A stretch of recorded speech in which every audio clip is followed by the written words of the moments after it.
Bolinda Audiobooks presents this unabridged recording of The Raging Quiet, written by Sherryl Jordan and read by Nikki Paul. Be sure to visit our website at www.bolinda.com. Details of other available and forthcoming Bolinda audiobook releases can be found at the end of this recording. The book begins with a dedication. For Lee, whose love, patience and support make this and all my stories possible. And for Kim, who, like Marnie, is a woman of courage. With my love.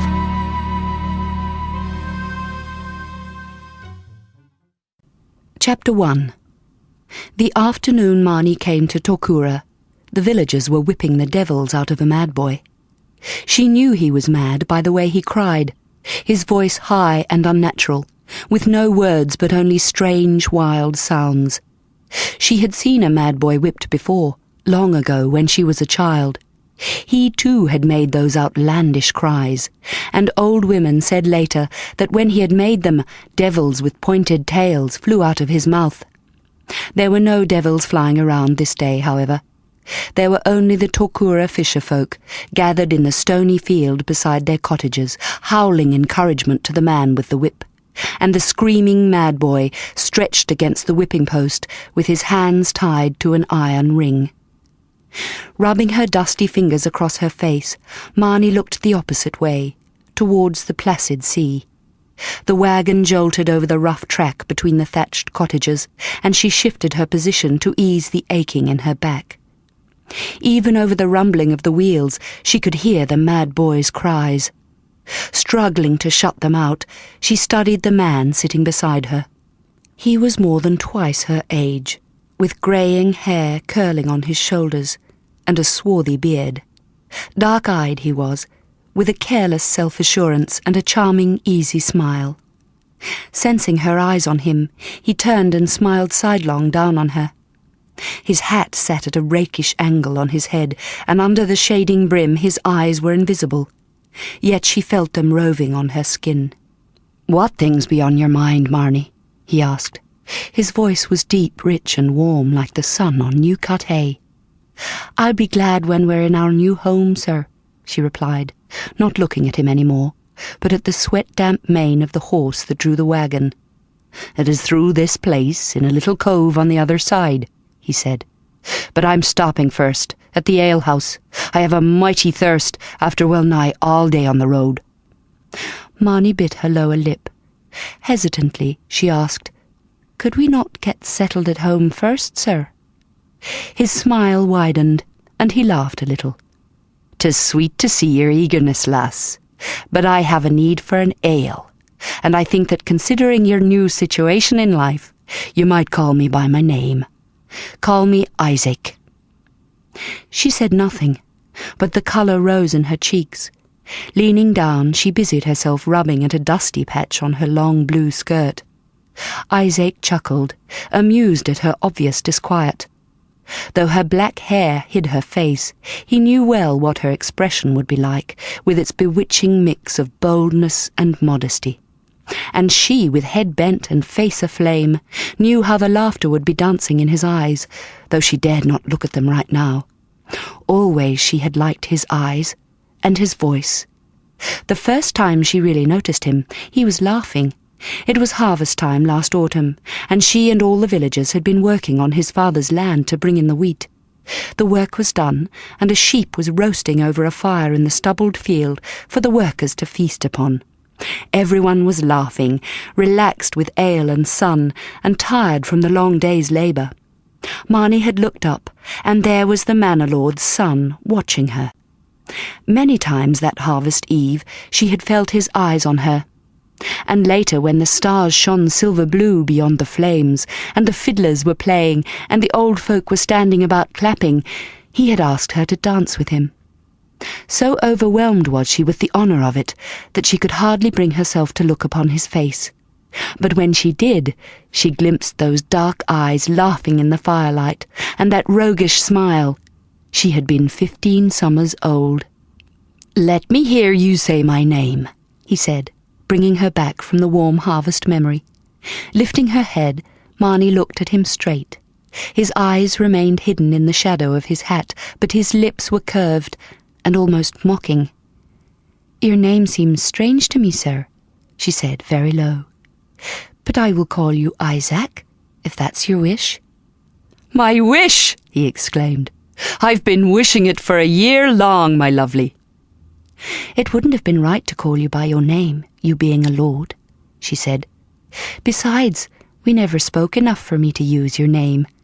"True," he replied, laughing. "Not before your troubles began, anyway. Before then you were always bent over the butter churn, or else busy milking cows or head down, tail up in the straw looking for hen's eggs. Mind you, they all were pretty sights, though not conducive to lengthy conversation. Still, we shall make up for that." Her face burned again as she thought of future summer evenings, sitting with him in a strange house, knowing his eyes were watching her. Whatever would they talk about? Milking cows? Ploughing? Sowing grain? But that life was forever gone, and she did not know now one thing they held in common. She pulled her cloak closer about her and tried to calm the quivering in her limbs. Isaac chuckled again, then flicked the reins at the horse, making the wagon bound over the stones. Marnie clung to the seat and tried not to bump against the man as they lurched down a sloping track to the beach.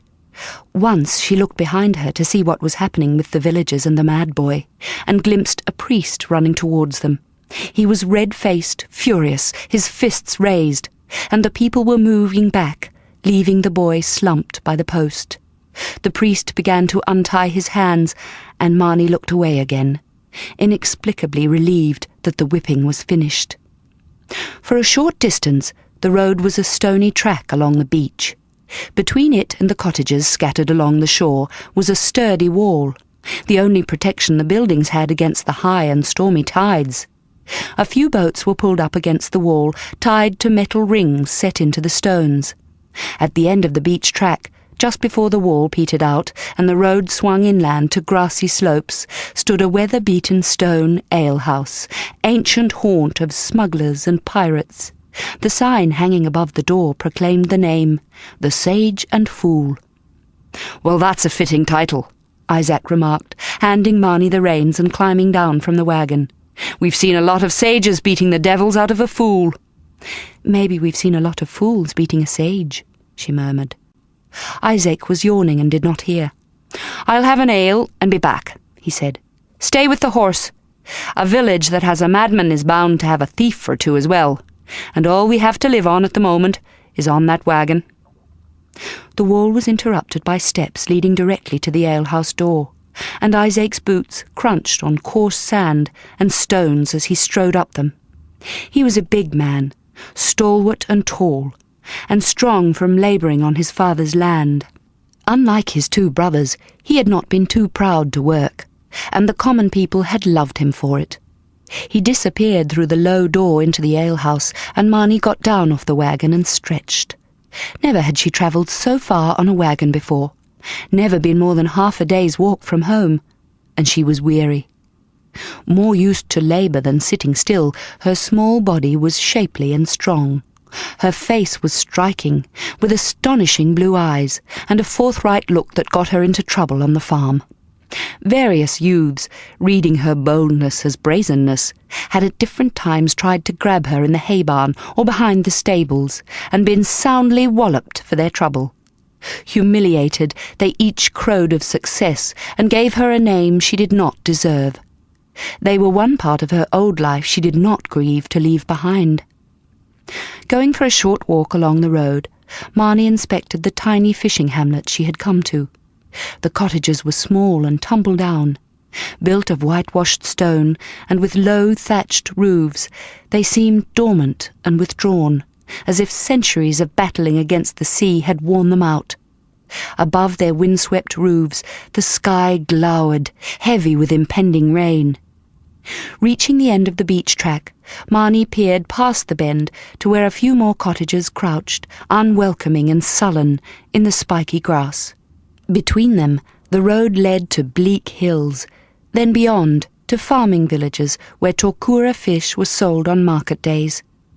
Marnie remembered her mother buying Torkura fish at a market in her own pastoral village of Fernlea. Fernlea. Marnie's heart ached with longing as she thought of it. It would be warm now, in her home, the air thick with smoke, and the scent of rabbit stew. Her 11 younger brothers and sisters would be making noisy fun of their afternoon chores, and her mother. Marnie pressed her fists against her eyes and swallowed hard. When she felt calm again, she walked back to the wagon. Isaac was still in the alehouse. Realizing she was hungry, Marnie reached under the heavy oiled cloth covering their belongings and took out a small parcel wrapped in white linen. It contained goat's cheese, fresh baked bread, and apples. She sat on a rock with her back against the wall, unfolded the cloth, and selected an apple. As she ate, she looked at the sea. Before this day, she had not seen the ocean, except once from a great distance. The vastness of it frightened her, and she marvelled that the water did not all pour away over the remote edge. Did it endlessly claw its way up onto the sand and stones, she wondered, to keep itself from flowing out the other way? Did it never rest? And what happened to boats that went too close to the far edge? She sighed, too tired now to contemplate such wonders. Enough that there was pleasure in the salty tang of the wind, in the wild cries of the seabirds as they fought over fish, and in the way the sky colours lay in a long ribbon along the wet shore. Finishing the apple, she put the remaining food in the wagon and climbed back up onto her seat. To pass the time, she tried to imagine her new home. Isaac had told her little about it, only that it belonged to his grandmother and had not been lived in since, and that it was worth more than all his father's lands put together. It must be grand, she thought. The skies darkened, and rain began to fall. There was nowhere to shelter, and she refused to crawl under the wagon cover like a dog. So she sat there, pretending she did not notice the rain. People came running to their homes, and a few children stopped to stare at the stranger sitting on the wagon in the downpour.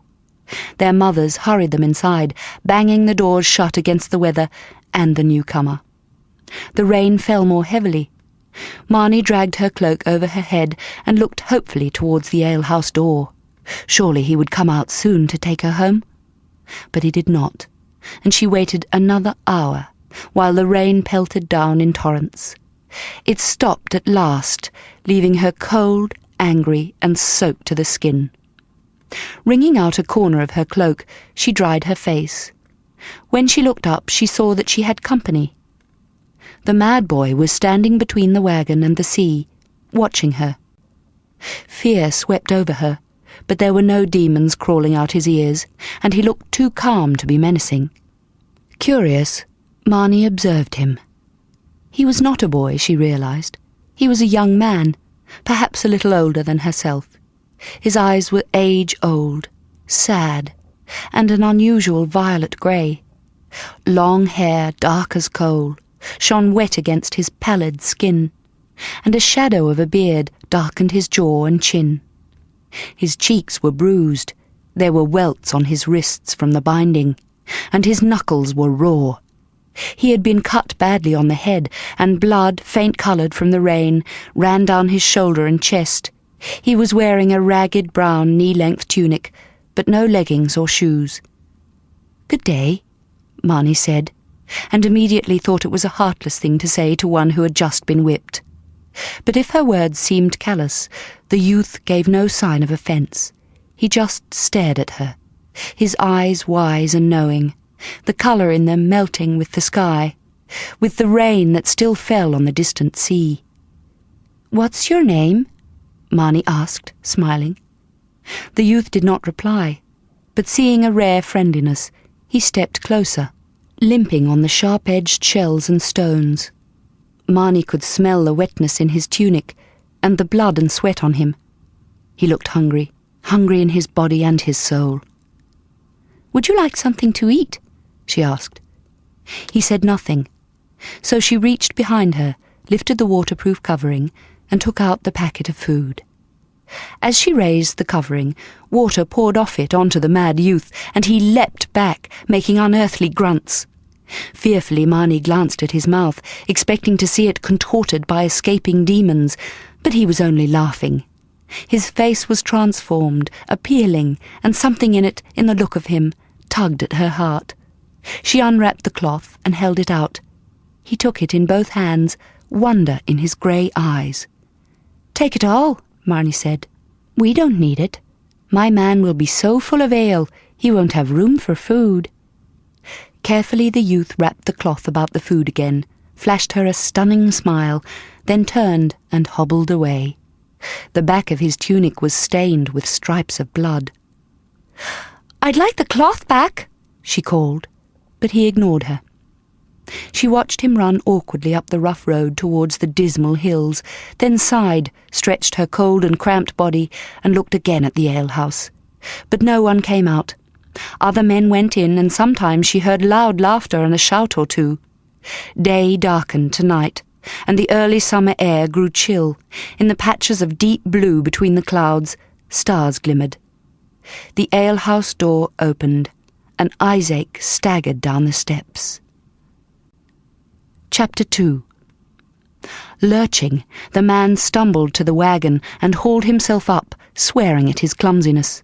He belched loudly, grinned at the drenched young woman, then clicked his tongue and shook the reins. The wagon jerked on, turning inland to the hills. As they passed the little church and the last few cottages, Marnie glimpsed candle glow in the windows, and heard laughter and the merry music of a fiddle. Shivering, she thought again of the warmth of home, and longing went through her like a pain. Her shoulder was touching the man's, and he felt her shaking and glanced sideways at her. "Not a word of reproach, my lovely?" he asked with a crooked, entrancing smile.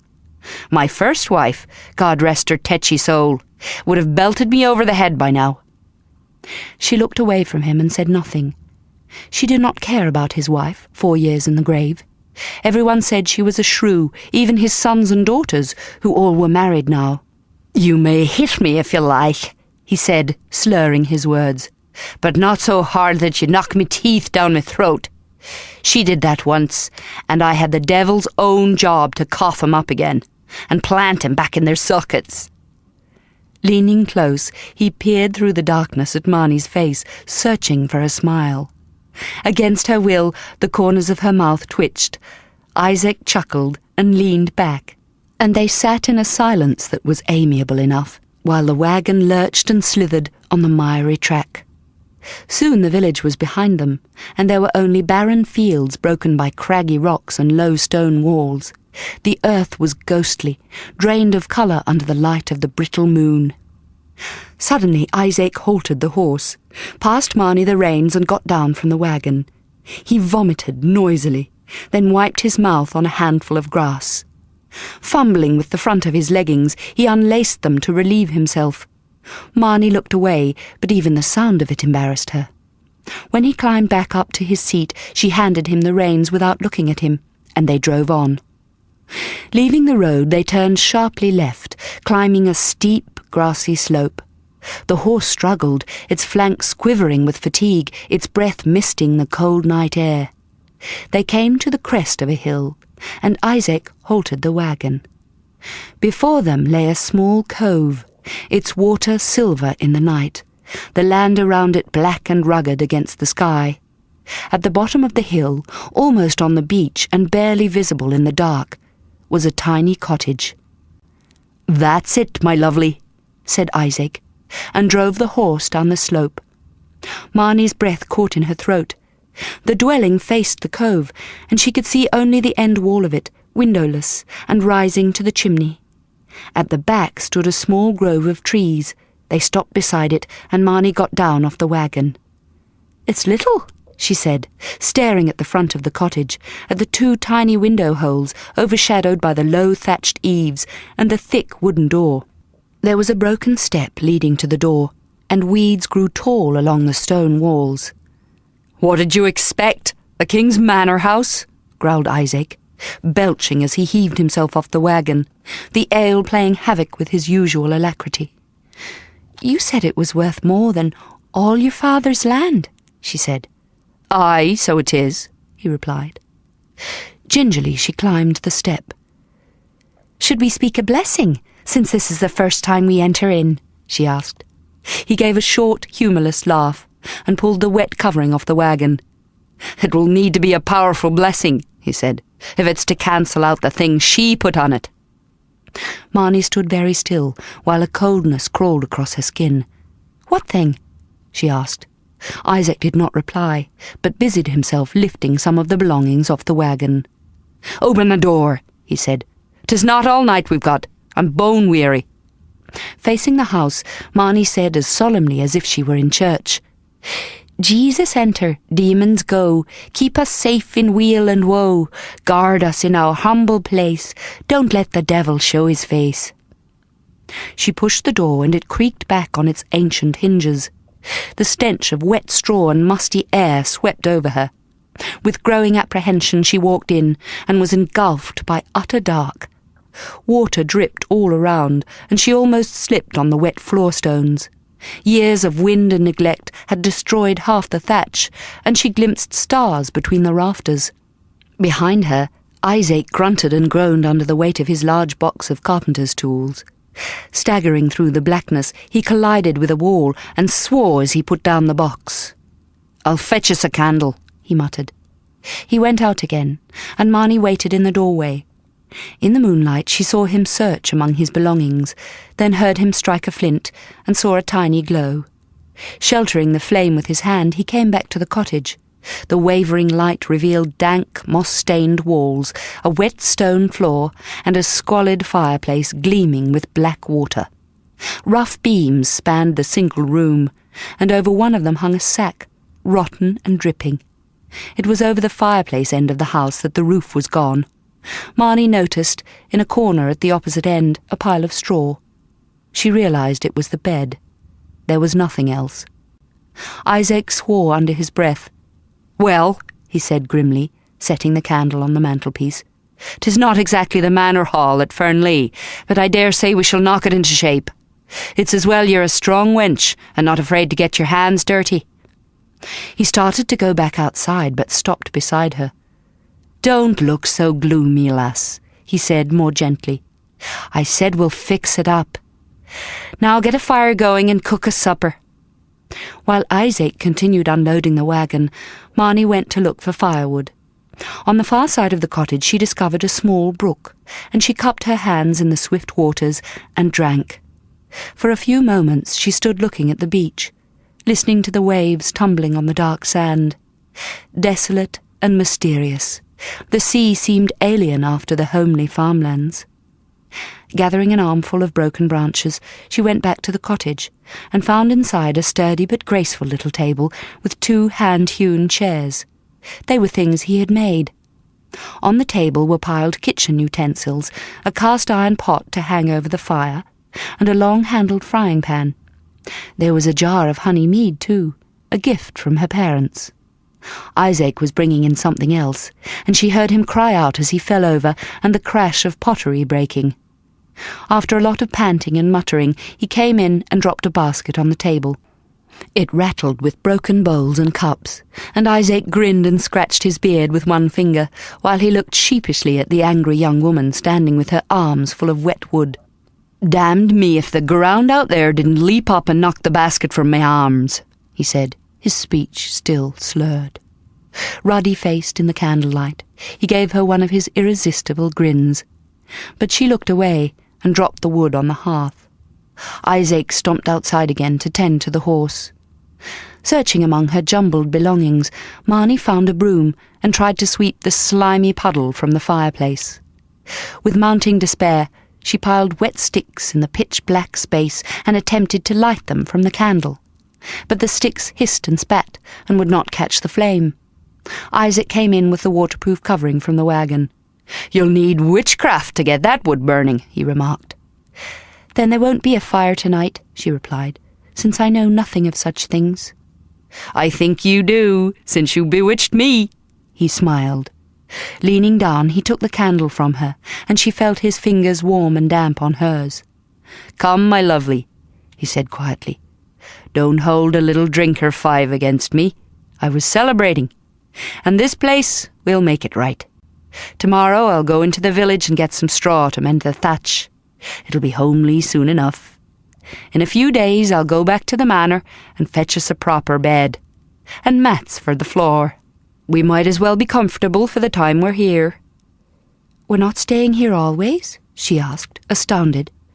He looked at her shocked face and laughed. "In this hovel. There's something I need to do here, then we'll be gone. In the meantime, even a bewitched man needs feeding. Since we're not to have hot food, we'll have the rest of that bread and cheese we started at noon." He placed the candle on the table, then went over to the bed, spreading the waterproof covering over the wet straw, with the dry side of the covering uppermost. Then he spread out the bedding he had brought, his movements clumsy because of the ale, his shadow huge and black on the candle-lit wall. Marnie watched him bending over the sleeping place, her emotions in turmoil. Isaac finished preparing the bed and came back to the table. "Well, where's the food?" he asked. "I gave it away, sir," she replied. He waited for an explanation, and she hung her head. "There was a beggar boy," she faltered. "He was starving. I gave it to him." Isaac cursed and wiped a hand through his long hair. "That's the last of anything of mine you'll give away, woman," he said. "I was thinking it was my food as well," she said very low, "and not only yours." "Well, it belongs to neither of us now," he said, "and your beggar boy eats while we go hungry. At least we have the comfort of a little drink." He found a cup that remained intact, poured some of the honey mead, and offered it to Marnie. The mead was rich and sweet, and she took several mouthfuls before giving it back to him. He drained the cup, then went over to the bed and removed his fur-lined cloak, dropping it over the toolbox to keep it off the muddy floor. He removed his belt with its attached velvet purse and costly knife, and began to undo the gilt buttons on his tunic. Embarrassed, Marnie turned her back on him. She could hear every move the man made, could hear him take off his wet boots and drop them on the floor, and heard him grunt as he peeled off his leggings and linen shirt. Then the straw rustled under the blankets as he lay down. He said softly, in that voice like silk, "Come to bed, my lovely." Shyly she glanced at him, hoping he would face the wall, giving her a little privacy to get undressed. But he was leaning up on one elbow, his dark eyes shining in the candlelight, watching her. Quivering, her limbs like water, she bent to blow out the candle. "Leave it," he said. "I want to see what all the fuss has been about." Slowly Marnie straightened. Red-faced, she asked, "What do you mean, sir?" "You know well enough what I mean, lass. Now come to bed afore I fall asleep. I'm hellish tired, and the drink is playing havoc with my head." "I don't know what you mean," she said, confused. "I don't know what you mean by all the fuss." "For Christ's sake, woman, don't harp on about it. Your moral weaknesses I can overlook, but henpecking I'll not tolerate." "My moral weaknesses?" she repeated faintly. "What—" "I said enough. Are you trying deliberately to provoke me?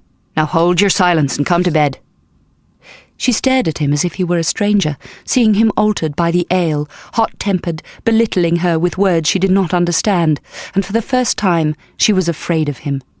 "Come to bed," he said again, impatiently. She replied, stalling, "I'll come to bed soon, sir, but I want to say my prayers first." "Then be quick about them," he muttered, lying down. "This isn't the Sabbath, it's your joyful wedding night." Not daring to look at him, Marnie sat in one of the chairs, her hands clasped tightly on her lap. Bending her head, desperate to find inner strength, she whispered, "Our Father in heaven, blessed be your name. Your kingdom come, your will be done." "Nobody's will's going to be done tonight if you don't come to bed," growled the man. "I'm getting mighty tempted to forgo this uncertain pleasure for some sleep." "In a moment, sir," she said, and finished the prayer. But still her nerves were jittery, and she could not go to him. "Lighten our darkness, we beseech you, O Lord," she went on, "and mercifully defend us from all perils and dangers of this night. Isaac sighed heavily. After a while, as Marnie prayed, a sound disturbed her, and she opened her eyes and risked a glance at the man. He was sprawled on his back, snoring. With mixed feelings, she went over to the bed and stood looking at him as he slept. He was naked, the blankets drawn up almost to his waist. His head was on a pillow he had brought from the manor house, white as snow and edged with lace. It seemed foreign in this place. Dark hair covered his throat and chest, and his body was well muscled and rugged, like her father's. He smelled of sweat and ale.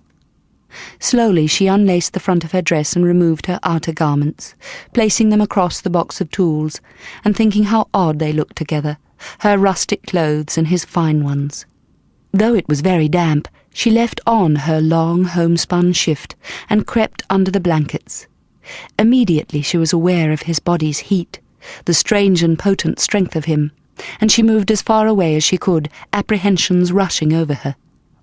Sleepless, she lay staring up at the stars through the broken thatch, listening to his irregular snoring, the wind moaning in the trees behind the cottage, and the sea sighing over the pebbles.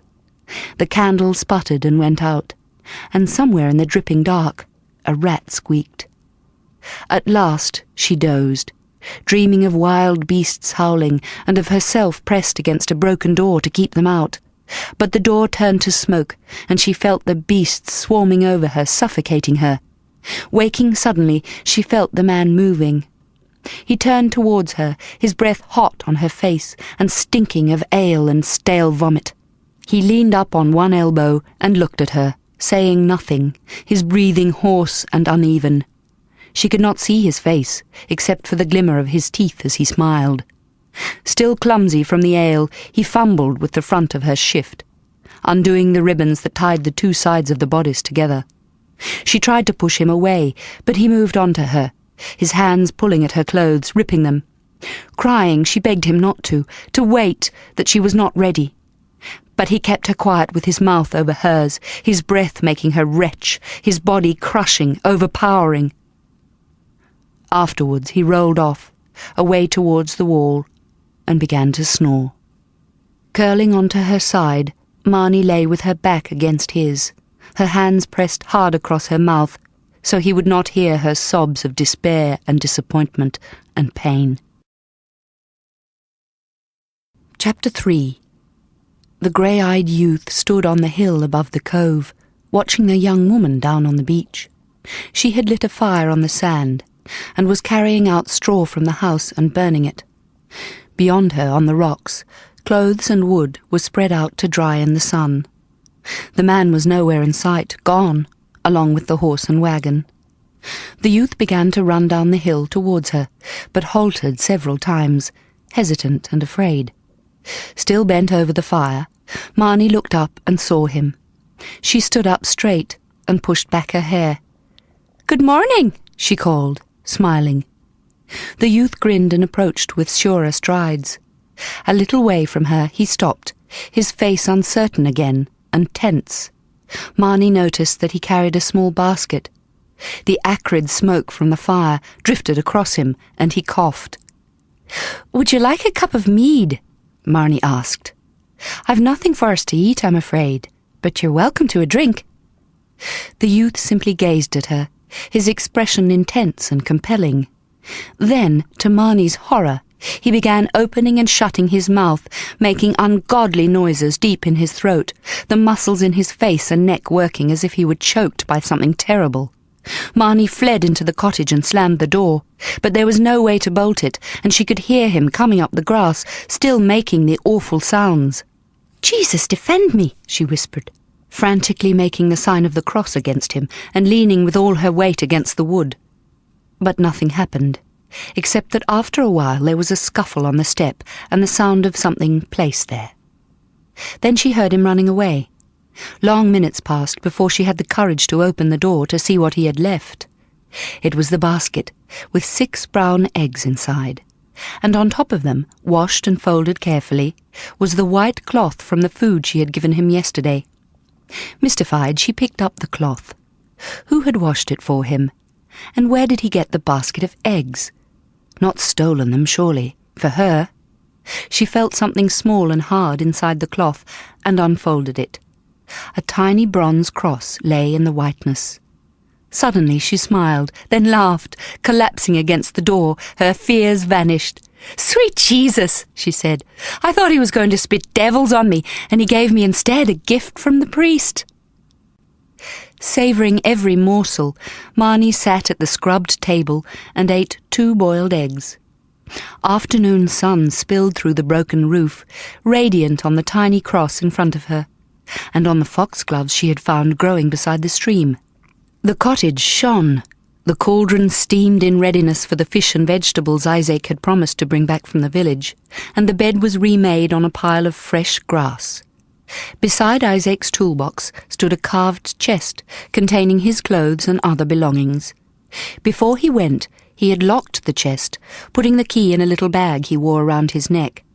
Marnie's things were in a smaller chest, beside her old spare shoes and winter boots. She owned only a few clothes, most made by her own hands, a basket of sewing equipment, and a painted plate her parents had given her for a wedding gift. The clothes she had worn yesterday were drying on the beach, and after her meal she went down to collect them. The blue dress she folded and placed with the shoes. Then she picked up the shift she had worn to bed last night. For a long time she stood there on the sand, staring at the torn garment. A tiny rust-coloured stain lay by the neck of it, where she had pricked her finger while sewing. Despairing, she thought of all the winter evenings she had spent by the fire with her mother and sisters, carefully making her clothes. She had been sewing the shift that fateful night when all this calamity began. Stricken with sudden, overwhelming grief, she sat on the stony shore, her ruined clothes crumpled in her hands, remembering. That night, her father had been working late on Sir William Isherwood's property, helping to search for a horse that had broken loose and run away. Her father's name was Michael, and he held a high position on the Lord's estate, ensuring that all the work due to the Lord was done correctly and on time, and that nothing was stolen or wasted or lost. Responsible for all the farm equipment, for the allocation of fodder for the beasts, the maintenance of buildings, and for the animals themselves, Michael answered for any losses or thefts. That was why he was late that night, searching for the missing horse. All the children were in bed, and only Marnie stayed by the fire to wait with her mother, Deirdre. While they waited, they sewed. It was a blustery night in early winter, and a draught whistled under the old door and through the gaps in the window shutters. The flames of the candles leaped in the gusty air, and the writhing shadows made needlework difficult. In the dim edges of the room stood shelves and chests for belongings, all handmade by Michael. Along one wall were stairs leading to the 2 bedrooms above. Marnie thought she heard a sound outside, and raised her head, thinking it was her father home at last. But it was only the grunting of unsettled animals in their walled enclosure behind the house. There were not many animals left now. Food was scarce in winter, and only the strongest animals were kept alive for breeding next spring. 2 of the pigs, killed for winter meat, hung on chimney hooks above the fire, being preserved in the smoke. The smell of bacon mingled with the smoke that billowed into the room. "Go to bed, child," Deirdre said, near midnight. "I'll wait for Michael and keep some soup hot for him. You need your sleep." "So do you," Marnie smiled. "Besides, tomorrow I'll be working for us, so I can sleep later in the morning if I want to. If it's not raining tomorrow, I'll take a sack of wheat to the miller. We need more flour." Like all those old enough to work, Marnie laboured for 3 days a week on the Lord's property. In return for the labour done for him, Sir William gave each family a house on a small portion of his wider estate, so they could keep animals and grow food for their own use. It was not easy tending 2 lots of land. At the busiest times of the year, the villagers were bound to give all their time to the Lord, until his land was ploughed, his grain sown, or his harvest brought in. And only then could they tend to their own small holdings, and make the best of it somehow if rain had spoiled their own harvests or the weather ruined their farming schedules. At 16, Marnie was the only child of Michael's old enough to render weekly service to Sir William.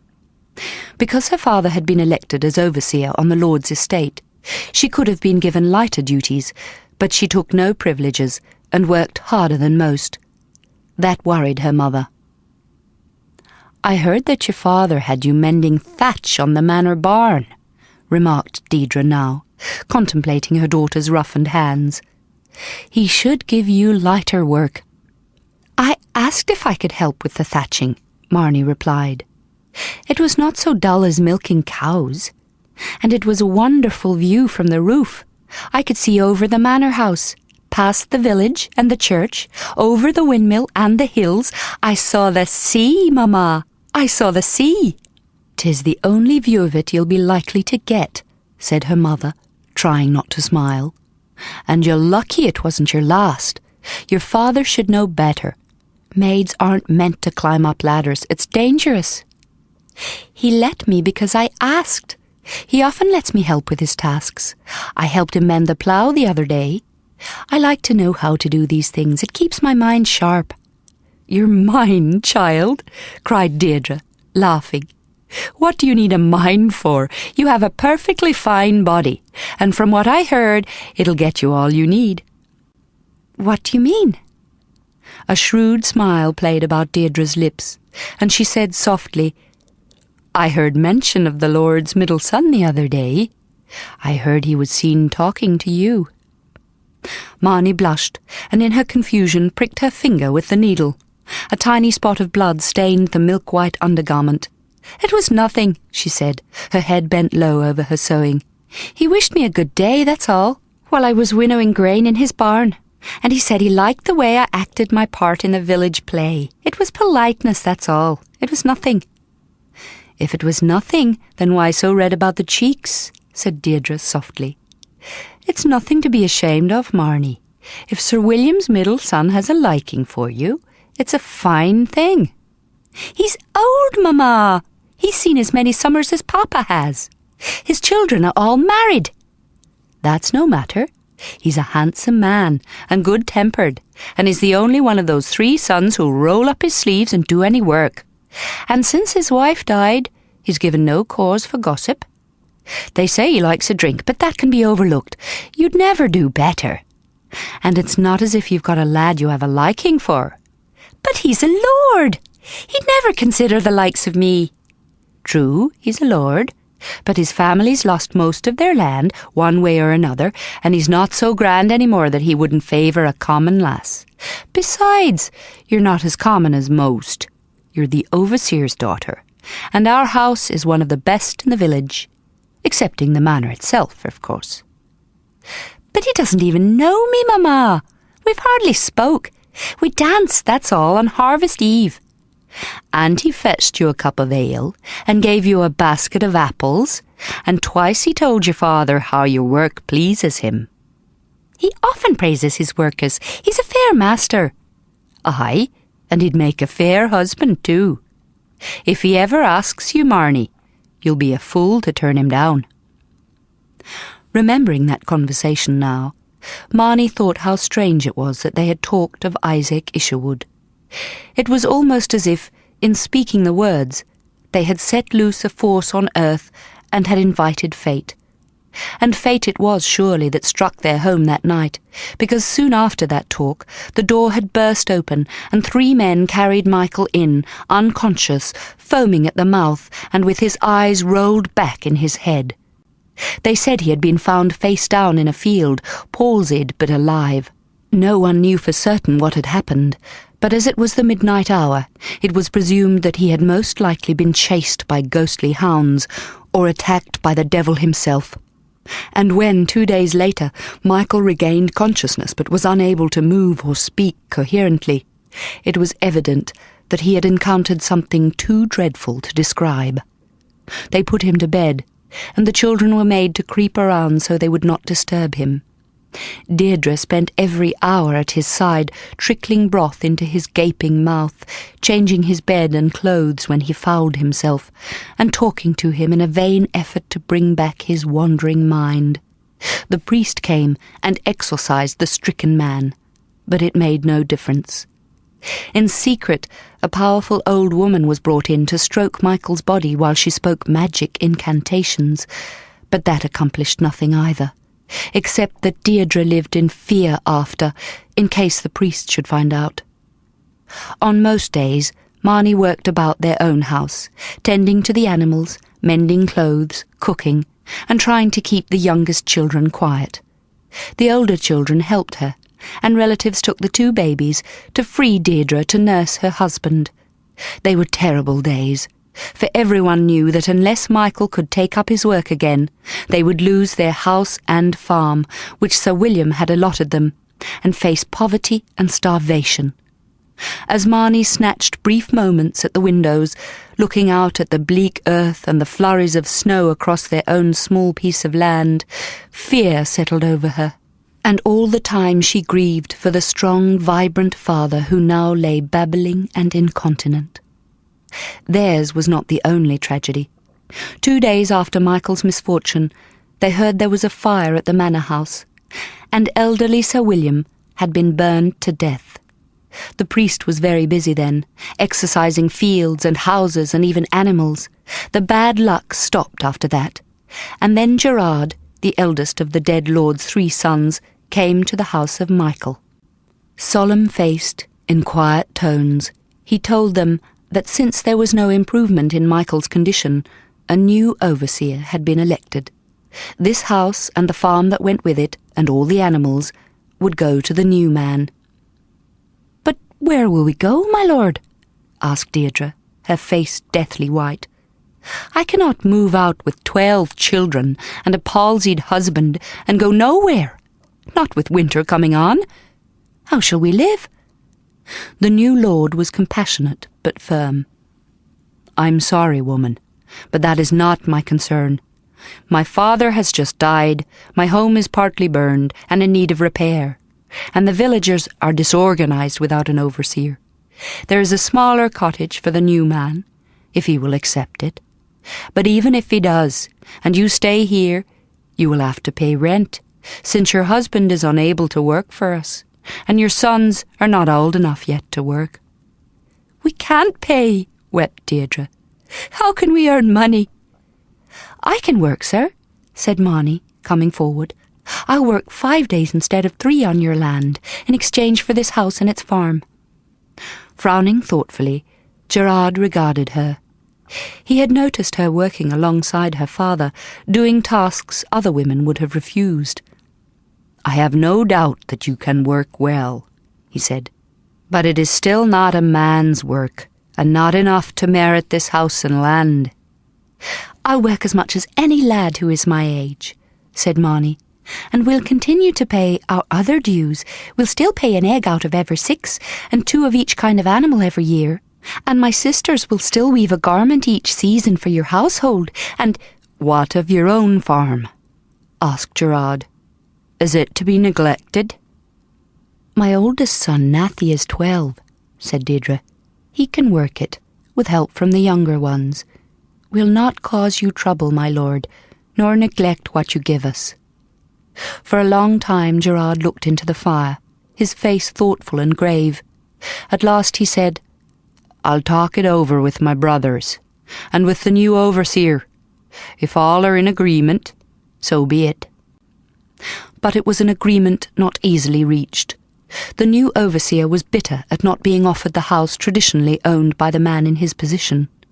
However, wishing to avoid conflict with the manor lord, which might have jeopardized his own new standing in the village, he moved his wife and 2 children into the lesser house, and kept his grievances to himself. Christmas came, and Marnie insisted that Deirdre take the children to the great feast in the manor house, while she stayed behind to look after her father. She and Michael were the only villagers not at the festivities. It was a cold and sorrowful day, though Marnie cherished the time alone with her father, telling him stories and acting out Christmas plays for him. He did not show any awareness, except that he cried. It was afternoon, and she had already lit the candles when there was pandemonium outside, and the children burst in, powdered with snow, smelling of cider and gingerbread, and with their faces greasy with roasted meat.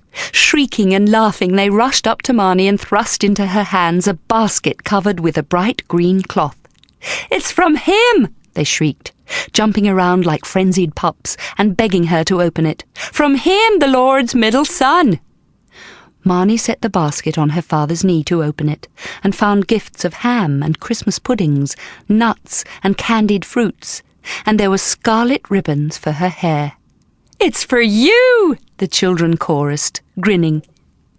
Marnie bent her head, her cheeks hot. "It's for Papa mostly," she mumbled. Ploughing time arrived, and the new overseer began supervising the first work of the year on the Lord's lands, and people, realizing too late that they had voted badly, grew to fear him, and missed Michael, who had been honest and just and unchanged by the power given to him. Then Marnie came to the new overseer's notice, and he began to see a way to get the house he so badly coveted. Chapter 4. Groaning with effort, Marnie hoisted the full sack onto her back. It was evening, and already the stony field glimmered with frost. The field had lain fallow for a long time, but the new overseer had ordered it ploughed, and gave Marnie the task of removing the stones and clods the plough had thrown up. As she struggled towards the edge of the ploughed land, she noticed a cloaked man watching her, and knew it was the overseer. Breathing hard, bent almost double under her load, she staggered along the dark furrow to where he stood, and dumped the stones and frozen clods onto the pile beside him. The pile was as high as Marnie's waist, for she had been clearing the field all day. "These are in the wrong place," said the overseer, just as she finished emptying the sack. Slowly, painfully, she straightened. She dropped the sack on the ground and looked at the man's face. It was shadowed by the falling night, but she could see his breath white in the frosty air. He smelled of garlic. "They're in the wrong place," he said again. "They're where I was told to put them this morning, sir." "Then the man who told you must have misunderstood my orders. These are to fill that ditch behind the stables." "Can't I fetch a horse and wagon to do that, sir?" "They can't be spared. It's your task. It was supposed to be done today." "I'll get up early in the morning, sir, and do it." "You'll do it now. I told the Lord it would be done today. He'll not tolerate slack workers, girl. 'Twould be a crying shame to have to tell him that you can't complete your work in a proper manner. You'd be dismissed, and your family would lose that grand house." "I'll get up before dawn, sir, I promise. All this will be moved by noon tomorrow, I swear." "Your swearing isn't good enough. If this pile isn't in that ditch by morning, I'll be duty-bound to put in a complaint about your idleness." Then he strolled off, whistling to himself. "May I go home for a meal, sir?" she called after him. He ignored her. Shivering, her sweat suddenly cold on her skin, Marnie bent and began to fill the sack again. All that night she worked. At dawn she trudged home through the fields, passing the other workers on their way to the manor farm, their faces shining in the morning sun, their spades and tools in their hands. Some took their oxen and ploughs to do their share of ploughing for their lord. Several of the men called out to her, wondering why she was on her way home instead of to the fields, and asking how her father was. But she only shook her head, too weary to call back a reply. At home, her mother's face was grim as she put a bowl of porridge on the table in front of her daughter. The other children had eaten and were out tending the animals on the land behind their house. "'Tis not right, how the new overseer harasses you," Deirdre said, sitting down with Marnie while she ate. "He'll break you, girl. He'll drive you into the ground, so he can have this house. I've heard it said that he took the other house against his will, rather than cause trouble at the start. But he'll have his way in the end." "No, he won't," said Marnie, her head low over her bowl. Though she had scrubbed her hands, they were still stained from the soil, and her nails were torn. "He'll not break me, Mamma. And you and Papa and the little ones won't be put out to starve, not while I live." She finished her meal and went back to the field. At noon she stopped to eat. Her mother had given her some bread, hard-boiled eggs, and dried figs wrapped in a cloth, which she ate while sitting against a tree. She was alone, the other workers being in different fields, sowing the barley. The sun was pleasurable, the spring day almost warm. Marnie closed her eyes. 4 hours later, the new overseer woke her, kicking her soundly with his boot. That night, while she was eating supper at home with her family, there was another visit from a son of the manor house. This time, it was the man called Isaac. Marnie answered the door when he knocked, and she was shocked to see him standing there, his hat in his hand, as if he were visiting people equal to himself. For once the roguish smile was gone, and the dancing dark eyes were grave. "I've had a complaint from the new overseer," he said very softly.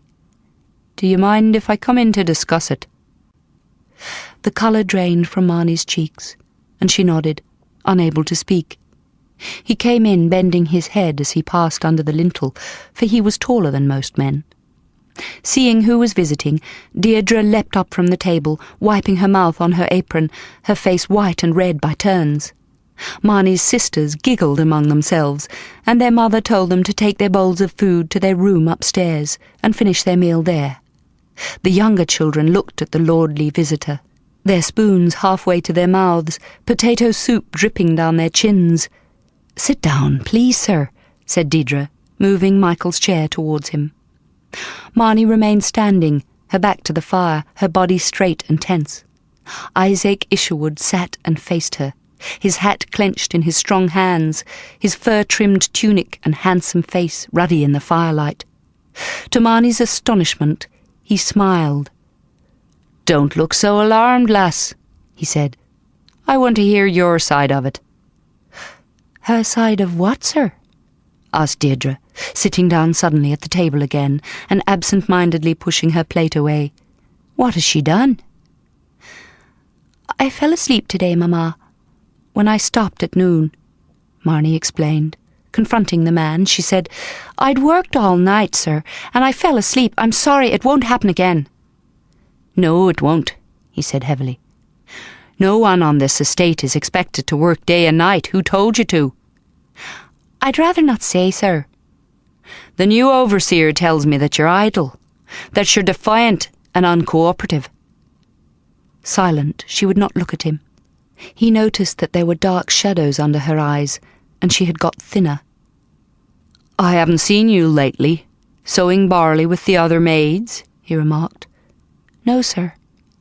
"Be straight with me. Is he unfair to you?" "It's not for me to criticize him, sir." "He has stated a complaint. It concerns the work you do in exchange for your family keeping this house.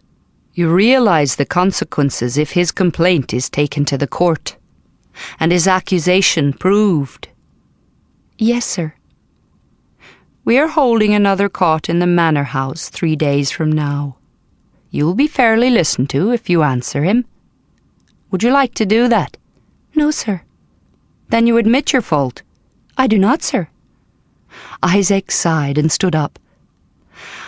"I'll tell him that I reprimanded you," he said, "and that I have given you a second chance." He added in tender tones that made her cheeks burn. "If you have difficulties, lass, come and see me. Will you do that much, to help yourself?" "Yes, sir." She lifted her head then and looked at him, and saw his red lips curved, his eyes dark and smouldering. Without another word, Isaac put on his hat and went out into the night. Marnie did have difficulties, but she never went to him. She endured in silence, and not even her own family knew the heavy work that was required of her, or the words of abuse and scorn heaped on her by the overseer. Then one evening at the beginning of summer, events changed. Michael had been carried downstairs to sit in his old chair by the fire. He was still paralysed, and Marnie fed him his supper, all the while talking to him about the work being done on the Lord's farm, and how the other villagers were. When she talked, he watched her face, as if he listened, and sometimes he tried to answer, though his sounds were unintelligible. Marnie was sure he could understand everything, but could say or do nothing, and her heart ached as she imagined his intolerable frustration and suffering. She had just finished feeding him when there was a knock on the door, and one of the children brought in Isaac Isherwood. Isaac greeted Michael and sat in a chair opposite him, but apart from shaking violently for a moment or two, the sick man made no reaction. Marnie stood beside her father, her hand on his shoulder, and faced the visitor. Deirdre sat at the table. The younger children gathered about her knees. The older ones saw the grave look in the visitor's face and guessed their sister was in trouble again. Meek and solemn, they listened to what he said. "I've had another complaint from the overseer," Isaac told them, "but I would rather discuss it just with the lass accused, and with her parents." Alarmed, Marnie's mother ushered the little ones upstairs and sent the older girls to look after them. They sat on the top stair, hushed, straining to hear what was said in the room below. But Isaac's voice was very quiet, and they could hardly hear. Watching Marnie carefully, he asked, "Have you any idea what this latest complaint is about, Marnie?" "No, sir," she replied, white-lipped. "I've done nothing wrong, that I know of. I broke 2 eggs the other day when the goose attacked me. 'Tis a fearful bird, sir, when it's riled. I'll give you 2 of our eggs for the manor house, if that's what the bother is." "It's not the eggs. It's about the ploughman's boy, Jaunty." Marnie frowned, confused. "Jaunty? But I haven't talked to him since last Michaelmas, when we walked together to take our tithing gifts to the manor, sir. And that was only because we happened on the same path. I don't like talking to him much."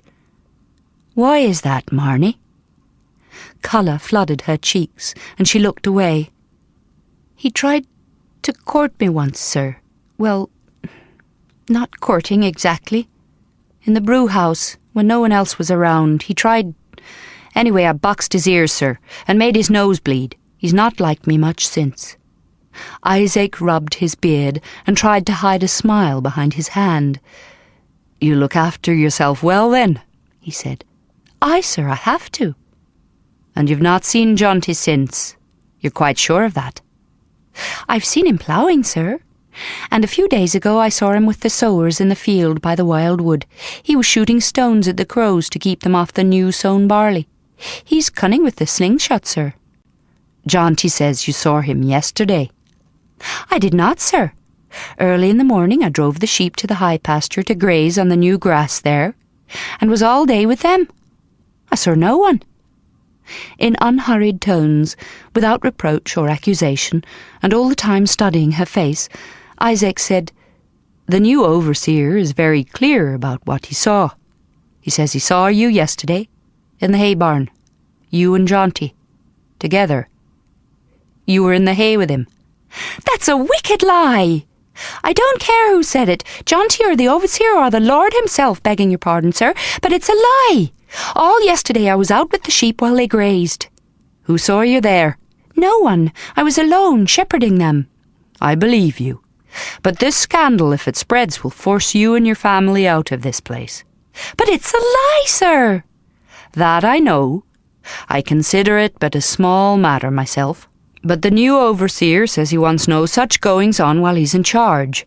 Besides, Jaunty is betrothed to his niece, and the overseer wants you gone before you cause any more trouble, and put a slur on his family."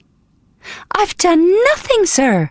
And what of my family? What about the slur on us? I'll not let this happen. I'll answer him in court if I have to." "You have the right to do that. But unless you have someone who saw you all day yesterday with the sheep, who will swear in court that you were there, you have no chance. There are 2 witnesses against you, and the overseer will win his case." "I don't understand, sir. Why should Jaunty lie? I never did him any harm." "You boxed his ears. You hurt his manly honour. And the overseer may have paid him well to support this plot, though that could never be proved." "What of my honour?" cried Marnie.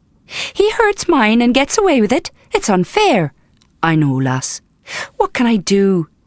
Nothing, I'm afraid. But since the overseer has made an official complaint, and it is the second against you, we can't overlook it. Right or wrong, it's a blemish on your character, which folks won't forget. You have to be removed from service on our land." There was utter silence in the house, and Marnie looked down at the dying fire in the hearth, her eyes full of pain and rage. "I cannot answer him in court, sir," she said at last.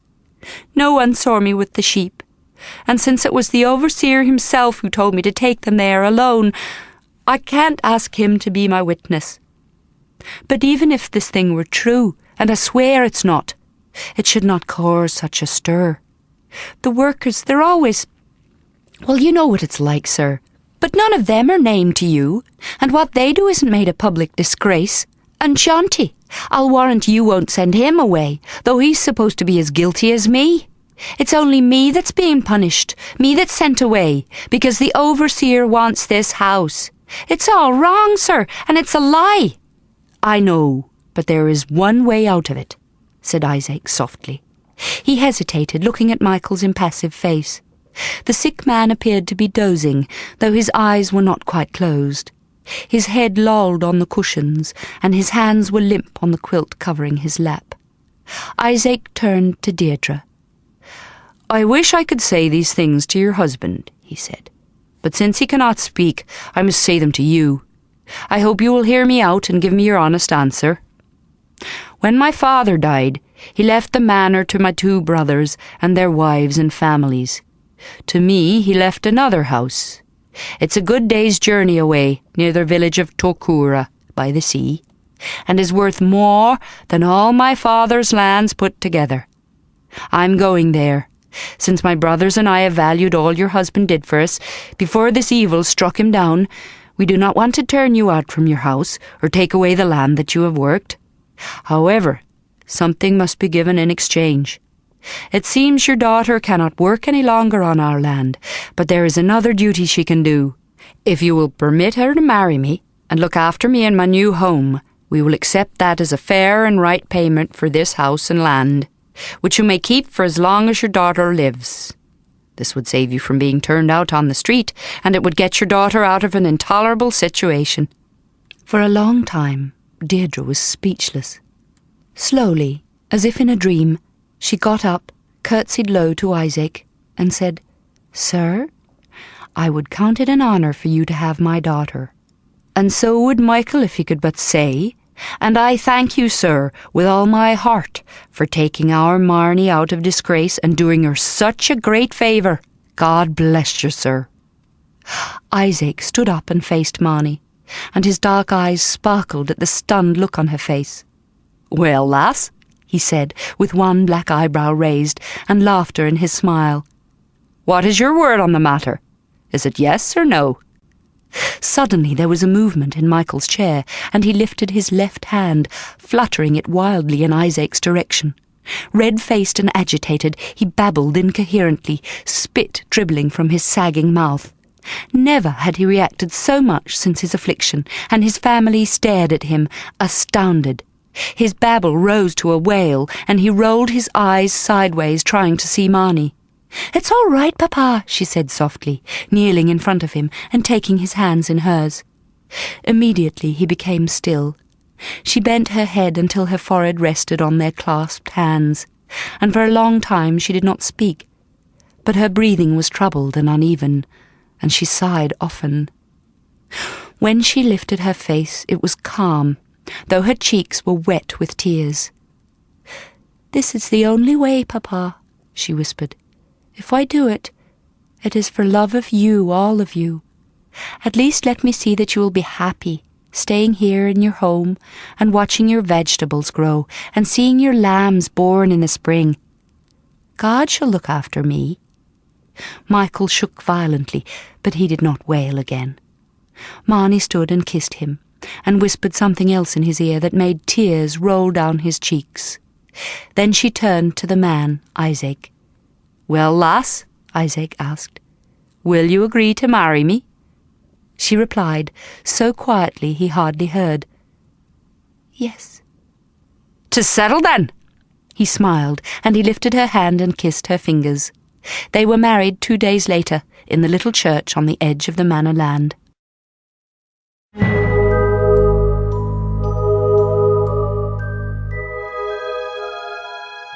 This is the end of CD 1. The story will continue on CD 2.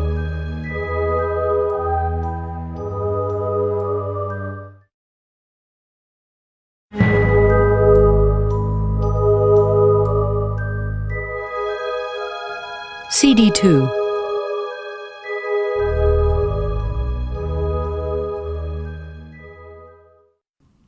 Chapter 5. It was sunset when Marnie heard the rumble of wagon wheels. She was still down on the beach, her torn shift in her hands. Quickly she gathered up the other garments and her shoes and hurried back to the house. She put the things away, combed her tangled hair with her fingers, and stood in the doorway to watch the wagon approach. It was piled high with straw, and a ladder was tied across the top of it. As the wagon came nearer, she heard Isaac singing, his voice loud and unrestrained, and her heart sank. He stopped alongside her and raised his hat, a wicked gleam in his laughing dark eyes. "A beauteous maid if ever I saw one," he said cheerfully. "May I enter your lovely castle there, and partake of partridge eggs and roasted lamb with you?" In spite of herself, she smiled. "You may," she said. "Only it will be fish instead, if that is what you've brought." Isaac's merriment dissolved into a puzzled frown, and he scratched his beard. "I think I might have forgot something," he muttered. Marnie shook her head and went back inside. The water was boiling in the pot and smelled of the onions and cabbage they had brought. She placed the frying pan across the flames and selected a few eggs to fry. Though it was not her fault they had no supplies, she felt mortified at the offering, knowing that at the manor house his meals were banquets. Later they sat opposite one another to eat at the little table. Isaac sat next to the fire. Though a candle burned on the table between him and Marnie, he seemed dark against the flamelight, powerful and oppressive. She thought of the first time they had danced together, that golden harvest eve, and how she had liked his cavalier manner and merry eyes, and been enchanted by his voice. He had seemed lordly, enigmatic, and alluring, unlike the uncouth boys who pursued her on the farm. Where had it gone, the laughter and the charm? "You're quiet, my lovely," said Isaac, belching.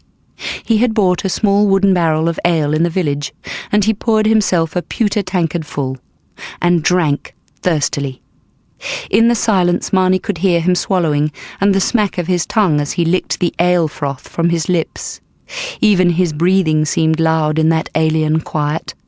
Marnie would have given half her life to hear her brothers and sisters again, arguing about who broke the sparrow eggs the littlest brother had found, or whose turn it was to collect firewood. But there was only the crackling of the flames on the dry driftwood, the sounds of the man eating, and the awful lack of words. "I suppose I can forgive your uncanny quiet," Isaac said, pushing his empty plate away, "since clever conversation wasn't in the bargain that we made. Still, I was looking forward to some friendly talk after a day in Torkura. I've never met such a tight-lipped lot. By the way, where did you get the eggs?" "The eggs are from the priest," she said, still not looking at him. "He sent them." "Did he now? I thought you must have stole them from the gulls. How did he send them? By carrier pigeon? Or did St. Patrick drop them in? It wasn't any of those paragons of Christian charity from the village, I'll bet." "A boy brought them," she replied.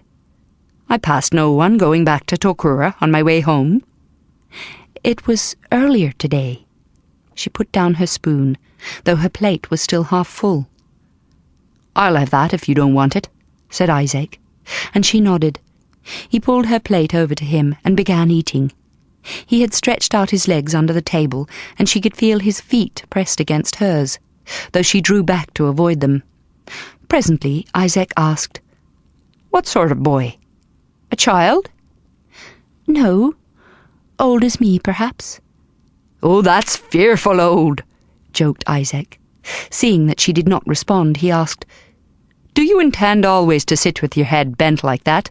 to rob me of the pleasure of seeing your face?" "No, sir," she replied, bending it lower still.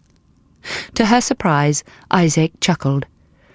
"Well, while you're in that lowly state," he said, "you may as well start your prayers. That way we'll get them over early, and I won't fall asleep before you finish them and come to bed." Though her head was low, Isaac could see the flush rising from her neck. Amused, he chewed the last mouthful of her meal, then poured himself another tankard full of ale. After a few moments, Marnie got up and began collecting their plates and spoons to take them outside to wash in the stream. But as she reached for Isaac's spoon, he gripped her wrist, pulled her over to him, and drew her down onto his knee. "Drink this, my lovely," he said, giving her the tankard. "It will loosen you up a little. Lord knows you need it." Taking the drink in both hands, she sipped its bitterness. "That's better." He smiled, his left arm about her waist, his right hand making slow and sensuous circles on her thigh. Marnie placed the tankard back on the table and tried to stand. Isaac held her, shifting his hand from her thigh, moving it up her body to her throat. She turned her face away, but his hand stayed on her, caressing her neck, his thumb moving across her jaw and over her chin and lips. "You're different from my first wife," he said hoarsely. "So small, so smooth, and lovely to behold. How old do you be, Marnie?" 16 summers, sir." He gave a quiet laugh, his hand still fondling her face. "Younger than my last daughter," he said. Very slightly she shivered, her body rigid. Isaac held her tight, pressing his mouth into the curve of her neck, his right hand roving, urgent and hurting. "Say your prayers quickly while you sit here," he said softly. "And pardon me if I start my lovin' before you've said amen." "Please don't, sir," she whispered. His hand became still, and he half laughed, then swore. "By Christ, you mean it," he said. "You've changed your tune from what you sang before. Where's your fetching smile? You used to be a tempting wench." "I was not, sir." "Ah, yes you were. Drove me half mad, you did, with your bewitching ways and teasing eyes, right from that harvest eve when we danced, and you led me on with your blushing smiles and your taunting lips. And why call me sir? Jesus wounds, you're my wife. This is no time to be playing the chaste maid. Half the men on the farm had you. Why so unwilling with me?" "They did not." She jumped up, red with rage, and confronted him. "That's a lie. No one had me." "Not even Jaunty, the ploughman's son?" "No, no one ever. Not until you, last night." "You must hold that memory sweet, then, in your pretty head." "No." "What, not pretty?" "No, not sweet, sir." He went crimson, and his eyes turned hard and angry in the fire's light. "That is a hellish insult to throw in your husband's face, woman," he said. "I'm sorry." "Aye, so am I. Your mother made a grave mistake, giving you to me. She should have put you in a nunnery." "It wasn't her mistake, sir. You asked for me." "And you agreed. We made a bargain, my lovely, and you have to keep it, else I shall be obliged to break my side as well, and take away that fine house from your poor family. Think on that while I go for a walk, and when I come back I want your prayers done, and you waiting in that bed, and willing, like a true woman and a wife. Then we'll see what we can do to sweeten those sour memories of yours." He strode out, banging the door behind him. She listened until the sound of his boots died away, then very slowly she picked up the plates and spoons and stacked them for washing in the stream in the morning. She piled more wood on the fire and tidied the room.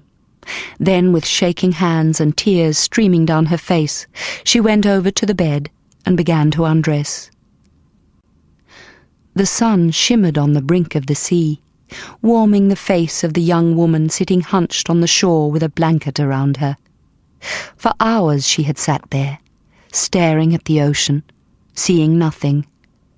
At last she stirred, and noticed that a new day had begun. Bending her head on her knees, she tried to pray, but the age-old precepts of her faith were scattered, lost in the chaos of her ruined world, and she could not call them back. She wept, grief-stricken, bereft. Beside her, the sands shifted under approaching feet, and she froze. The footsteps stopped nearby, and she held her breath. But no one touched her or spoke, and after a time she ventured a glance. The mad youth was crouching there. He was so close she could have reached out and touched him, yet he seemed unaware of her. He was facing the sea, his hands clasped loosely between his knees, his face serene and beautiful, and his violet-grey eyes, vivid in that incredible dawn, were full of rapture and light. It was as if he had flown, spirit-powerful, to his own world, far from this one, and unutterably finer. "What is your name?" she asked. The youth ignored her, lowering his eyelids against the sun. She repeated her question. Again he ignored her. So she touched his arm, and he turned his head and looked at her, suddenly back from his own world, his eyes wary, half afraid. But he saw no anger in her, only the stains of tears and an awful despair. His face changed, and a look of profound sorrow and compassion came over him. Very slowly he lifted his hand and wiped the tears from her cheeks. No other man could have touched her that morning, but the mad youth, with his extraordinary tenderness, gave such a depth of consolation that she found herself leaning her cheek against his hand and sobbing. He wept with her, and there wove between them an understanding, a unity deep and poignant and powerful. Then, suddenly, he got up and ran away. He went up the grassy slope to the right of the cottage, his footsteps long and loping between the wagon tracks. Marnie watched him until he vanished over the brink of the hill, turning right towards the village. Strengthened, she bent her head and prayed. "Merciful Lord, who understands all things," she said, "please forgive my sin, because of that man in the house. I vowed to love and cherish him. I vowed it in a holy rite, and I can't do it. Please forgive me. And if it's at all possible, let me get sick or ugly or fall ill of the plague, so he won't want me any more. Please do something to stop him wanting me."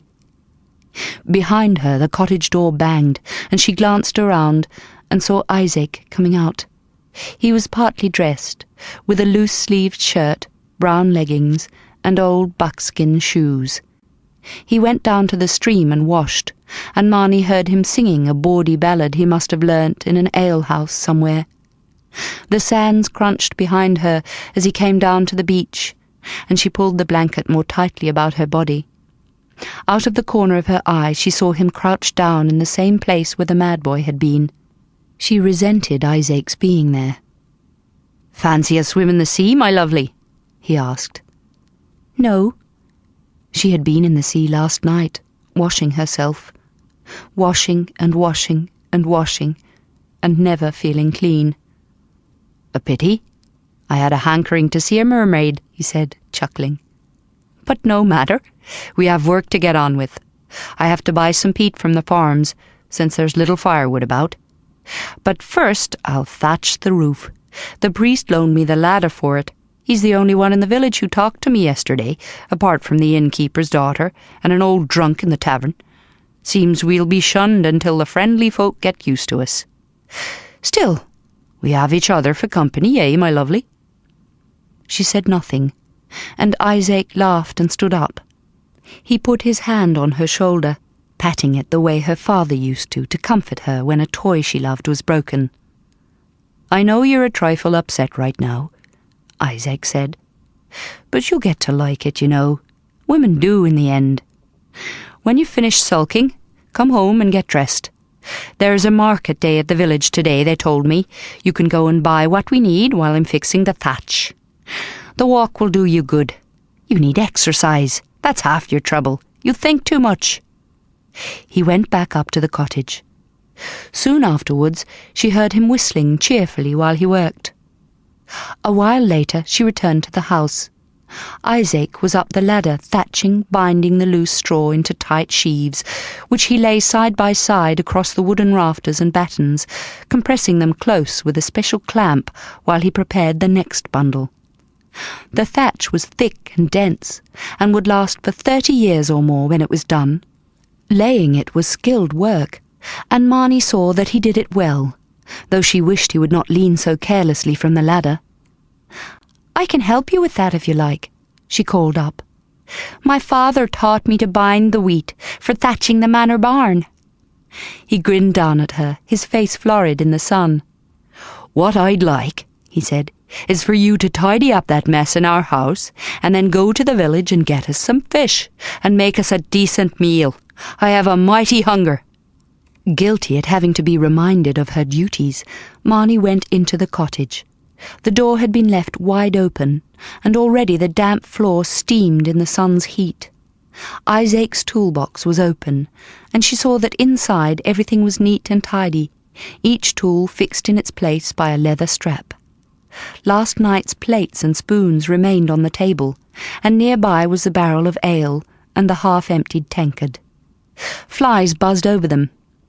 Moving to the end of the cottage where the thatch was whole and Isaac could not see her, Marnie scrambled hurriedly into her clothes. Then she collected the plates and spoons and took them down to the stream to wash. The water gurgled peacefully over the sunny stones, and dragonflies hovered over the surface. Marnie recalled washing dishes in her other home, in a bowl of warm water on the table, and with the younger ones arguing about who would dry them and put them away. She used to resent their shrill voices and constant bickering. Now she yearned to hear them again. Finishing the washing, she went back to the cottage and put the plates and spoons in the little alcove in the wall beside the fireplace. While there she noticed strange circles and signs scratched into the chimney stones, magical charms to prevent witches flying in through the chimney. Marnie ran her fingertips over them, wondering whose hand had etched them there. She tidied the rest of the room, and swept the hearth with the straw broom her favourite brother Nathy had made her for a wedding gift. As he had given it to her, he had joked, his eyes sparkling. "You can use it, sis, to sweep that grand husband of yours into bed." "Hush your mouth," she had cried, red-faced and laughing. "You ought not to know such things." She thought of her brother's playful teasing as she straightened the crumpled bed now, and wept. Finishing her work, she wiped her face on her hands and went outside. Shading her eyes from the sun, she called up to the man on the roof. "I'll go now, if you give me some money." He came down the ladder and went into the house. Going over to his locked chest, he removed a velvet purse, took out a few coins, locked the purse away again, and put the key in the little bag around his neck. "Buy yourself a gift too, if you want," he said, carefree and generous, as he placed the money in her palm. "A red ribbon, perhaps, for your black hair. That would please me. I gave you some once, but never saw you wear them." "I gave them to the children," she said. "I thought they were for them." Tilting her chin with his forefinger, he looked closely at her face. "Have you been crying again?" he asked. She pulled away from him, and he swore. "You're going to have to make a bigger effort to be happy, Marnie," he said. "Else you'll cause us both misery, and drive me to drink. Lord knows I'm doing my best, but my patience has its limitations. Now before you go, I have a thing to ask. Yesterday, when you were cleaning the house, did you find anything?" "Only a lot of dirt and a little spoon. It was broken and rotting." "I meant something of value, woman." "I found nothing else, sir. Did you lose something? If you tell me what it is, sir, I can look for it." "For Christ's sake, stop calling me sir. Call me Isaac." "Yes, sir." Isaac sighed and ran a hand through his hair. "If you ever find anything, you must give it to me. Don't ever try to deceive me. I won't tolerate lies or disobedience or being crossed." "I wouldn't do those things, sir. I'm your wife." "Aye, so you are. I thought you forgot that blissful circumstance last night. Now go and buy those things for us, and don't be all day about it. I'm starving. You're supposed to be looking after me. That part of the bargain you ought to be willing to keep." Marnie put on her old shoes and placed the coins in the felt purse tied to her girdle. The day was warm, and she put on her white linen hood before picking up the basket that had contained the broken pottery. As she left, Isaac was pouring himself his 4th ale of the day. He drank it in a few thirsty mouthfuls, then climbed up the ladder to continue the thatching on the steep and broken roof. Chapter 6. Rough trestle tables had been set up on the stretch of flat land beside the church, and the people of Torkura had put out their simple wares. Other craft folk had come from nearby villages as well, and there was a festive air about the place, with a great deal of joking and laughter. Visiting youths were busy eyeing up the Torkura girls, and a few kisses had been stolen behind the church among the high stone crosses in the graveyard until the priest came out to work in his garden nearby. A group of gypsies had arrived, and their colourful caravans with rows of trinkets and bright toys were attracting the children with a copper coin to spend. Marnie stood in front of the potter's stall and selected 2 small glazed bowls and a cup for herself. The potter's wife, a busty woman with rosy cheeks and several chins, was sitting behind the stall, busily sewing when not taking money. Over the flashing needle she inspected the young stranger. Never one to miss a point to gossip about, the woman noted the newcomer's swollen eyelids and the bruises on her wrists as she turned the pottery over. "You'll be the wife of the stranger who came yesterday," the potter's wife said, never interrupting her stitching, her shrewd eyes flicking over Marnie's work-calloused hands and faded clothes. "The handsome man, with a fine tunic and deerskin boots." Marnie nodded and indicated the pieces of pottery in front of her. "I'll have these, please," she said, opening her purse. "They say he's from the manor house at Fernley village," the potter's wife remarked, taking the coin and delving in her money bag for change. But she did not give the money to Marnie straight away. Marnie placed the pottery into her basket and held out her hand for the change. "They say he's a lord," repeated the potter's wife stubbornly. "Do they?" said Marnie. "Aye, though they say his family's lands aren't near as great as once they were. Still, a lord's a lord, whether he be in charge of a great castle or a smaller estate. But you don't have the look of a lady, if you'll pardon my saying so. Those are working hands you have, and he's old enough to be your father. 'Tis curious that you've come here to live so far from your own kin." Her eyes wandered suspiciously down to Marnie's waist, searching for telltale signs. Disappointed, but still sure of her assessment of the situation, she went on. "Still, 'tis quiet here, and there'll be no talk. And old Biddy can help you when your time arrives. She's cunning when the babes are hard to come, when the father's a big man like your lord, and the wife's so small." "I won't need your old Biddy," said Marnie angrily, "and there's no cause for your tongue to wag." The woman's plump cheeks went scarlet, but her voice was cool as she said, "At least he's doing right by you as your handsome lord, even if he has got an eye for the innkeeper's daughter."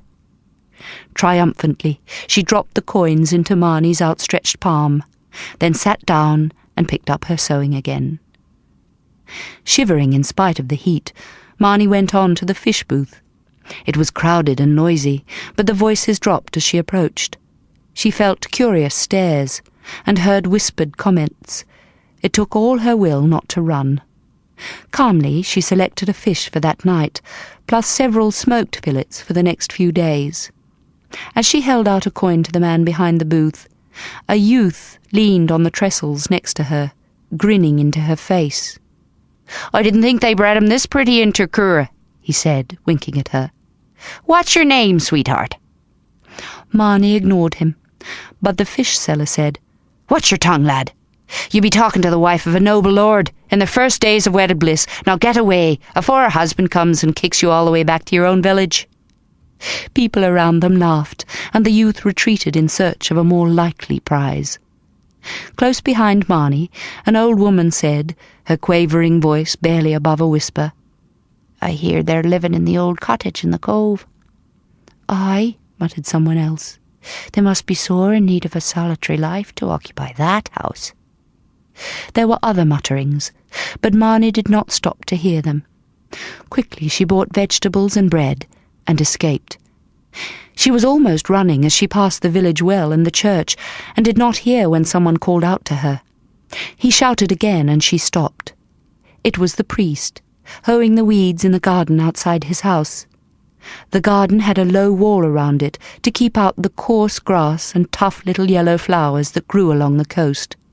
Seaweed was spread on the wall to dry, for use as fertilizer later on. The priest waved to her, then wiped his forehead on his sleeve.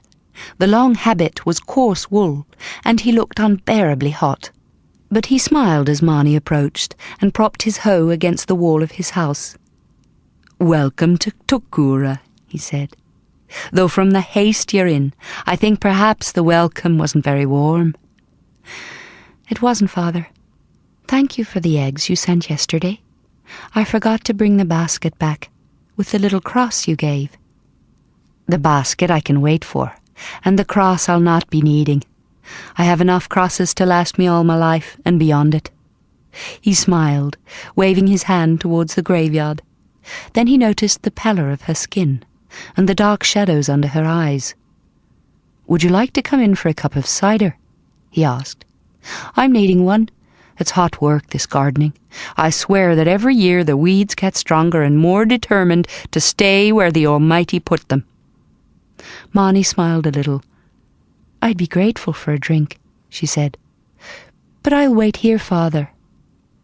The priest gave her a searching look, then stepped over the little stone wall that edged his garden and strode down the dirt path to his doorway.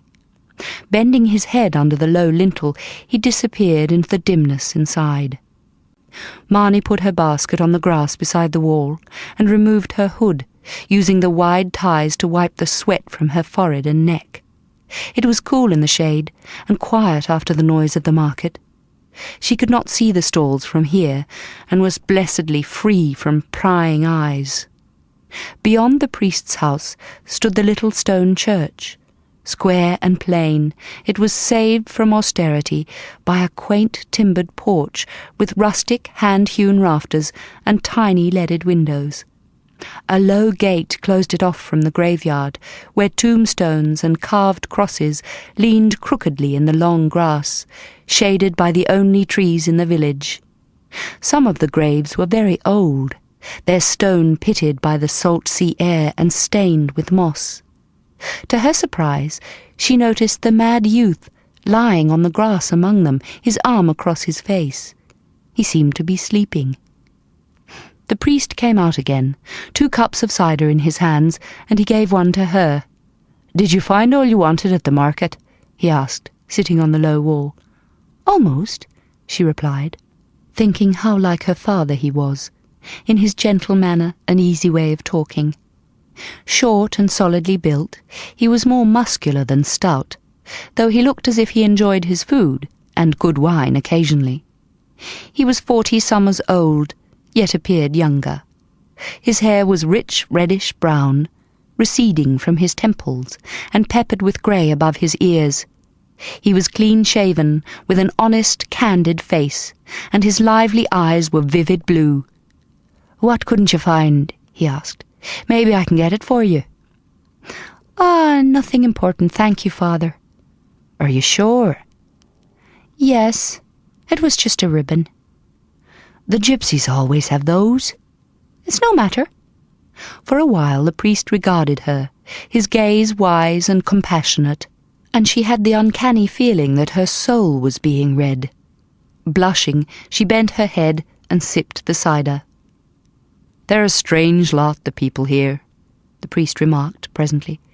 "They're close-knit, and not exactly overflowing with the milk of human kindness. Most of them have lived in this place for generations, and they know one another's fathers and their fathers before them.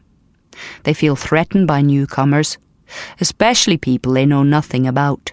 They were even suspicious of me when I first came here 20 summers ago," He gave a boyish grin, adding, "The old ones still call me the new priest."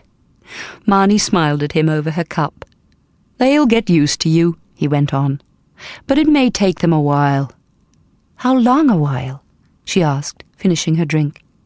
"If it were 20 summers for you, it will be 50 for me." "Oh, not so long as that," he said, laughing.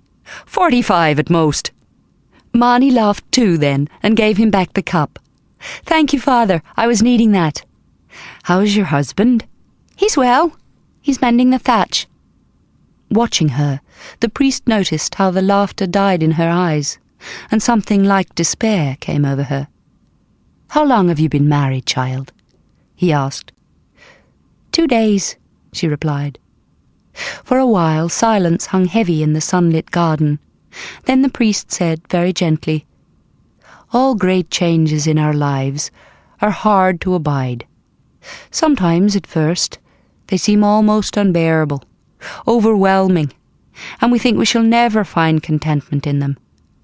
But all things work together for our good, and God always has our happiness in mind." Marnie looked away, biting her lip, and tears ran down her cheeks. The priest wiped his sleeve across his face again and waited for her to compose herself. They were interrupted by the mad youth.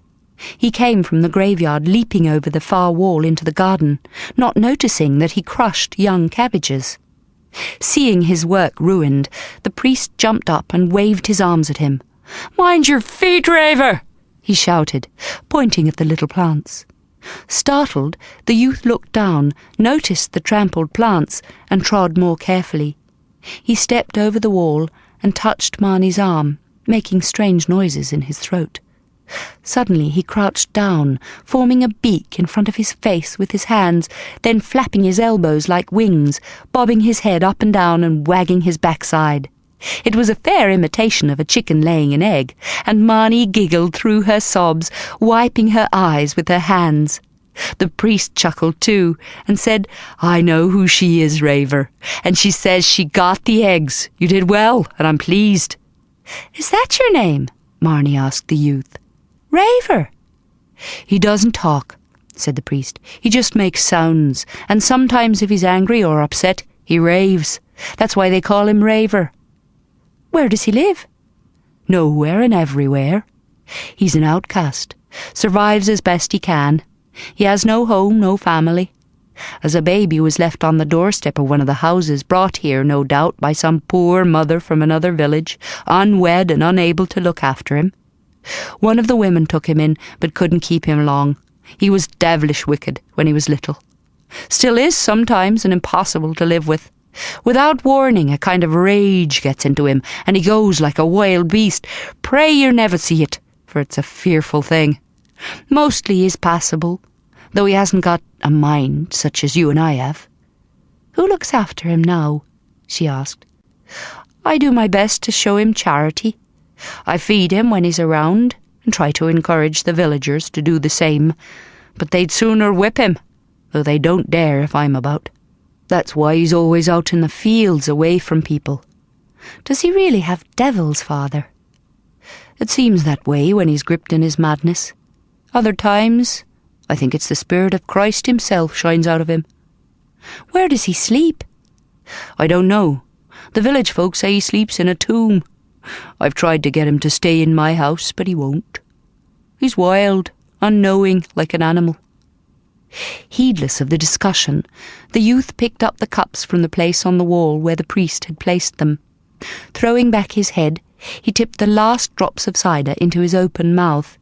His throat was long and lithe, and his dark hair curled in its damp hollows. "I'll get you a drink in a moment, Raver," said the priest. The youth ignored him, licking the rim of a cup with his tongue. All the time he grinned at Marnie, his amazing grey eyes sparkling in the sun. She smiled, 2 points of colour in her cheeks, and busied herself putting on her hood. "I have some tools your husband can borrow if he needs to repair the house," the priest offered. "Thank you, but he has tools. He is skilled at the carpenter's craft. He's using your ladder, though, that you loaned him." Picking up her basket, she turned to go, but hesitated. "Father," she said, looking at him straight, "what is wrong with the house in the cove?" "Folks have been talking, have they?" he said angrily. "I'll bang their stupid skulls together." "What's wrong with it?" "Nothing, child." "Something is. Is there a curse on it?" "I don't think it's a curse so much as the woman who last lived in it." "My husband's grandmother." "Is that his connection with it?" "He inherited the cottage when his father died. He said his grandmother owned it, but it hasn't been lived in since. And when I spoke a blessing before we went in, he laughed and said it would need more than a blessing to undo the thing that she put on it." "So you put a blessing on it, did you? That was wise. The woman who lived there, she was a king's mistress, they say. The king visited her there, in that cottage, so the story goes. And after, the village folk used to hear her singing at night when the moon was full, calling her paramour back to her. And if he didn't come, then she went to him, flying on her broom, so they said." "She was a witch?" "That is what they called her. Whether she was or not is for Christ to judge." "Did they burn her?" "I'm afraid so. No one has been near that house since. Not in the 20 years I've lived in the village, anyway. Don't look so upset, child.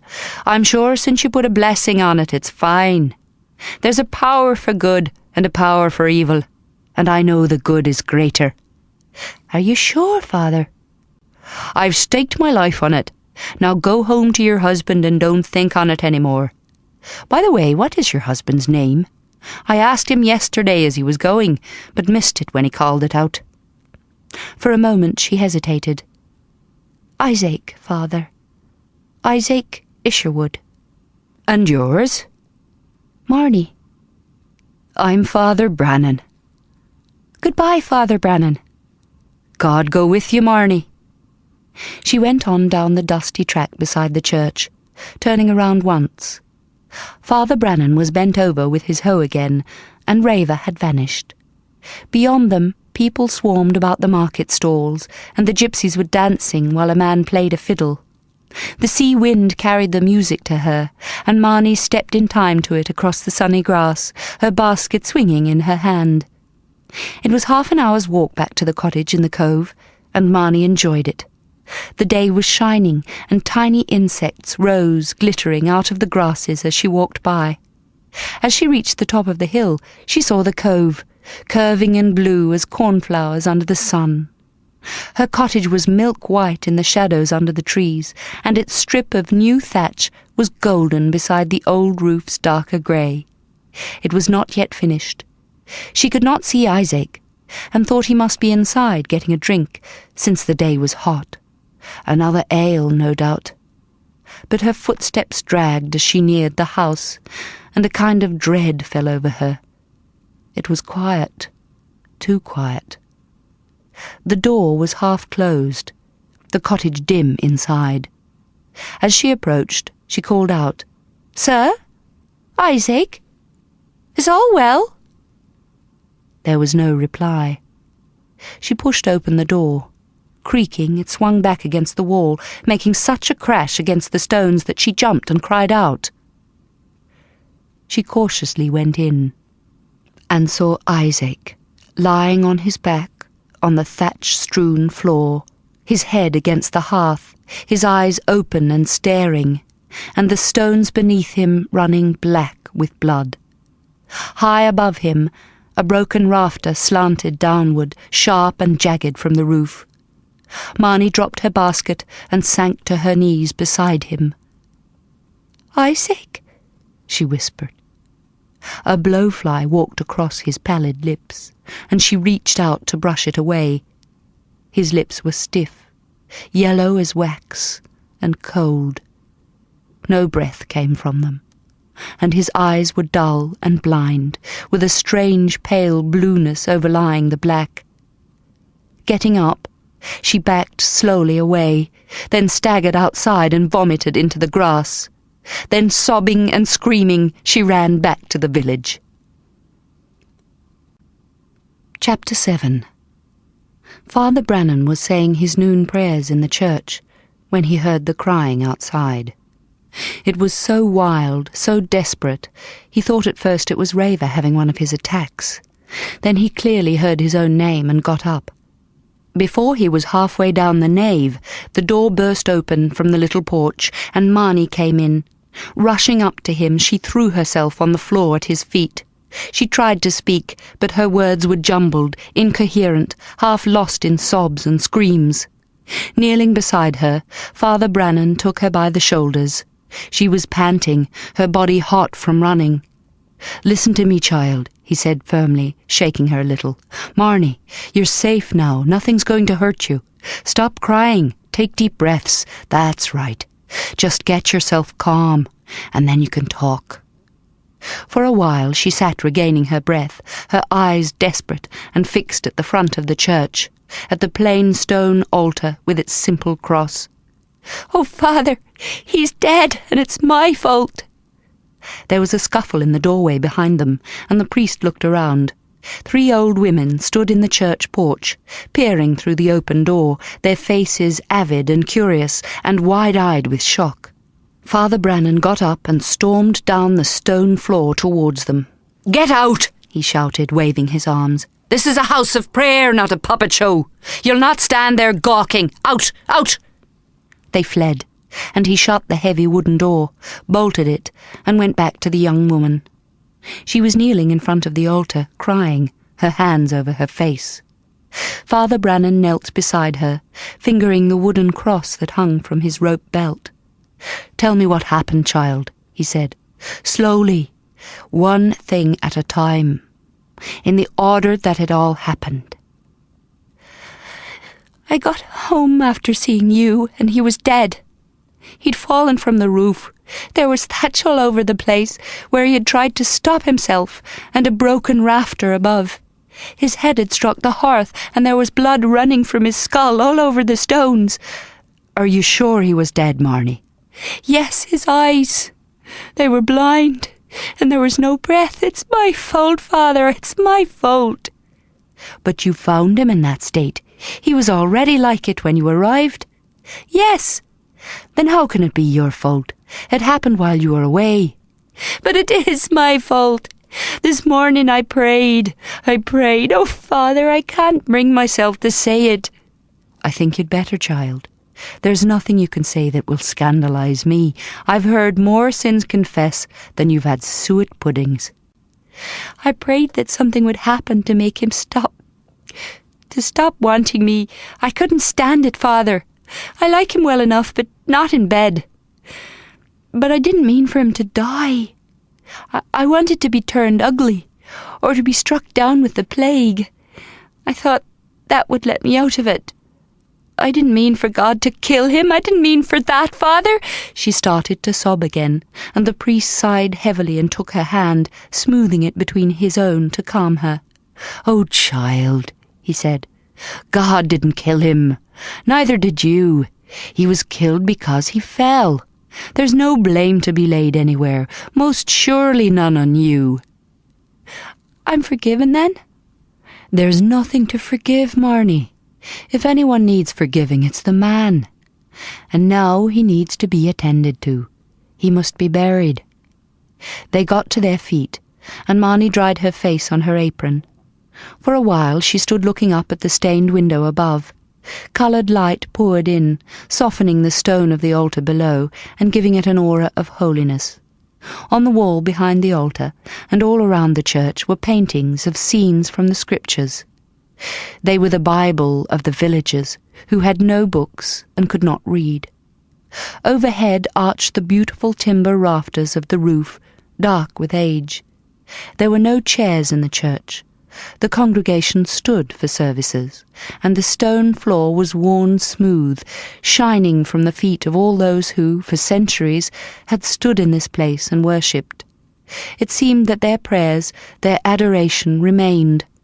The silence here shone, and the little church was full of peace. Slowly, though she was still deadly pale, Marnie's face became calm and resigned. She took a deep breath and said, "I can bury him, Father. but I don't know how deep to make a grave." Father Brannan gave her a small smile. "I honour your self-sufficiency, Marnie," he said, "but I was intending to do the burying for you. I'll get some men to come and help me bring him back here to the graveyard." "I think he should be buried by the cottage, Father." "Are you sure?" "It is his land." "Then that's where he shall be. And when it's done, I'll say some prayers for him. And you could pray for his soul too, if you could find it in your heart to." "I don't hate him, Father." "No, I didn't think you did. You have a good soul, Marnie Isherwood. Now give me a few moments and I'll get my prayer book and Bible and a spade, and I'll find Raver. He can help. It'll take another man as well who can verify the death, and then come back and send a messenger to your husband's family." "They might not be there, Father. Often the Lord's sons weren't there, only Isaac, because he was the only one who would work. Should we wait for them to come?" The priest hesitated, then said, "I'll decide when I've seen your husband, child. Now don't you worry about a thing. I'll see to it all." Then he went off to get the necessary things. At one of the cottages he knocked on the door. An elderly man answered. He had a strong, honest face, well seamed by the weather. "I need your help, Finian," said the priest. "There's been an accidental death, and I'd like you to help me for an hour or so." "I'm not much use at burying, Father, with my back." "It's another matter I need you for. You're the only one in the village, apart from myself, with any understanding in matters of the law. I need you to see the scene of his death, in case there's talk after. Also, I need someone I can depend on to send a message to his family." "'Tis not one of our folks, then?" asked Finian, pulling on his cloak and following the priest along the road. Then he saw Marnie waiting by the church with Raver, and stopped. "It's her husband," said the priest. "I'll not go near that cottage, Father." "You don't have to come in it. Just check the body with me, that's all." Finian grunted. "I'll do it, Father, but I'll not be staying a moment longer than I need to near that evil house." Outside the church, the villagers stood in silence and watched as old Finian tramped away with Father Brannan. Ahead of them went the village madman and the newcomer. The priest was carrying his spade and holy books, and they went up the track towards the cove and the accursed cottage. As they went, 3 ancient women hobbled to the front of the watching villagers. One of them lifted a hand and pointed her gnarled finger in the direction of the beautiful young outsider. "It was her!" shrieked the old woman, her voice high and quavering. "It was her in the church! Her we saw! Her we heard confess to murder!" Chapter 8. Marnie waited out in the sun with Raver, while Father Brannan went over to the cottage. Finian shuffled close behind the priest, his wrinkled hands clasped in fervent prayer. They stopped, just outside the door. Father Brannan bent his head and prayed, and Marnie wondered if he were exorcising demons out of the house. Then he talked to Finian, but their voices were too low for her to hear. She turned and walked down to the beach, and Raver went with her. "I want you to see how he lies," said Father Brannan to Finian. "I want you to tell me how you think he died. Think carefully about it. You may have to remember this, and every detail you see now." For a long time they stood looking at the corpse, seeing how it lay, and how the broken rafter directly above had been weakened by worms and rot. The thatching remained unfinished. "'Tis obvious he fell," said old Finian. "There's the rotten timbers above and the straw everywhere, like he'd clutched at it to try to stop himself, and his head is broke on the stones there on the hearth, and the blood running everywhere. He died awful sudden, with his eyes open and no struggle to get help or moving after. It was an accident, Father, a mortal accident. 'Tis this house. It put a curse on him, and he's already rotting in this heat. You can smell him or the devil in this place." "I'll have to bury him now," said Father Brannan. "Listen careful, man. His name is Isaac Isherwood, of the manor house at Fernlea. Will you arrange for someone to go and tell him of his death, and how he died? And ask if there's a will, and if so, when it's to be read, so his widow can be there. I haven't time to write a letter, and I'm depending on you to get things right. Will you do it?" Old Finian nodded gravely. "I'll send young Connor. He's a good head on him, and he can ride a horse. Shall I go now, Father?" "Aye, and thank you," said Father Brannan, and the old man fled, his cloak flapping about him as he stumbled up the hill. Making the sign of the cross, Father Brannan went into the cottage. He bent over the dead man, closed his eyes, and said a prayer over him. Before he went outside again, he stood for a few moments in the sunlight in the cottage doorway, looking at the charming little table with its jar of foxgloves and the little bronze cross he had sent with the eggs. Next to them was an opened pitcher, a tankard part full, and a pool of spilled ale shining on the wood. On the floor by the table was the basket Marnie had carried that morning, its contents scattered on the floor. Father Brannan picked everything up, setting it on the table. Then he went out and called to Raver. The youth was down on the beach with Marnie, not close to her, but just watching over her as she stood gazing at the sea. He ignored the priest's shouts, but Marnie turned. Then Raver looked around as well. Father Brannan went over to them. "I need you to help me bring out the body, Raver," he said. "You stay here, Marnie. Don't come over until he's buried. If you want something to do, perhaps you could go for a walk and pick some flowers for his grave. And do you mind if I take a blanket from your bed to wrap him in?" "Take whatever you need," she said. Father Brannan touched Raver's arm and led him over to the house, explaining again about the corpse inside. Even so, from where she stayed on the beach, Marnie heard the young man cry out in shock, and saw him rush out as she had and lean over the long grass. She walked along the shore, trying not to look when they dragged the body out the door and across the grass to a spot under the trees, not far from where the horse was tethered. The sun was low in the sky when Marnie picked some foxgloves and went to the finished grave. Raver had formed a cross out of driftwood, binding the two pieces with strips of flax that grew along the bank of the stream. "We'll leave the headstone for his family to arrange," said Father Brannan. "But for now, the simple cross will do."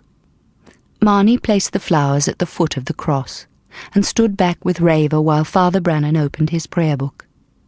But Marnie did not hear the prayers, or anything he said. She was remembering Isaac alive, the way he had been that harvest eve, laughing and dancing. She thought of the way he was that fateful evening at her home in Fernlea, solemn and honourable, offering a way to deliver them out of their predicament. And most clearly of all, she remembered him last night, his face close and overpowering, and the way she had prayed, even while he took her, that everything would end. "Your prayer, Marnie?" Father Brannan was asking. "I think I've done enough praying, Father," she said. Father Brannan nodded, his face compassionate, then bent and picked up his spade. The three of them crossed the grass, stopping in front of the cottage. "I'd like you to come back to Tokura, Marnie," the priest said. "You can stay with one of the women for the night." "I don't want to go back there. I want to stay here." "What? With the roof broken and blood on the hearth?" "The weather's good, so the roof doesn't matter, and the blood can be washed away." "It's not just the blood," he said gently. Well, there are bits of bone too, and the flies. Oh, child, it's not a thing for you to see. If you want to stay here the night, at least let me clean the place for you." "I can do it, Father. Thank you." The priest sighed. "As you wish," he said. "But if you change your mind, you know where I'll be. Would you at least let me fetch his thatching tools down from the roof for you? They should be put away safe." "Thank you, but I can climb a ladder." "Tomorrow, what will you do, Marnie? Will you go back to your own family?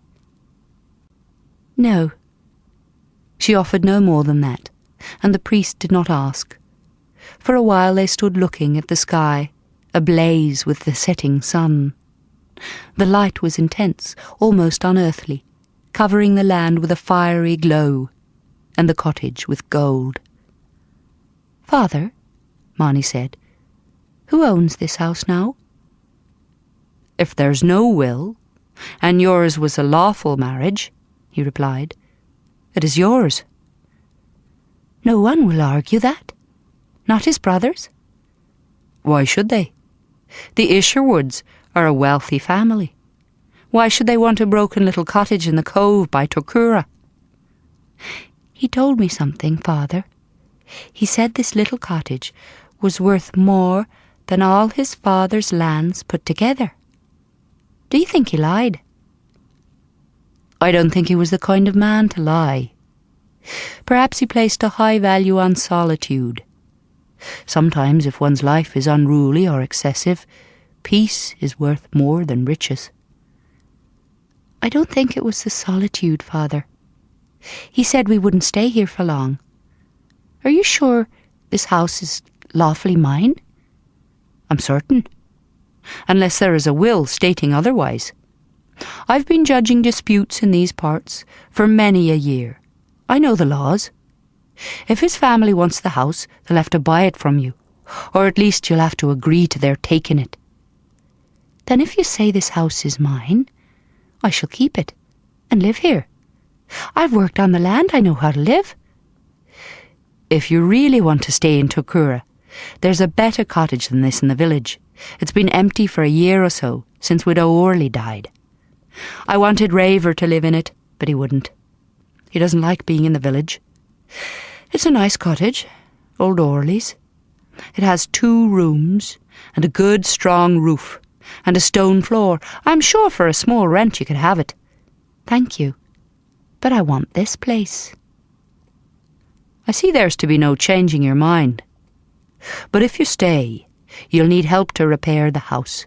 That rotten rafter must be replaced and the thatching finished. I'll send a carpenter in the morning to do it, and a thatcher the day after that." "I can do the thatching. My father showed me how. He said a woman ought to know how to do these things." "He's a rare man, and a wise one. Is there anything else you would like me to do?" "I'd like some chickens, Father, and a goat for milk. Also some seeds so I can plant some vegetables. I can pay for everything. My husband has some money. I suppose it's mine now." "All those can be easily provided. I have a boat too, if you want one," said Father Brannan. "The man who owned it drowned a while ago, and no one else will have it. I've used it a few times, but I usually go out fishing with the men from the village.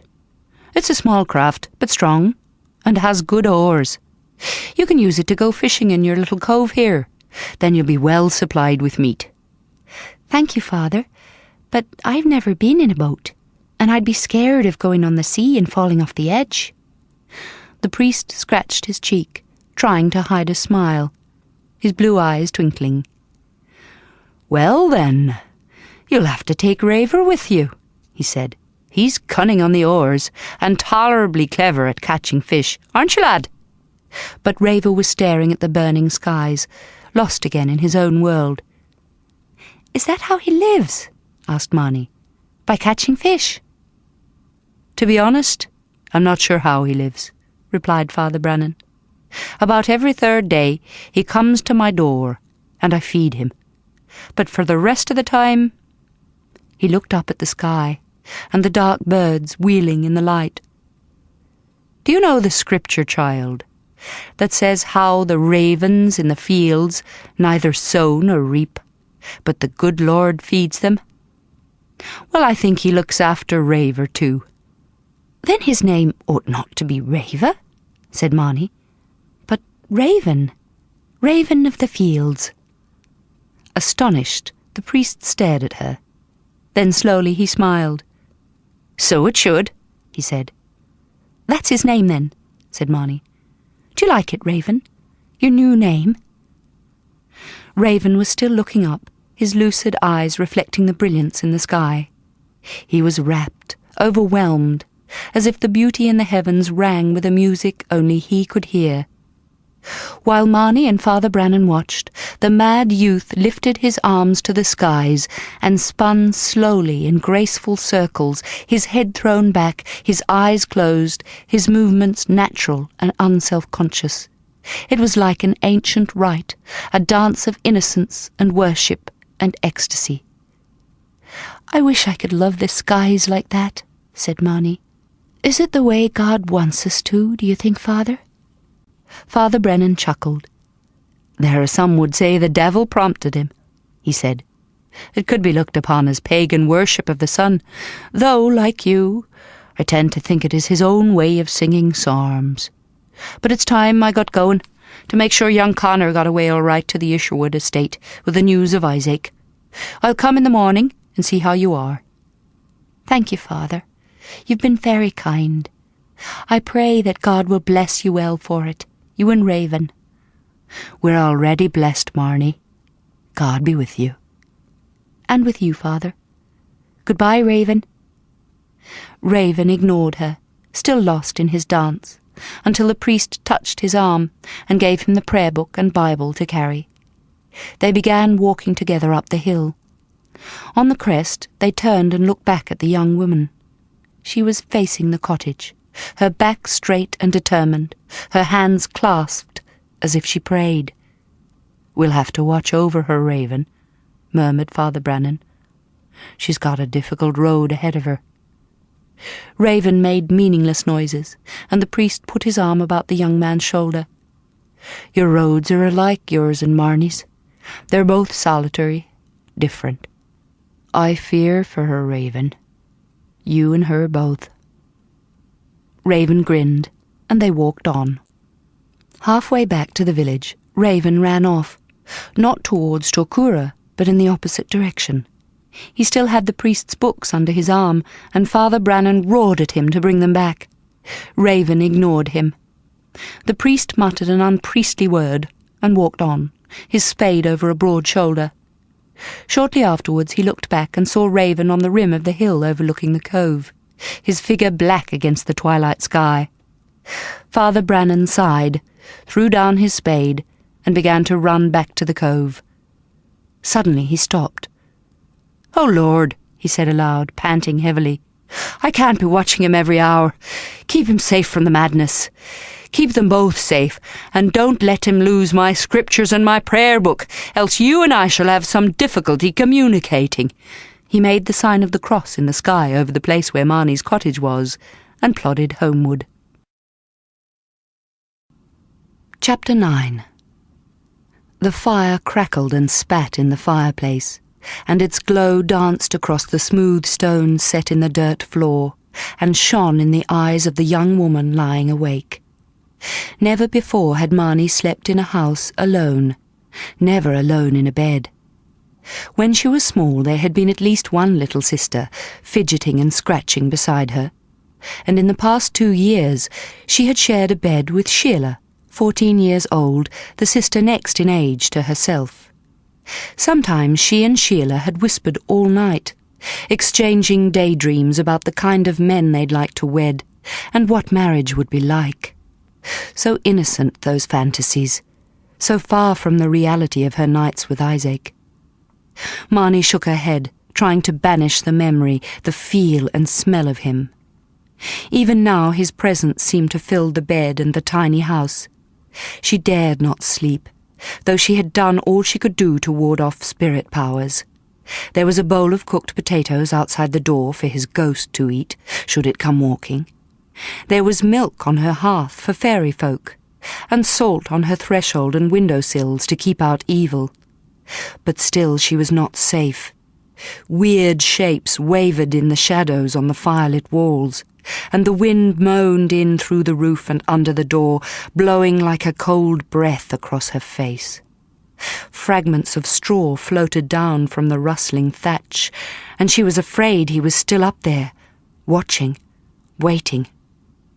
Outside an owl hooted, and the sea washed quietly on the shore. There was a furtive shuffling, a scraping on the wall. Then a noise like something huge sliding along the side of her house, tearing at the thatch and scratching hard across the stone, then a mighty thud on the ground. For a few moments she did not move, while there went across her mind half-shaped images of goblins and ghosts.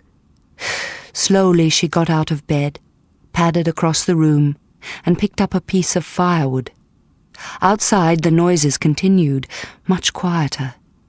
Something moved along her wall, and there was a grunt, animal-like and gruff. She stared fearfully at the metal latch and cursed not having a bolt to drive across. To her horror, the scuffling began again, this time on her step. She heard breathing and a brushing against her door.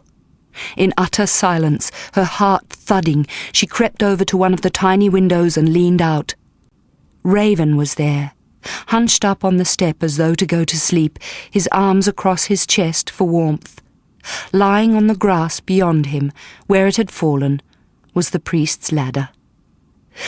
"Raven, you flaming fool!" she yelled, throwing down the firewood and going over to the door. She flung it open and Raven fell inside, knocking his head hard on the stones. He had been hugging Father Brannan's books, and they tumbled on the floor. Confused, mumbling incoherently, Raven gathered them up, smoothing the precious pages flat before closing them. He staggered to his feet and put the books on the table, then fingered his bleeding forehead.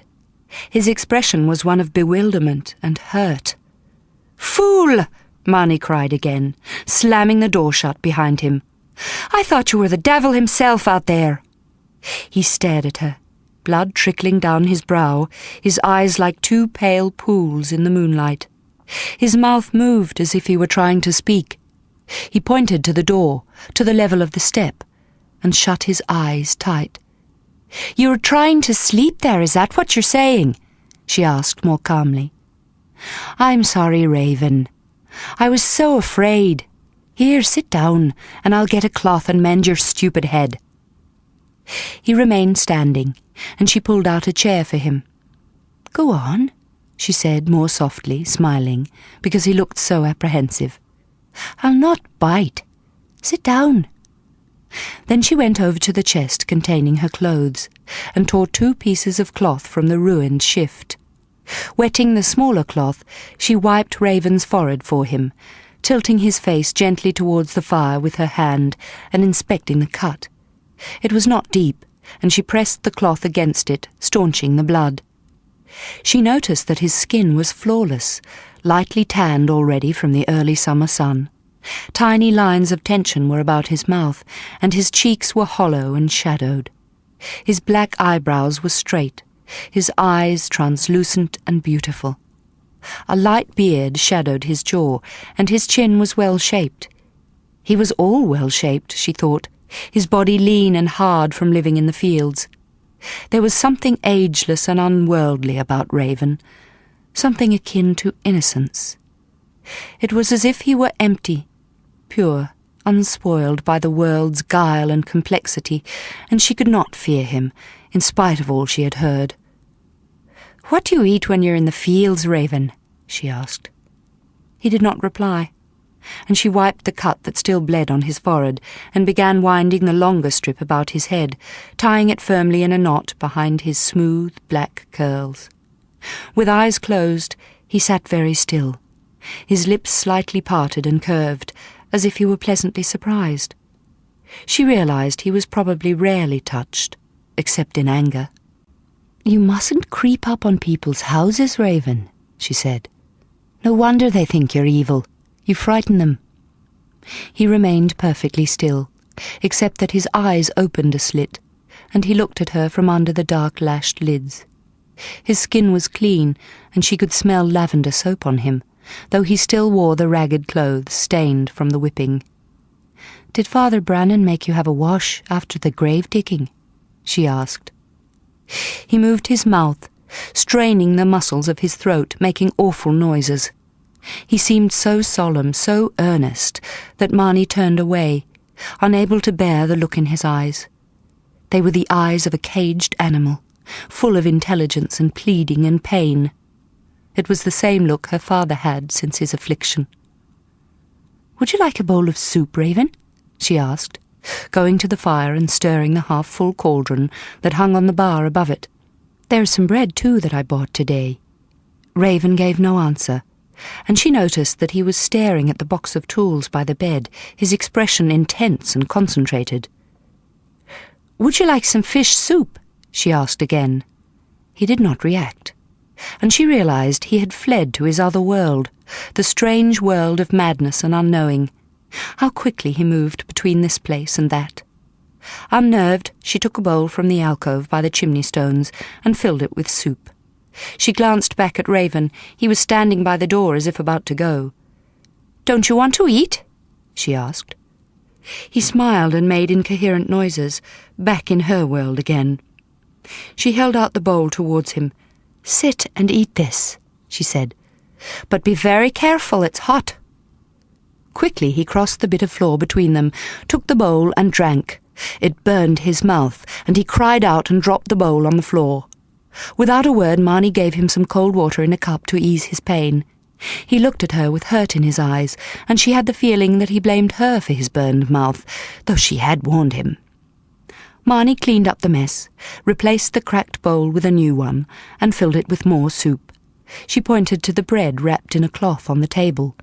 "Open that and break some for yourself," she said. "If you dip it in the soup, it won't be so hot. And sit down, eat properly." He did not sit, but unwrapped the cloth, discovered the bread, and smiled in surprise. "You don't understand anything, do you?" said Marnie softly, pushing his bowl of soup towards him. "Sit down and eat, Raven." Ignoring her, he broke a large chunk off the bread and began eating hungrily. "How long is it since you last ate?" asked Marnie. Raven grinned, his mouth full of food, and turned to go. As he was about to open the door, Marnie said, "You can sleep by the fire if you like. It must be near midnight. Don't go outside again." Still chewing the bread, he stared at her, a bewildered expression on his face. "You can sleep here," she said. He remained confused, so she closed her eyes and rested her hand on her right cheek. Realization dawned on Raven's face. Grunting, half laughing, he pointed to Marnie's bed on the floor, and fear crawled over her. Fighting to keep her voice steady, she said, "That's my bed, Raven. You sleep by the fire." He just looked at her, his grey eyes deep and inquiring. She turned away, picked up her quilt, and pushed it into his arms. "You sleep by the fire," she repeated. His lower jaw worked, and he made hideous noises again. "Don't do that," she cried. "You sound like you're possessed." Afraid at her anger, sensing her fear, he stepped back towards the door, his right hand already on the latch. "I said you can sleep inside," she said, "but by the fire, over there." She pointed to the hearth, and Raven suddenly beamed, his madness gone. Marnie watched as he crouched down, spread the quilt carefully in the fire's glow, and lay on it. Then he drew the sides up over himself, fingering its fine weave, sniffing it. As he sniffed, he made strange, soft sounds, like a contented animal, and Marnie smiled to herself. Then she went over to her own bed, slipped in, and pulled the blankets up to her chin.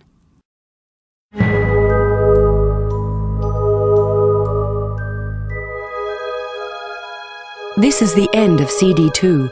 The story will continue on CD 3.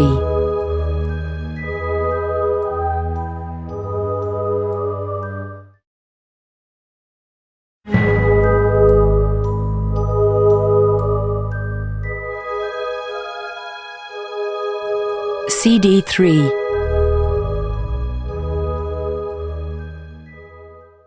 For a long time she watched Raven, wondering if she too were mad, letting him sleep in the cottage with her. But he lay very still, facing the fire, the strip of bandage pale against his black and shining hair. "Good night, Raven," she said. He did not reply, and she relaxed, looking up at the stars through the roof.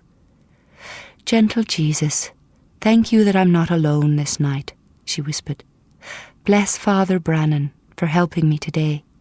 And bless Raven, and help me be strong since I'm to live here by myself, and bless the soul of Isaac." Then she closed her eyes and fell instantly asleep. Something woke her suddenly in the dead of night, and she sat bolt upright. The fire had gone out, and the room was in pitch darkness. Something banged, loud and echoing, and cold wind blew across her. "The door," she thought, terrified. "Someone's opened the door." Almost fainting with fear, she thought of Isaac, of his grave burst open and his body standing. "Raven!" she screamed, her voice strangled in her throat. "Raven! Where are you?" No reply, just utter dark, and that awful banging again. Then she realized it was the wind banging the door against the wall. Raven must have gone, leaving the door ajar. Praying, summoning all her courage, she got up and groped her way around the table, knocking over a chair in her haste. She slammed the door and shut the latch. Then, fumbling, she picked up the flints from the table and lit the candle. The soft glow revealed swirling smoke and ash, and she realized that the wind, blowing down the chimney, had scattered the remaining fire. Marnie glanced at the floor by the hearth, searching for sparks or hot ash, and saw Raven, still curled in his quilt, unaware of everything. "Does the madness grip you even in your sleep?" she whispered, thinking of all the noise, and how deep he must be in his other world to have missed it all. Then an astounding thought struck her, and she went and knelt by his head. "Can you hear me, Raven?" she asked. She shouted his name.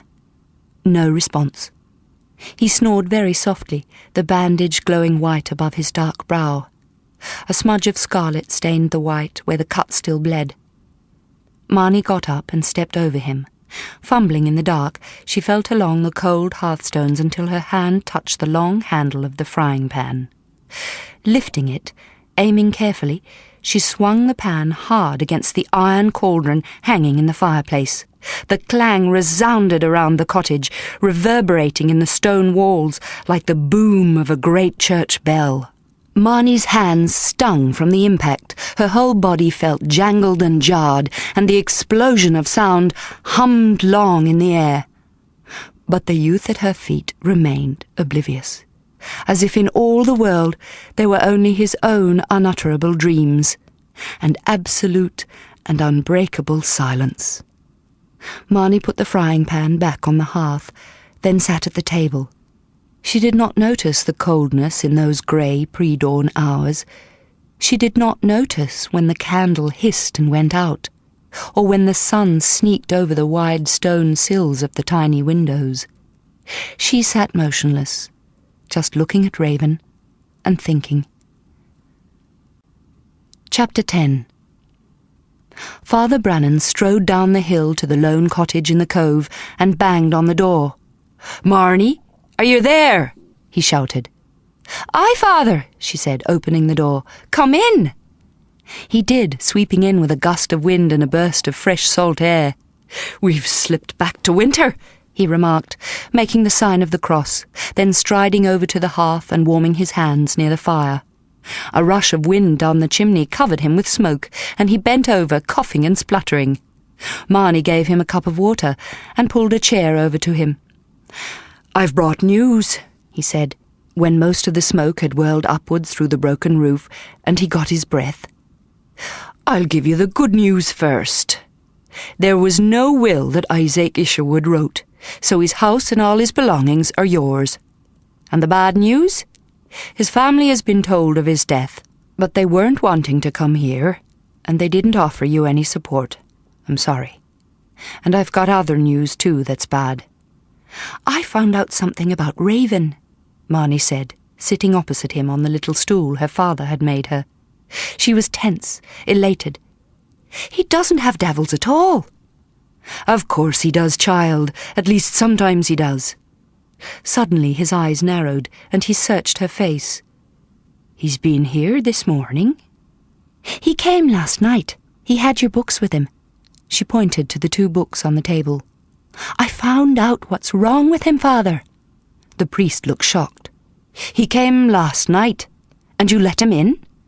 He fell in, more like. He was asleep on my step, and I opened the door and he rolled in.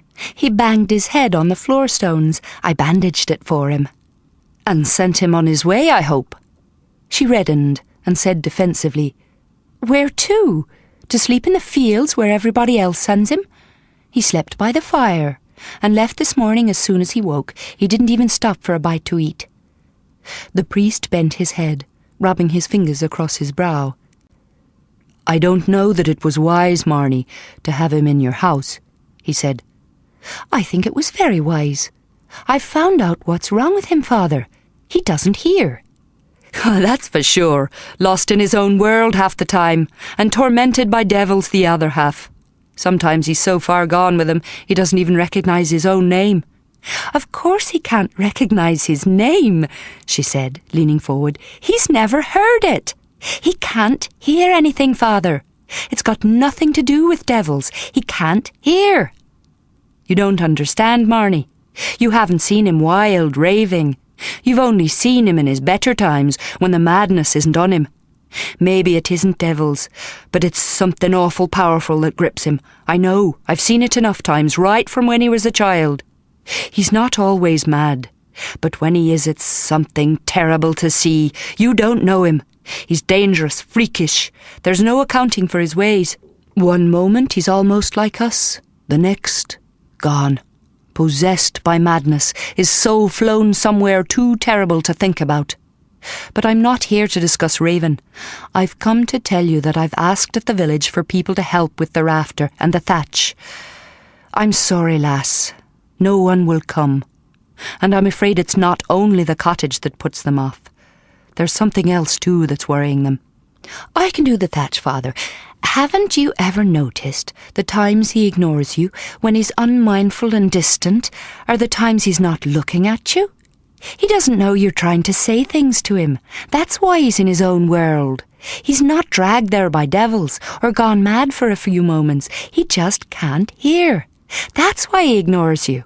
And when he does see you talking to him, he tries to talk back. That's why he opens and shuts his mouth all the time and makes noises. He sees other people doing it and knows it gets them what they... Marnie, child, I can't believe this. The noises are the madness in him. He doesn't have a mind like ours. I know. I've known him all his life. You know nothing about him.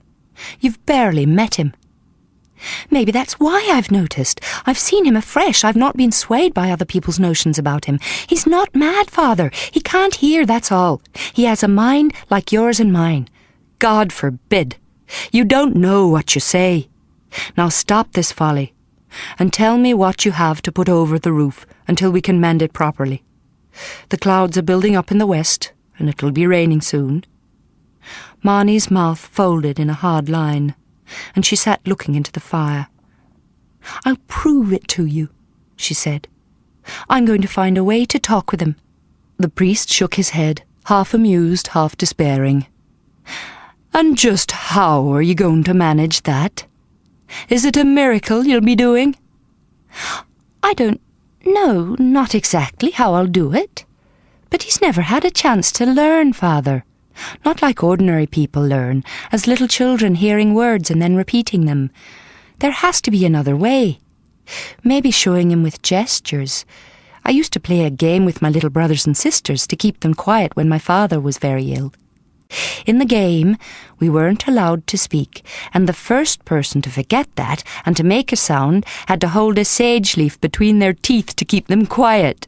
Then the next person to forget had to hold a leaf between their teeth as well, and so on. The last person left without a sage leaf was the winner.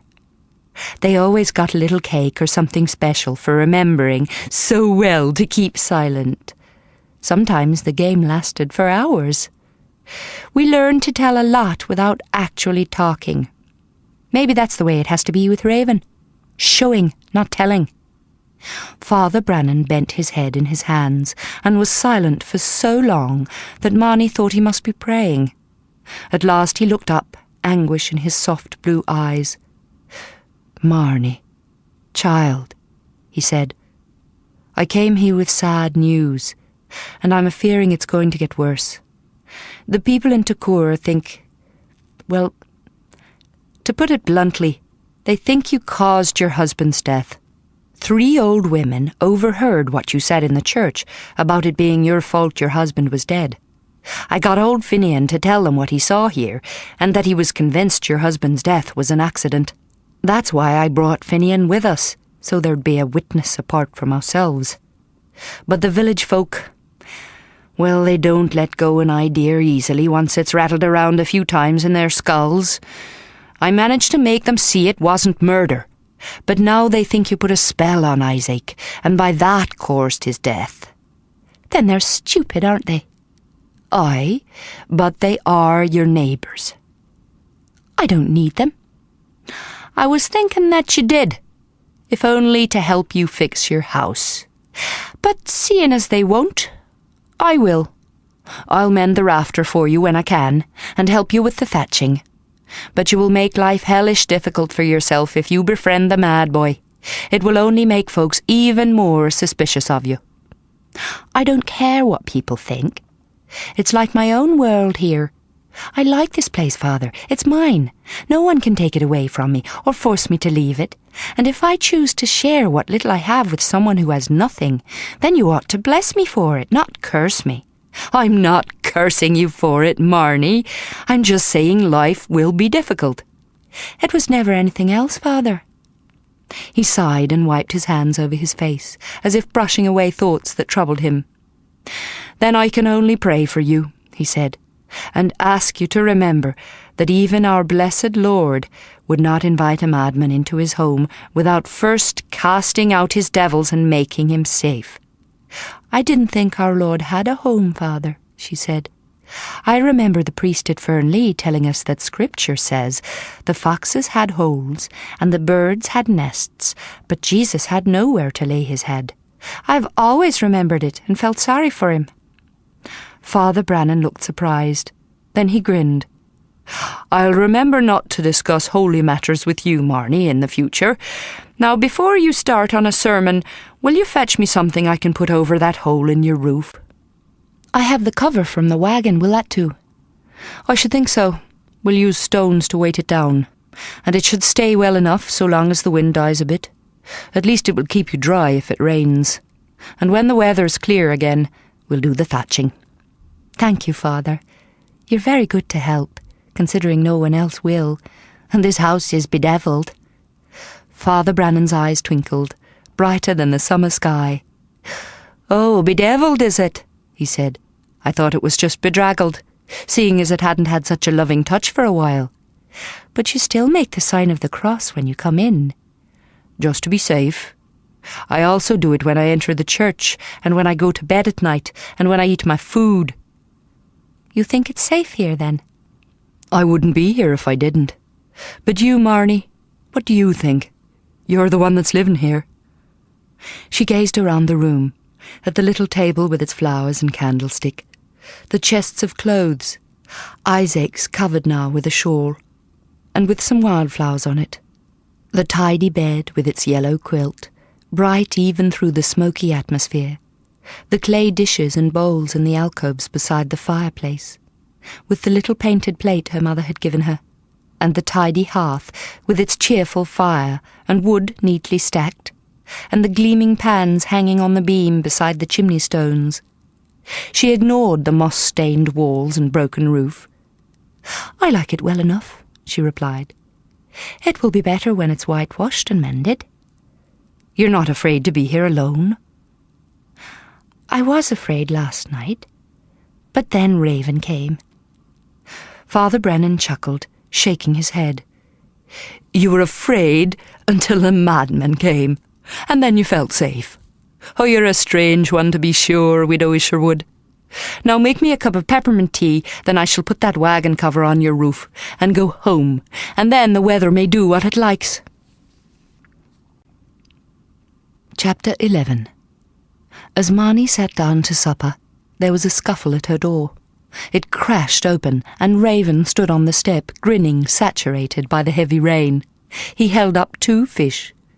Oh, Raven, you haven't been fishing in this weather, have you? She laughed, taking the fish and laying them on the table. Raven opened and shut his mouth, making senseless noises. Behind him, rain flowed from the eaves, and the little stream roared as it rushed, swollen and boisterous, down to the beach. "Did you catch them?" Marnie asked, bringing him inside and lightly tapping his wet chest with her forefinger. Indicating the fish, she made a motion with her hand as if hauling them from the water, then touched Raven's chest again. He stared at her, mystified, then noticed her bowl of soup on the table. Picking it up, he began slurping. Marnie touched his arm and he glanced at her, startled, soup dribbling down his chin, mingling with the water that trickled from his black hair. "You," Marnie said, tapping his chest again, then pointing to one of the chairs. "Sit down." He did as he was told, and Marnie got more soup for herself and sat opposite him.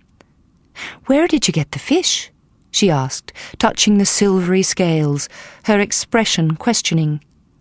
Raven finished the soup, smiled, and got up to help himself to more. Seeing what he was after, Marnie jumped up and took his arm, leading him firmly back to the table. "Not until I know where the fish is from," she said. "Sit." She pushed him into the chair, and he made pleading noises, pointing to the pot of soup over the fire. "After," Marnie said. "I want to know where the fish came from. We have to finish what we start, Raven, else we'll never learn anything." He mimicked her mouth, his sounds earnest and confused, but he remained seated while she pulled her chair around and sat facing him. He was shivering, and Marnie thought of Isaac's chest with his clothes locked inside, and wished she had the key. "The fish," she said, touching them. "Where are they from?" Shrugging, she spread her hands, palms upward, made a gesture as if giving a gift, tapped his chest, and pointed to the fish. She began to repeat the actions, making them deliberate and slow. But halfway through, Raven lost interest and stood up, his eyes longingly on the soup. Marnie gripped his shirt and made him sit again. "We're going to work this out," she said, "if it takes till Christmastide." Making sure she had Raven's attention, she mimed her question again. At first, Raven's face was blank, but suddenly he nodded, grunting with excitement. He pointed in the direction of Torkura, then signed a cross on his chest. "Father Brannan!" Marnie cried. Rapidly she traced the shape of a hood over her head and placed her hands in front of her as though she prayed. Then she made a cross on her chest. "Father Brannan?" she asked. "Did he give me the fish?" Nodding eagerly, making wild noises, Raven signed the cross again, then touched the fish.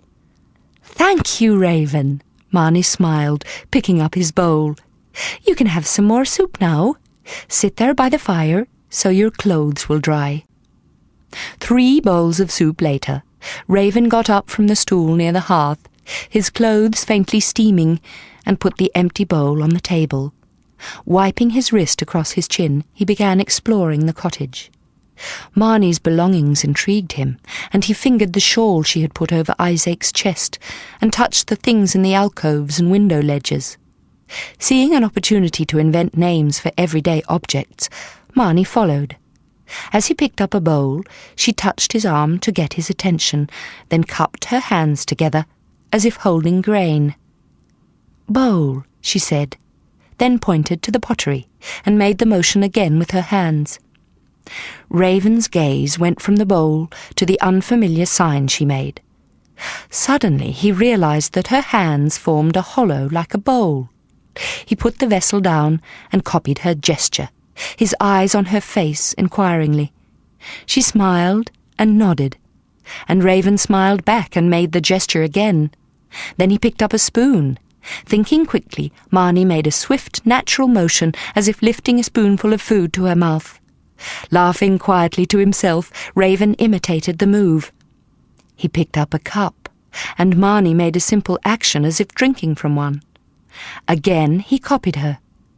All around the cottage he went, pointing out household objects, and each time Marnie gestured names for them. Remembering her silent games with the children, she mimed a simple request, asking Raven to bring her a cup. To her joy and astonishment, Raven understood. As she took the cup from his hands, she almost wept. "We'll talk yet, you and I," she said, and he made unintelligible sounds, his eyes fervent. Realizing that the room was growing dark, Marnie went to the table and lit the candle there. Raven pointed to the candle, then touched her hands. "I don't have a hand word for candle," she said, shaking her head. "I'm sorry, Raven."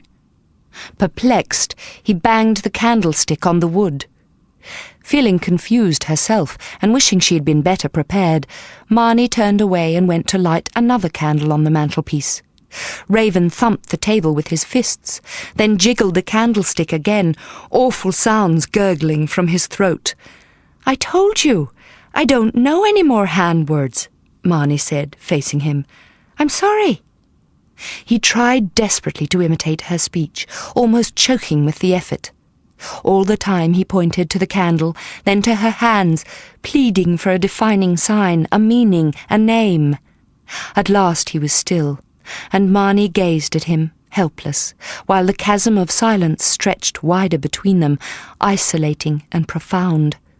Suddenly Raven flung open the door and ran out into the rain. Rushing to the doorway, Marnie called him back, then realized the stupidity of it, and raced out after him. But he was running fast along the bank of the stream, heading for the hills, and she could not catch up with him. Drenched, she stamped back to the cottage, peeled off her soaking clothes, dried herself, and pulled on a clean shift.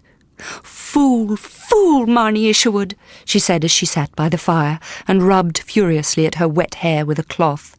"Fool to get him all inspired and then to stop. He'll always be a step ahead, wanting another word, while you shilly-shally about and drive him half mad with impatience. You'll drive yourself mad as well, trying to keep up with him. You'll always come up against that great silence of his, and all the trying in the world won't make a road across it. You're a fool to think you could, Marnie, a flaming fool." She threw the cloth on the hearth and stood to go to bed. As she bent to blow out the candle, she hesitated, looking at the fragile flame. Thoughtfully, she lifted her right hand, palm upward, gathered her fingertips close together, then flicked them slightly open and shut, imitating the flickering light. "Candle," she said. She smiled a little, pleased with the sign. Raising her hand high, she gathered her fingertips together in the same way, but flung them suddenly open, as if scattering a great light. The sun.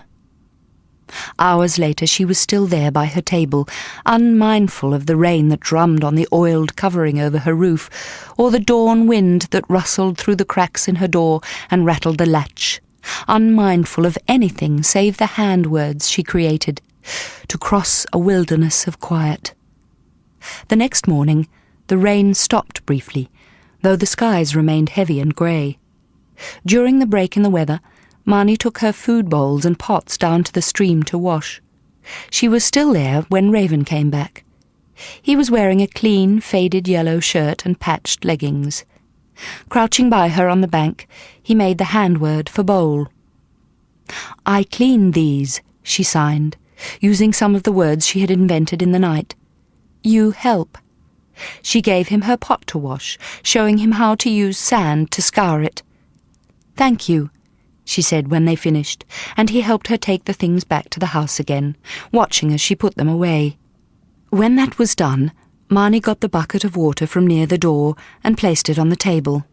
"Bucket," she said, making a swinging motion as if carrying one. Raven looked alarmed for a moment, wanting to please but not knowing what was required of him. Then he noticed the action of her hands, and comprehension dawned. Marnie trickled the fingers of her right hand in the bucket, then repeated the action in the air, making the hand word for water. Raven copied her. Moving around the cottage, she named the other objects for which she had created words last night, and Raven followed, his hands mimicking hers, his unearthly grunts excited and loud. "Bed," they gestured.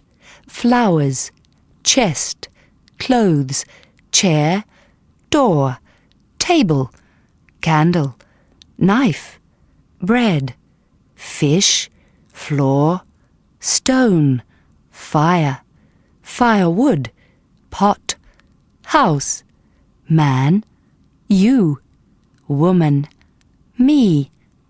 Marnie stopped, elated, her eyes shining. Drink, said Raven with his hands. Me, you, drink. Aye, she said, smiling back. You've earned it, Raven. As she made them tea from marigold petals, he leaned against the side of the chimney watching her, his grey eyes solemn and inquisitive. Sit here, drink, she said, putting the cups on the table and indicating the 2 chairs. Raven copied the signs, getting them confused. She made them again and sat down. He sat too, though she was not sure whether he had understood her words or whether he was simply copying what she did. When he had finished his tea, he made a hand word. Fish, he said, and pretended to eat from his right hand. The fish I will eat, she said. She took the fish down onto the beach to fill it, and Raven followed her. He seemed to understand what she was doing, so she gave him the knife and watched him clean the fish. Father Brannan, you clean fish? She asked. He grinned at her, his dark hair across his eyes, then bent over his work again. Marnie sighed and tried again. This time Raven's face lit up and he nodded eagerly. But Marnie was still not sure he understood. She decided to talk to him all the time, to make up all the handwords she could and use them constantly, whether or not he seemed to comprehend. Surely, she thought, after a time the meanings of words would dawn on him. Gulls flew down, and Raven threw them the scraps. The gulls fought over them, shrieking. Marnie touched Raven's arm so he would look at her hands. The birds fight, she said. Hungry, want food. Raven watched her hands. He copied the sign for birds, making a beak with his fingers in front of his mouth and pointing to the gulls whirling and screaming above their heads. Marnie nodded, thankful that he had understood even that much, and Raven smiled. They took the fillets back to the house and cooked them, and ate sitting at the little table Isaac had made. They could not talk with food in their hands, but their silence was easy and companionable. Marnie thought of her meal with Isaac, with its awkwardness and irksome silence, except for the sounds the man had made as he ate. Raven also made sounds, not knowing that he did, moans and mutters of appreciation, and contented sighs. Marnie watched him over the bowl, her eyes amused and fond. Afterwards they went for a walk along the beach, and Marnie talked constantly with her hands, not caring that what she said would be trivial to anyone else. Raven copied her gestures, making noises with his mouth, and sometimes she thought he understood. But at the day's end, when he curled in a blanket by the fire to sleep, the only thing Marnie was certain of was that he was an excellent mimic, and that he wanted desperately to please her. The next day it was raining again. Raven ate most of the food Marnie had, and still wanted more, trying to win her approval by picking up objects and naming them, hoping she would feed him as a reward.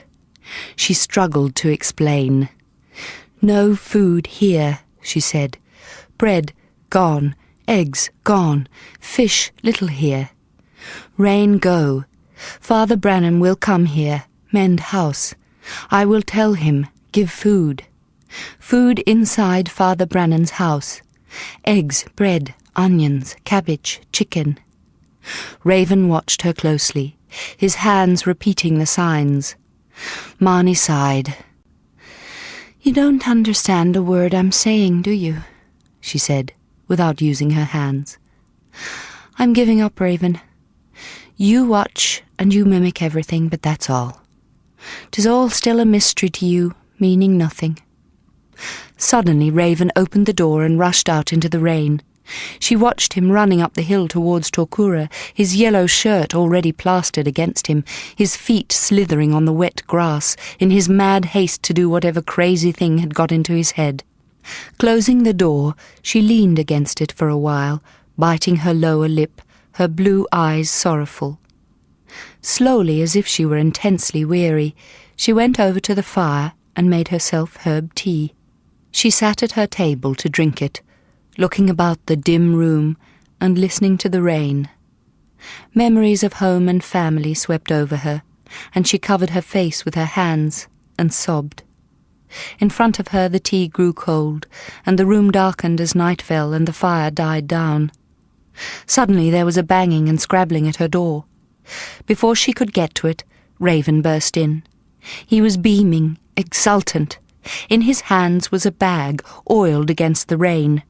He opened it, tipping its contents onto her table. She could hardly see what was there, and got up to throw more wood on the fire.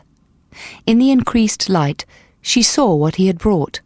Proud, his handwords excited and quick, Raven signed the names to her.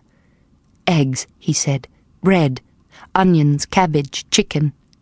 He pointed out of the open door and up the hill towards Tokura, then made a cross on his chest, the sign for the priest. He tried to speak, choking in his eagerness, his handwords frantic and too quick for her to read. Marnie sat down, stunned. Raven sat down opposite her, leaning his dripping arms on the table, watching her face for signs of approval. Then he noticed her tears, and dismay flooded over him. Quickly Marnie wiped her eyes and smiled. "Thank you," she said with her hands. "I will cook food." Raven watched her hands, her mouth. He looked distraught, and Marnie knew he was concerned because she had been crying. She struggled to find words to explain. "You, gone. I hurt. Want my house, my—" But she had no handwords for family, or mother, or father, or sisters. Raven reached across the table and traced a cold finger down her cheek where her tears had been, his beautiful eyes disturbed and questioning. "I want my house," she said, pointing outside several times, trying to indicate a great distance. "I want the man, the woman—" She stopped, frustrated at having no more words for him. Seeing the word man, Raven copied it, scratching the light beard on his jaw. Then he made motions as if digging, and pointed towards Isaac's grave. Marnie shook her head. Overwhelmed again with longing for people familiar and beloved, she started to cry, and could not stop. "I'm sorry, Raven," she choked, burying her face in her hands. "I can't explain." Confused, distraught, Raven went and stood in front of her. He drew her to her feet and tried to take her hands from her face, wanting her to talk to him in signs he understood. Sobbing, she shook her head. He murmured meaningless noises to comfort her and tried again to take her hands, holding her by the wrists. She shrank from him, and he held her more tightly, his voice rising with frustration as he tried to communicate. Suddenly she wrenched away, and he saw her mouth gaping, her features distorted by fear. Grief and hurt swept over him. Howling, he wiped his arm across the table, scattering the gifts he had brought. The bowls shattered against the fireplace, and the food rolled on the floor.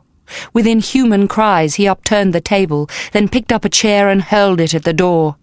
Marnie cringed against the wall, her arms over her head. She heard Raven panting, heard horrendous noises deep in his throat, as if fiends were trying to crawl out of him. Then there was silence, and she realized he had gone. She staggered to her feet and went to the open doorway. The rain still came down in torrents.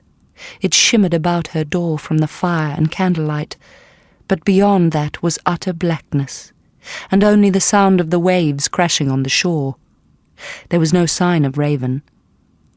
Marnie slammed the door and put the table upright again. The chair had been broken, 2 of its legs snapped. She set the chair and broken pieces beside the fire, and picked up the bowls, spoons, and precious food. Then she went over to Isaac's box of tools. Straining, she dragged it across the stone floor and wedged it hard against the door. She dragged over the other 2 chests as well, and placed them on top of the toolbox. Looking at the windows, she decided they were too small for anyone to climb through, even with the help of demons, but she sprinkled salt on the ledges just to be safe. That night she slept with flints and a candle by her pillow in case she needed light, and had the frying pan nearby for protection. Chapter 12. 5 more days it rained. Confined to a dreary room, severed from all that she had known and loved, Marnie suffered a desolation worse than anything else in her life. By day, unoccupied, she gazed at the rain on the lonely sea and ached for human company. At night, the drumming of the unrelenting rain mingled in her nightmares with scrabblings at her door, unearthly cries, and the howls of the roaming dead. In the afternoon of the 5th day, the skies lightened, and a pale sun shone through the thin clouds. Marnie went out to wash in the stream and to empty the bucket she used for a chamber pot. Isaac had dug a hole behind the cottage, under the thickest canopy of the trees, to be used as a lavatory. Her ablutions completed, Marnie gathered up broken branches and driftwood, then stacked them to dry beside the hearth. Then she untethered the horse, pressing her face against its neck, cherishing the touch of something else alive and warm.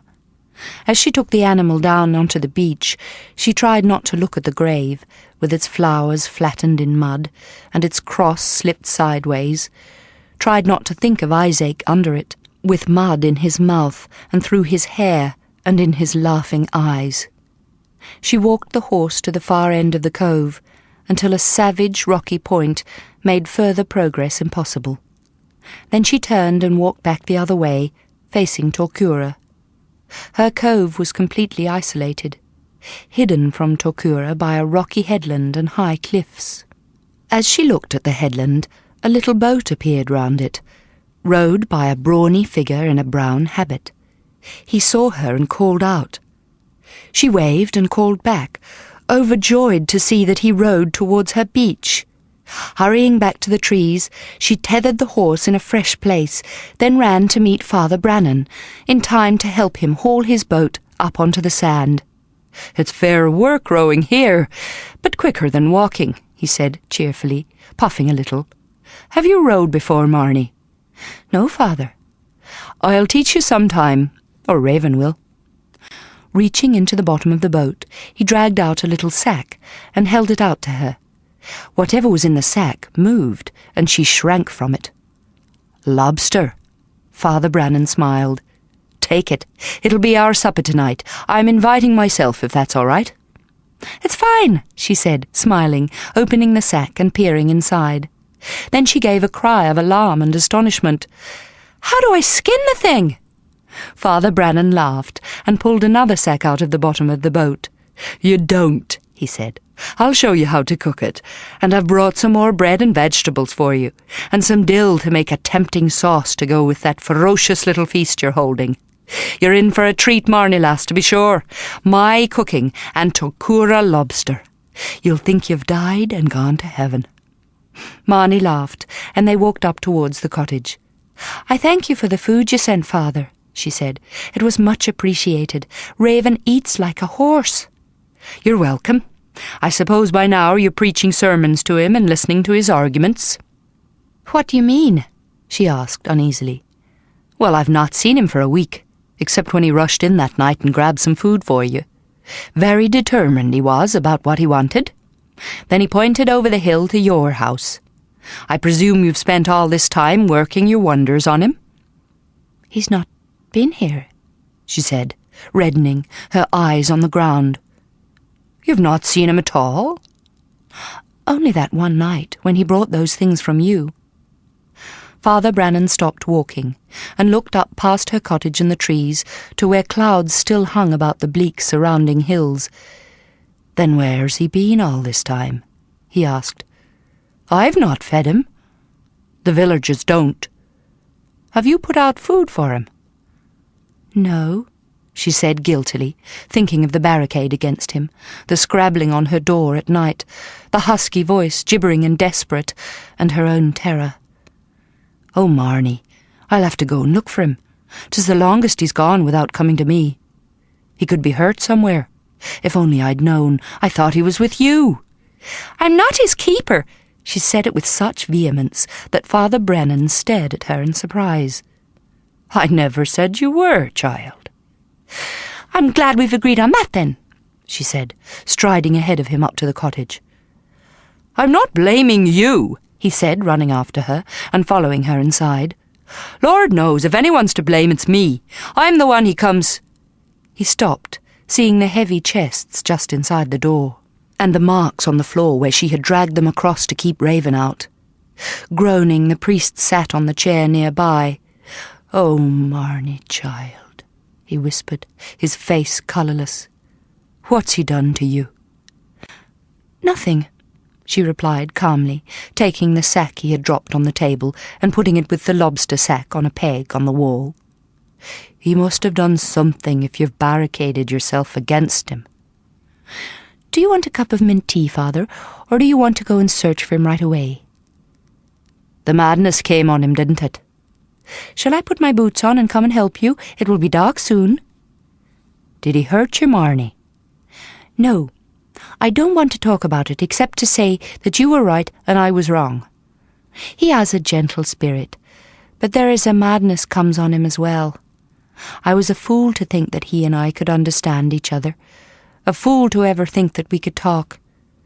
Please forget I mentioned such a thing. I'll mind my own business and not meddle in his life again. Now, do you want me to come and help you look for him?" "I don't think that'll be necessary," he replied. "There are 1 or 2 places I know about where I think he hides. Maybe we'll give the lobster a reprieve tonight, and I'll come tomorrow instead. Put the creature in a bucket of sea-water, and it'll keep." He stood up and began to leave. In the doorway he turned. "By the way, Marnie, that boat's for you. Make sure that you keep it high on the beach, above the line of seaweed. Otherwise the sea will creep up and get it, and you'll not see it again." "Father," she said, suddenly afraid, "do you think the sea has Raven?" Father Brannan chuckled. "Not likely. He swims like a fish. He'll be in a little cave somewhere up in the hills. Don't you go worrying. He's my responsibility." He gave her a cheery wave and went.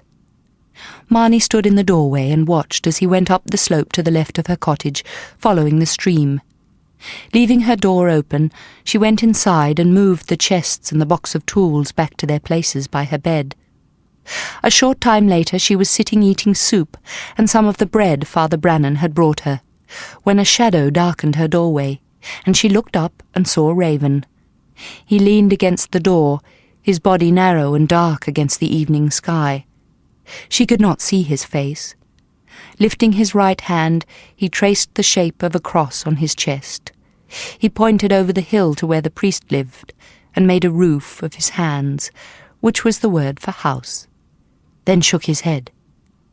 Marnie too made the gesture for the priest, then put her hand above her eyes as if searching, and pointed at Raven. "Father Brannan, looking, you." Raven groaned and slumped lower in the doorway, his head leaning on the wood. He breathed as if he were in pain. Moved to pity, Marnie got up and went to him. He was filthy, covered in grit and mud, and his hair was matted. There were welts on his wrists where he had been bound, and Marnie noticed, when she put her arm about him to help him inside, that the back of his shirt was slippery with blood. Chapter 13. She helped him to a chair, and Raven slouched with his head in his arms on the table, making hoarse and anguished sounds like sobs.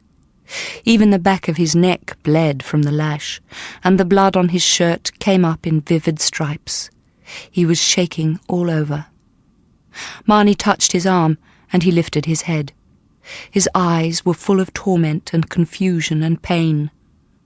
Several times he made the hand word for houses, meaning Tokura, then groaned and pretended to eat from his hand. Marnie made the signs. "You, looking, bread?" Raven nodded. "Hungry," said his hands. Then he made the signs for man and woman, repeating them to signify a crowd, and shook his fists, yelling terrible, incoherent sounds full of hate. Pointing to himself, he made violent motions of binding and whipping. Distressed, Marnie took his arms and made him stop. She put some water over the fire to heat, and placed soap and cloths on the table. Seeing them, Raven made the sign for Father Brannan. He also signed the word for water, and made motions as if wringing out a cloth and washing skin. He touched his own shoulders, and made the sign for the priest again. Marnie pointed to herself. "I will clean you," she said with her hands. Wearily, Raven nodded, and staggered to his feet, gripping the table for support. Marnie took his arm and helped him over to the bed. Unself-consciously, he began to undress, and Marnie returned to the hearth. She stood facing the flames, waiting for the water to heat, listening to Raven's groans as he peeled off his shirt and removed his leggings, and there was a relieved sigh as he finally lay down.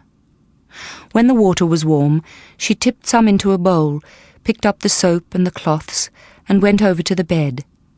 In the dimness, she saw only the pale slenderness of him.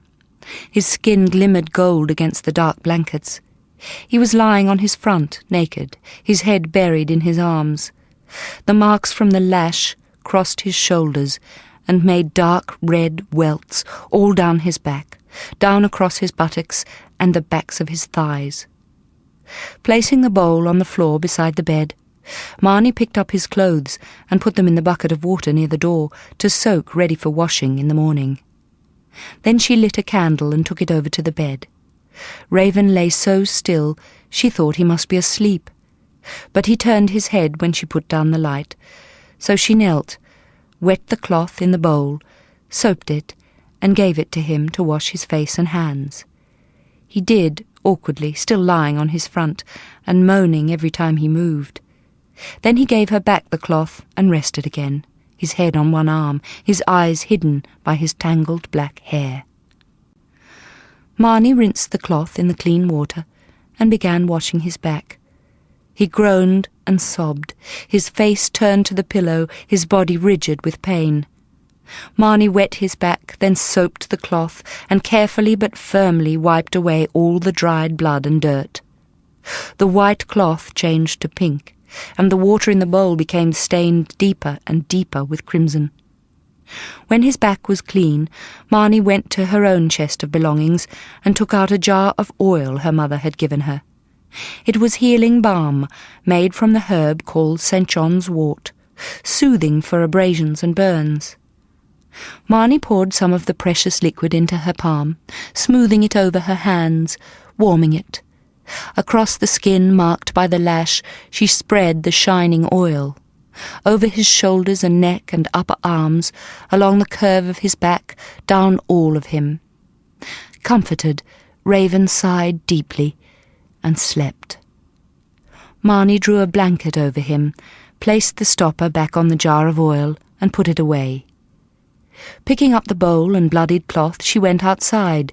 She emptied the red water into the stream and rinsed the cloths and the bowl.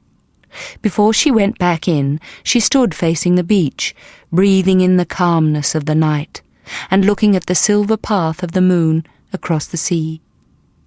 Inside, the house was filled with the fragrance of the oil, and with the serene breathing of the young man asleep. Moving quietly from habit, though it was not necessary, Marnie broke some bread, and put it with a piece of smoked fish onto a platter, with a few of the pickles Isaac had brought from the manor. She put the meal on the floor by the bed, placing the cross from Father Brannan beside it, so that if Raven woke, he would know where she had gone. She piled more wood on the fire and placed the candle in a shallow dish of water. Then she got her cloak, checked one last time that Raven was asleep, and went out. The houses of Torkura stood dark and ominous against the moonlit sea. Unlike the houses of Fernley, there were no trees about them, and they seemed hostile and bleak. Lights burned inside, and she could smell the fragrant smoke from their peat fires. She passed the graveyard and looked into the church. On the altar burned candles for the souls of the dead. But Father Brannan was not there. Neither was he in his house. Marnie worried, thinking he must still be out looking for Raven. She went to the house nearest the church and knocked on the door. A woman answered. She had a kindly face and was carrying a baby on her hip. But when she saw Marnie, her eyes widened in alarm, and she stepped back. "I'm looking for Father Brannan," said Marnie. "Have you seen him?" The woman did not answer. Without taking her eyes off Marnie, she called to someone in the house. "Come here, Terrell! Be quick!" A man appeared, obviously her husband. He put an arm protectively about the woman's shoulders and glared at Marnie. "What is it you want, she-devil?" he asked. For a few moments Marnie was too shocked to speak. At last she stammered, I'm looking for Father Brannan, sir." "Aye, and you'll be needing a priest soon enough if there's any justice in the world," spat the man. Marnie's heart thumped. "What do you mean?" she asked. The man grunted and said nothing, but the woman cried, "We all know what you did to your husband. You cursed him and he died." Marnie shook her head. Everything seemed to be spinning around her, and she felt as though she were falling, spiralling downward into an awful void. From somewhere far away came the man's voice, shouting and full of hate. "Get out! Out of our village! Get out, afore we hang you!" Dimly she was aware of doors being flung open in nearby cottages, and other people coming out. There were more shouts, and a stone was hurled at her, striking her chest. Marnie turned and fled. She did not stop running until she burst through the doorway of her own home. Then she slammed the door shut and leaned against it, breathing hard. Raven remained asleep, the candle burning low beside his bed, his meal untouched. Marnie pushed the wooden chests across the floor to the door, forcing them against the wood. She selected a large, sharp-ended piece of firewood and placed it on the table, along with the knife she had brought, used in her old life to skin rabbits and kill pigs. Then she lit 3 more candles and threw extra wood on the fire. She made herself a cup of chamomile tea and sat by the fire to drink it, facing the shadowy room. Raven looked so peaceful. She knew now how he felt when they went after him, to whip him, how he felt to be hated and rejected and despised. And he had no home to flee to, except that of a priest who was not always there. "You have my home now, Raven," she said quietly. "I'll never close you out again, I swear, nor turn you away. This home is ours, I swear it on Christ's holy blood, and I'll never let it be taken away from us." The candles burned low, and Marnie removed a folded spare blanket from under Raven's feet. He stirred, but did not wake. Going back to her chair by the fire, she wrapped the blanket about her for warmth, and sat facing the barricaded door and waited for the dawn. A fitful wind got up, and a corner of the covering on the roof flapped against the remaining thatch. In Marnie's dreams she was threshing wheat in the manor barn, getting out the grain. But she was the only villager there, and she was alone but for the man Isaac, who watched her through the golden dust, his eyes black and burning. The barn melted, and she was running through a field, pursued by a man in a long cloak. He was close behind her, and when he breathed her name, she smelled the garlic on his breath. Then it was Isaac, his body heavy on hers as she lay face down in the dark harvest field, her body paralyzed, and he took her while the villagers danced and the fiddlers played their frenzy music, and she could not breathe for shame. Then she was bound tight, lying in a wagon, and they were hauling her to a tree for hanging. She was raised to her feet, and the rope was about her neck, its other end fixed high in a tree, and they were moving the wagon out from beneath her. Then it was gone, and she was swinging helplessly, choking. She jerked upright. Her eyes flew open, and she saw the cottage full of sunshine, pouring in through the roof where the cover had blown back, and the knife on the table by the burned-out candles, the chests against the door, and Raven asleep in her bed. She had almost fallen off her chair. Her neck was stiff, and there was a strand of her long hair caught tight across her throat. Almost laughing with relief, she slumped back, rubbing her hand across her eyes. And then she heard it, rumbling like low thunder as it came down the hill towards her house. The wagon to take her to her hanging. Chapter 14. Frozen with horror, Marnie listened while the wagon rumbled to a stop outside her door. She heard someone get down, heard footsteps, and then a banging on her door. Raven slept on, unaware. Marnie's heart thudded painfully, and she tried to speak, to pray, but could not. Neither could she move to go and wake Raven. Whoever it was knocked again. The latch rattled, and someone pushed on the door. They pushed again, harder, grunting and puffing. The chests moved, bumping against one another. Someone called her name and pushed at the door again. Marnie picked up the knife. A face darkened the window beside her. "Sweet Jesus, lass!" cried Father Brannan, shocked, still scarlet from his exertions against the door. "What do you think you're doing? Put the knife down, 'tis me myself, the priest. What's the matter? You're whiter than a corpse." Marnie put down the knife and tried to push aside the chests. She felt so weak it took her a while, and Father Brannan finished the work for her, leaning his shoulder against the door and shoving so hard that the last chest shot aside, knocking over the chair. Rushing in, the priest glanced around the room and saw Raven asleep in the bed. He gripped Marnie by the shoulders. "What's going on?" he cried. "I swear you're the most contrary soul I ever met. One day you barricade him out, the next you keep him in." "I was keeping them out," she whispered. "Them? Who? Sit down, you look dreadful." He picked up the chair for her, and she sat down, her head bent and her hands trembling on her lap. Father Brannan pulled up a stool and sat in front of her, taking her hands and chafing them between his to comfort her. "Tell me what happened," he said softly. "Raven came here last night. He was hurt. They'd whipped him again. It was bad, Father. When he was asleep, I came to see you, to tell you that he was here, and not to be worrying. I couldn't find you." "I was still out looking for him. I didn't get back till cockcrow." "I asked at one of the houses. I wanted to leave a message for you. The people, they—" "Tell me, child. What did they do?" "They said I cursed Isaac, and that was why he died. They said they would hang me."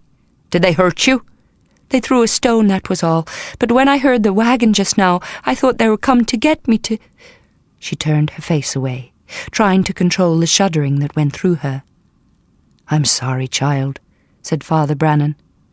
"I thought I'd talked sense into them."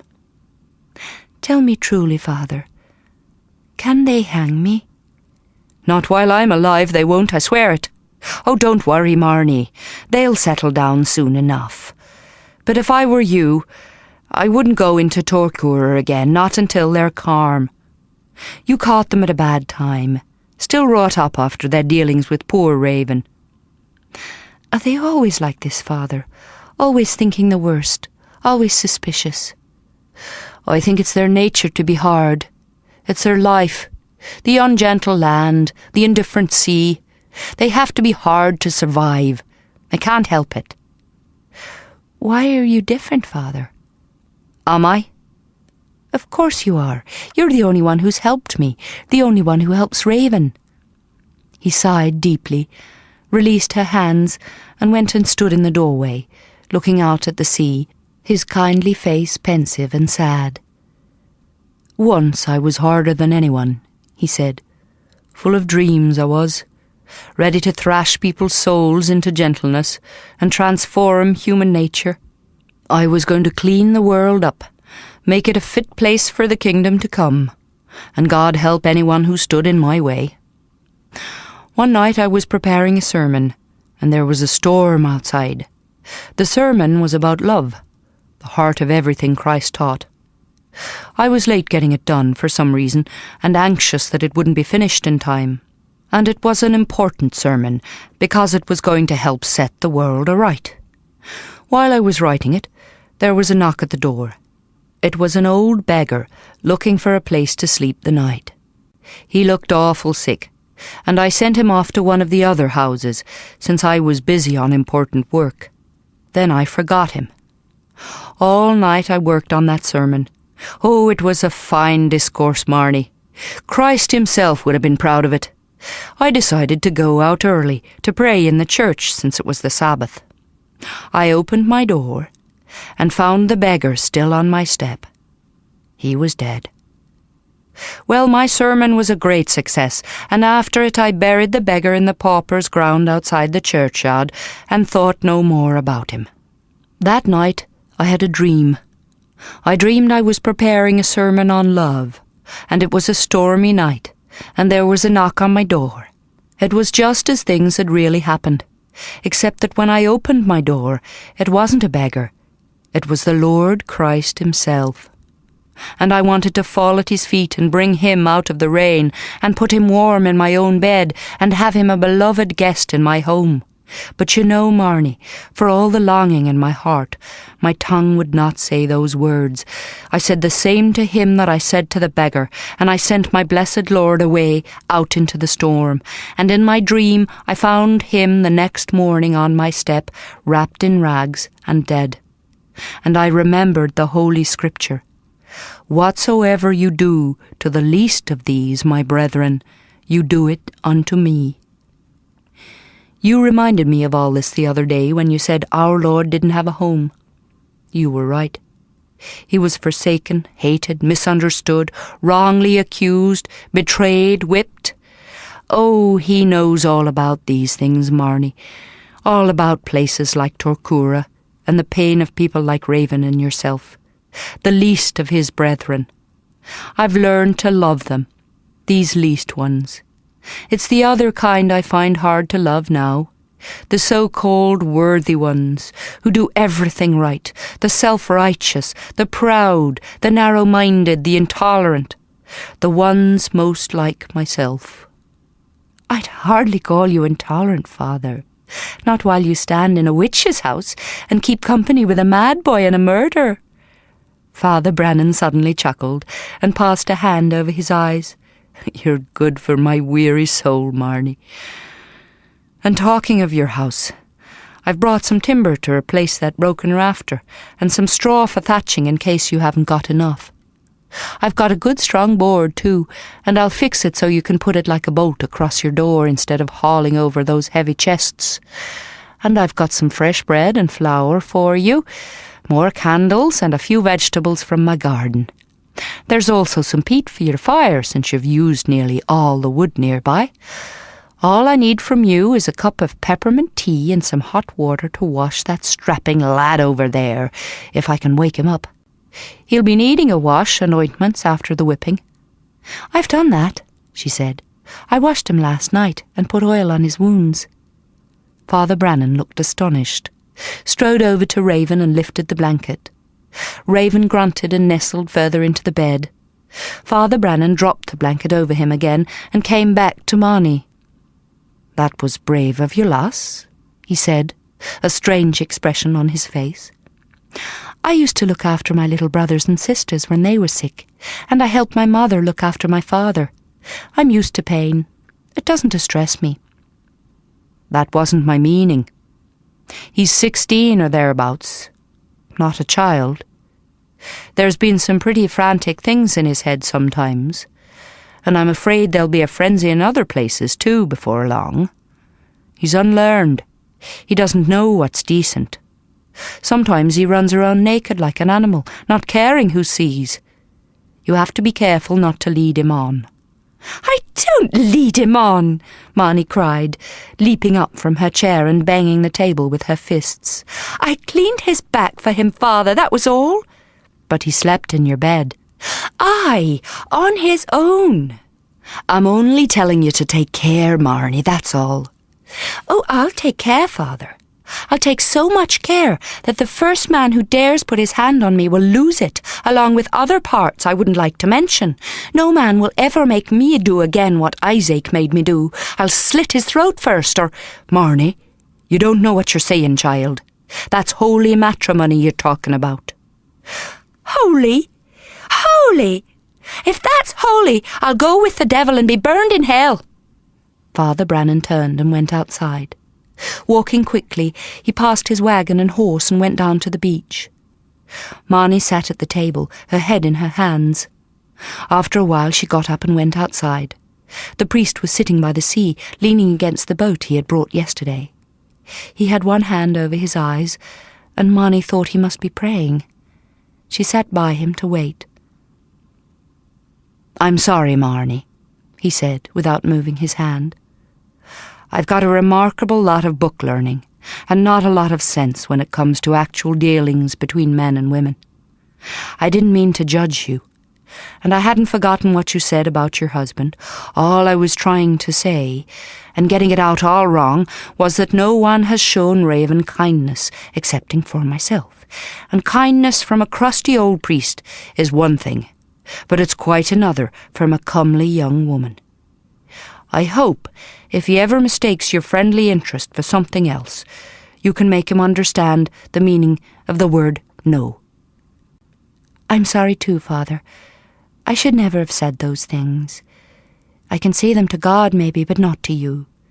"You say such things to God, do you?" he exclaimed, removing his hand from his eyes and half smiling at her, astonished. "If I ever hear thunder in clear blue skies, I'll know 'tis Marnie saying her prayers and the Almighty falling off his throne in shock." Marnie laughed, noticed that the priest had been crying, and looked away from him towards the sea. She had never seen any man cry, except her father in his worst sufferings. After a while she said, "I want Raven to live in the house with me, if and when he wants to." Father Brannan thought about it, then said, "It goes against all the holy teachings, Marnie. I have to condemn it." "If you condemn me, Father, you make me do to Raven what you did to the beggar. There's no sin in my helping him, only charity, the way Christ meant us to show it." "You're a hard woman to argue with, to be sure. I know what you're meaning, and I know there's no sin in your intent, but as your priest, I have to advise you most strongly against this. You'll be misunderstood. The people of Tokura will judge you terrible hard. A woman living with a man and not being wed to him is a wicked kind of sin." "I won't be sinning, you know that, and I don't care what the villagers think." "I had a feeling you'd say that. But don't say I haven't cautioned you." "Would you like a cup of peppermint tea now, Father? Then I can help you mend the roof." Father Brannan did not answer. He was looking back at the cottage, his expression a mixture of worry and amusement. Raven had woken up, and was out inspecting the supplies in the wagon Father Brannan had brought. He had found the priest's wide-brimmed hat on the seat and put it on. He caught sight of his friends down on the beach, and his face broke into a wide smile as he began running towards them. Apart from the hat, he was stark naked. Laughing, scarlet with embarrassment, Marnie covered her eyes with her hands. "Well, I did warn you," Father Brannan chuckled as he stood up. "Now we'd better go and find some clothes for him. That is, if you can open your eyes enough to see your way back to your house. Oh, lass, you'll fall and do yourself an injury if you walk with them shut tight like that. Here, give me your hand. For someone who's just said she wants to live with that magnificent spectacle of burgeoning manhood, you're mighty bashful. You're going to have to learn to turn a blind eye to a lot of things while you're keeping a sharp lookout, if you get my meaning, Widow Isherwood."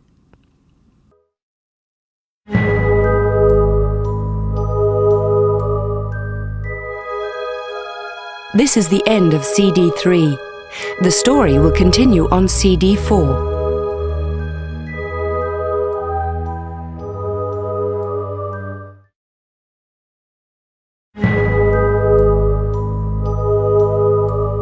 CD 4.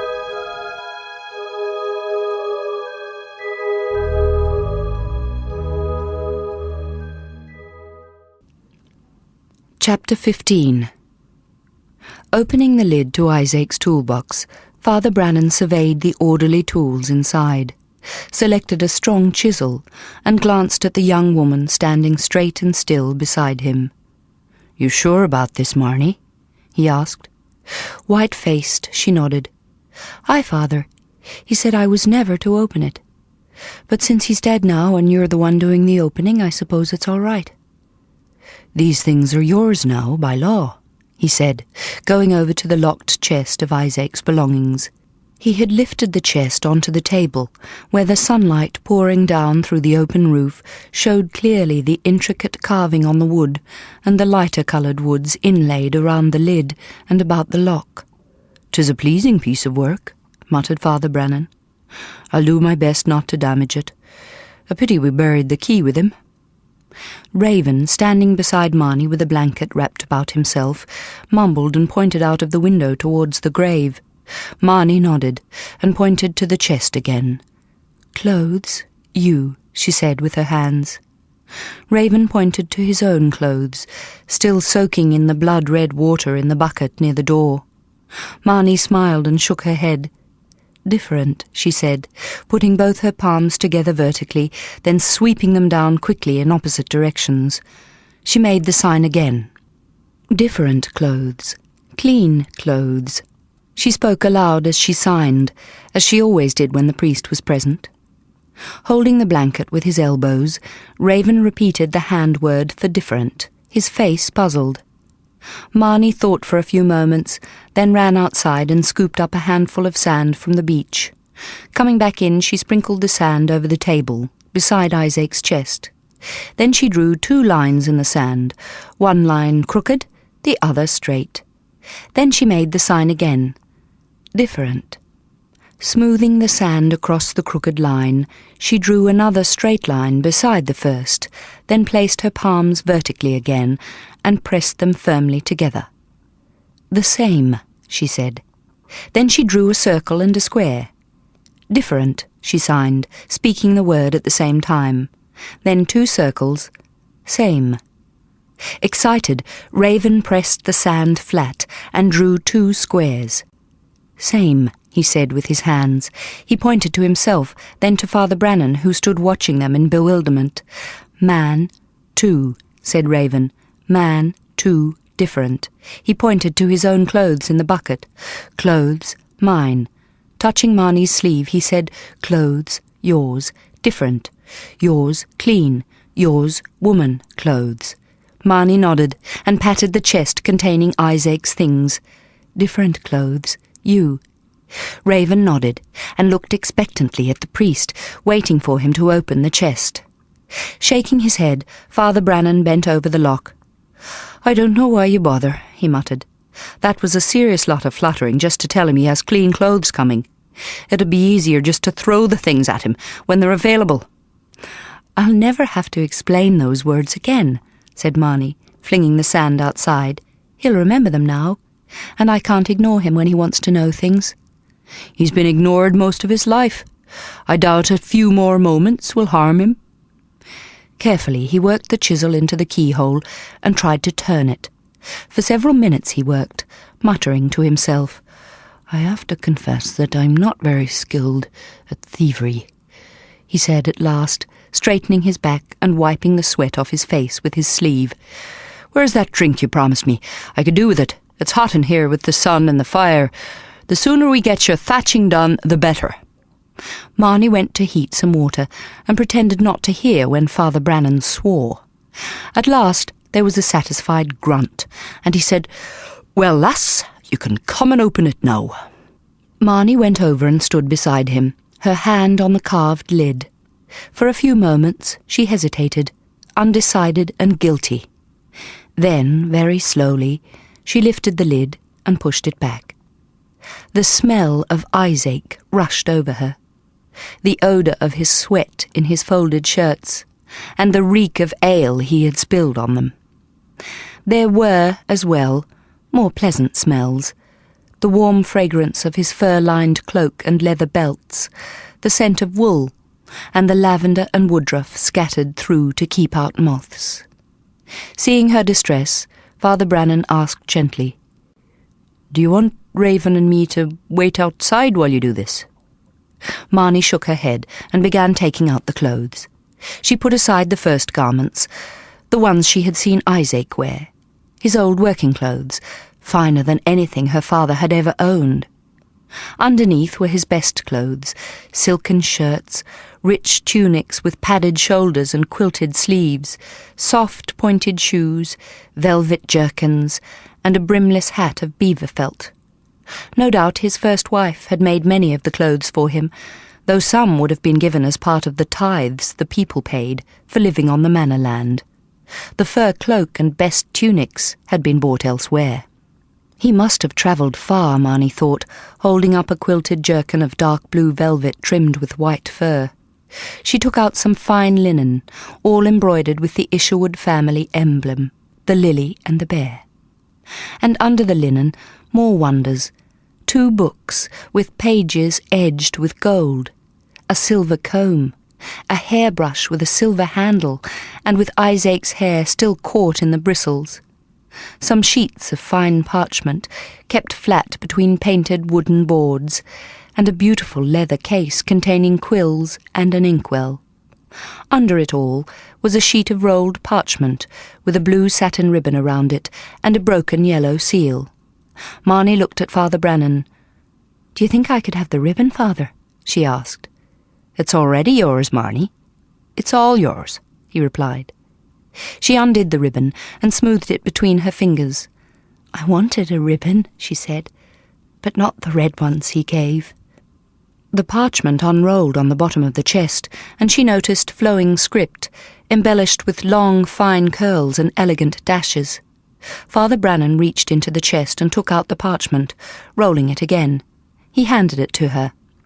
"His family said there was no will, but this looks like one," he said. "I think you should read it, Marnie, though it's already been opened for some reason." "I can't read, Father. Will you read it to me?" Unrolling the parchment, the priest glanced at the signature at the bottom. "It's not Isaac's," he said. "It's his father's." Glancing up, he read the first few lines. Then he rolled the parchment again and put it in the chest. "Is it bad news?" cried Marnie. "Do I not own the cottage?"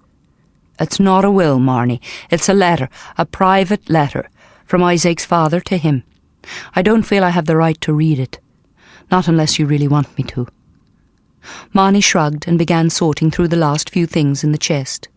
There were some pieces of round soap, Isaac's purse containing gold and silver coins, his sheathed knife, and a small shallow box made of ebony and gold. Opening the box, Marnie discovered a rare glass mirror, clearer than a pond on a windless day, and worth a fortune. Wonderingly, she held it up to her face. Smiling a little, amazed, she handed the glass carefully to the priest. "Have a look at yourself, Father," she said. "I don't know that I could stand the shock," he replied, though he peered curiously. Raven leaned close, almost knocking the mirror out of the priest's hand. "Careful, lad," Father Brannan warned. But Raven pulled on his arm, trying to see, then tugged at Marnie's hands, wanting her to explain what the object was. "I don't know, Raven," she said. "No hand word." He nodded and pressed his fingers across her lips. Then he pointed to the mirror and signed, "Hand word, you, me, hand word, different hand word." "I don't know one," she said, and he slapped his hand roughly across her mouth to stop the talk he could not understand. Shutting the ebony box, Father Brannan put it back in the chest, then took Raven firmly by both arms and dragged him outside. "Don't do that, lad," he shouted, bringing his hand hard down across Raven's mouth. "Not to her, all right? It's not a good feeling, is it, being slapped? Don't do it again." "Leave him, he doesn't understand," Marnie cried, rushing to the door. "He can't hear you, don't." Raven bit Father Brannan's hand, and the priest boxed his ears. Raven howled and ran off up the beach in the opposite direction to Torkura, leaving the blanket in the priest's hands. Father Brannan went back inside, breathing hard and swearing to himself. Dropping the blanket on the bed, he said angrily, "There's no good going to come of your trying to help him, Marnie. He'll always have that wicked streak in him, that sudden flaring of rage and violence. You'll end up being hurt, that's all." "Then I'll have no one to blame but myself," she said. "There was no need to punish him. He was only wanting me to show him the hand word, that was all. He was trying to stop me talking so I would use my hands." "Well, he's not doing it, lass. He'll not slap you again like that, not while I'm here. I'll not stand for that." "But you slapped him. I suppose that's all right." "Are you criticising me, Marnie?" "No, I'm just saying that what happens between Raven and me is our business. I'll thank you not to interfere." "Oh, I'm interfering now, am I? Am I to take it you don't want my help around this place after all? Because if you don't, I'll take my wagon and go." I didn't come here to be scolded and tongue-lashed. I've got better things to do than watch you and Raven fight over half-hatched hieroglyphics neither of you can understand. Well then, go and do them. Go and write another precious sermon on love, since that's your special subject, so long as the love doesn't hurt you, or test your patience too much, or overstretch your kindness. Father Brannan strode outside to his wagon. Marnie waited to hear it rumble away. It did not. Trembling, she bent over the chest of Isaac's things, trying to look uncaring. Her eye fell on a little box, once used to hold bone toothpicks. It had been given to Isaac by Marnie's parents as a wedding gift to their son-in-law. It was silver, and had been the most precious thing Michael had owned. Marnie picked it up, stroking it between her hands, and grief went through her like a sword. A shadow fell across her from the doorway, and she bent low over the chest of Isaac's things, her hair concealing her face. "I'm sorry, Marnie," Father Brannan said huskily. "I'm a blind old fool who hasn't any idea what you've been suffering." "I'm sorry too," she said, very low. "We seem to be saying that to each other a fair bit today. Is it the weather, do you think?" Shaking her head, trying not to laugh, and failing, she wiped her nose on her sleeve. "Oh, lass, don't cry." He went over to her and drew her close, and she turned her face against his shoulder and sobbed.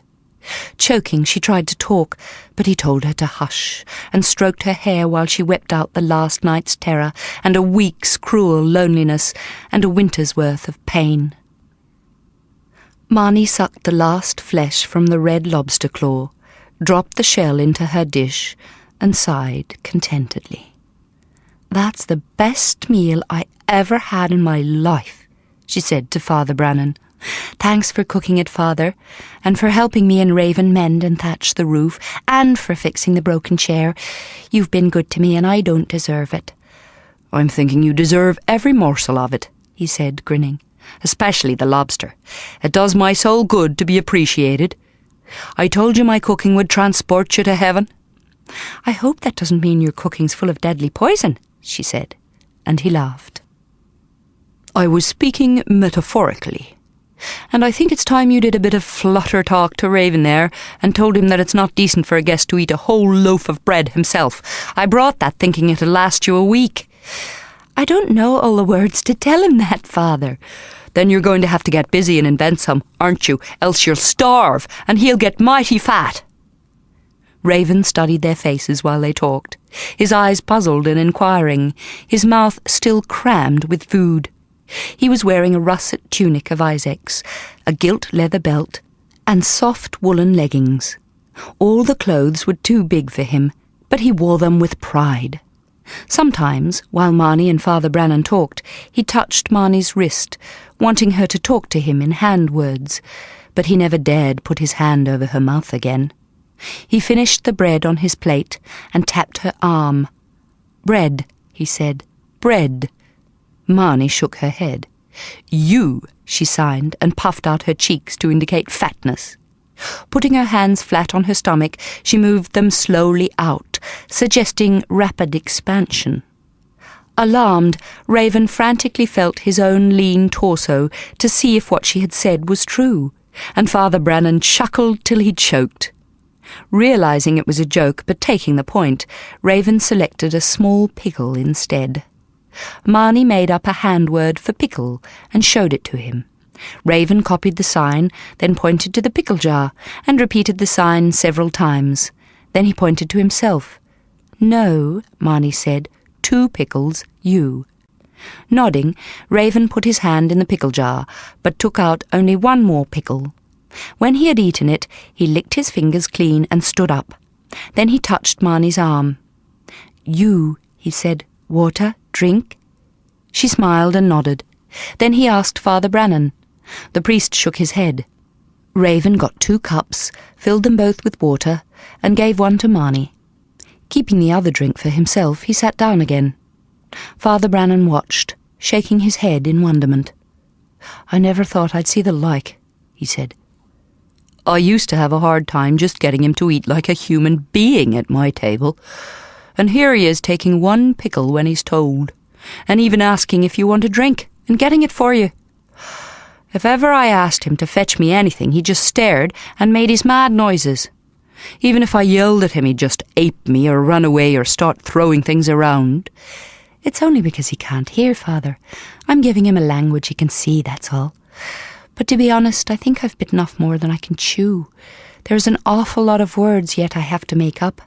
It scares me to think of it. At least you're trying. You're a saint, Marnie, and that's a fact. You'd better tell that to the people of Torquora, Father, and change their minds about me. They'll come right. When can I go into the village? I want to get some chickens and a goat, and some seeds too, so I can grow my own vegetables. Where will I get them? I can give you some seeds and chickens, and when I go and dig you some more peat for your fire, I'll ask the farmer if I can have a goat for you as well. I'll buy it all, Father. I have Isaac's purse. I don't want charity. You're a widow, lass. You won't survive without charity. I don't want to be a widow. Widows are dependent and poorly off. I've got money. I'll buy everything I need. Oh, you don't want to be a widow, said Father Brannan, surprised, his blue eyes dancing. Well now, that'll cause the Almighty a bit of consternation, seeing He's already made you one. I don't want to be an old fool either, lass, but that's an accomplished fact as well. Sometimes we don't have any say in these matters, and your money's not going to last forever, and then what'll you be doing?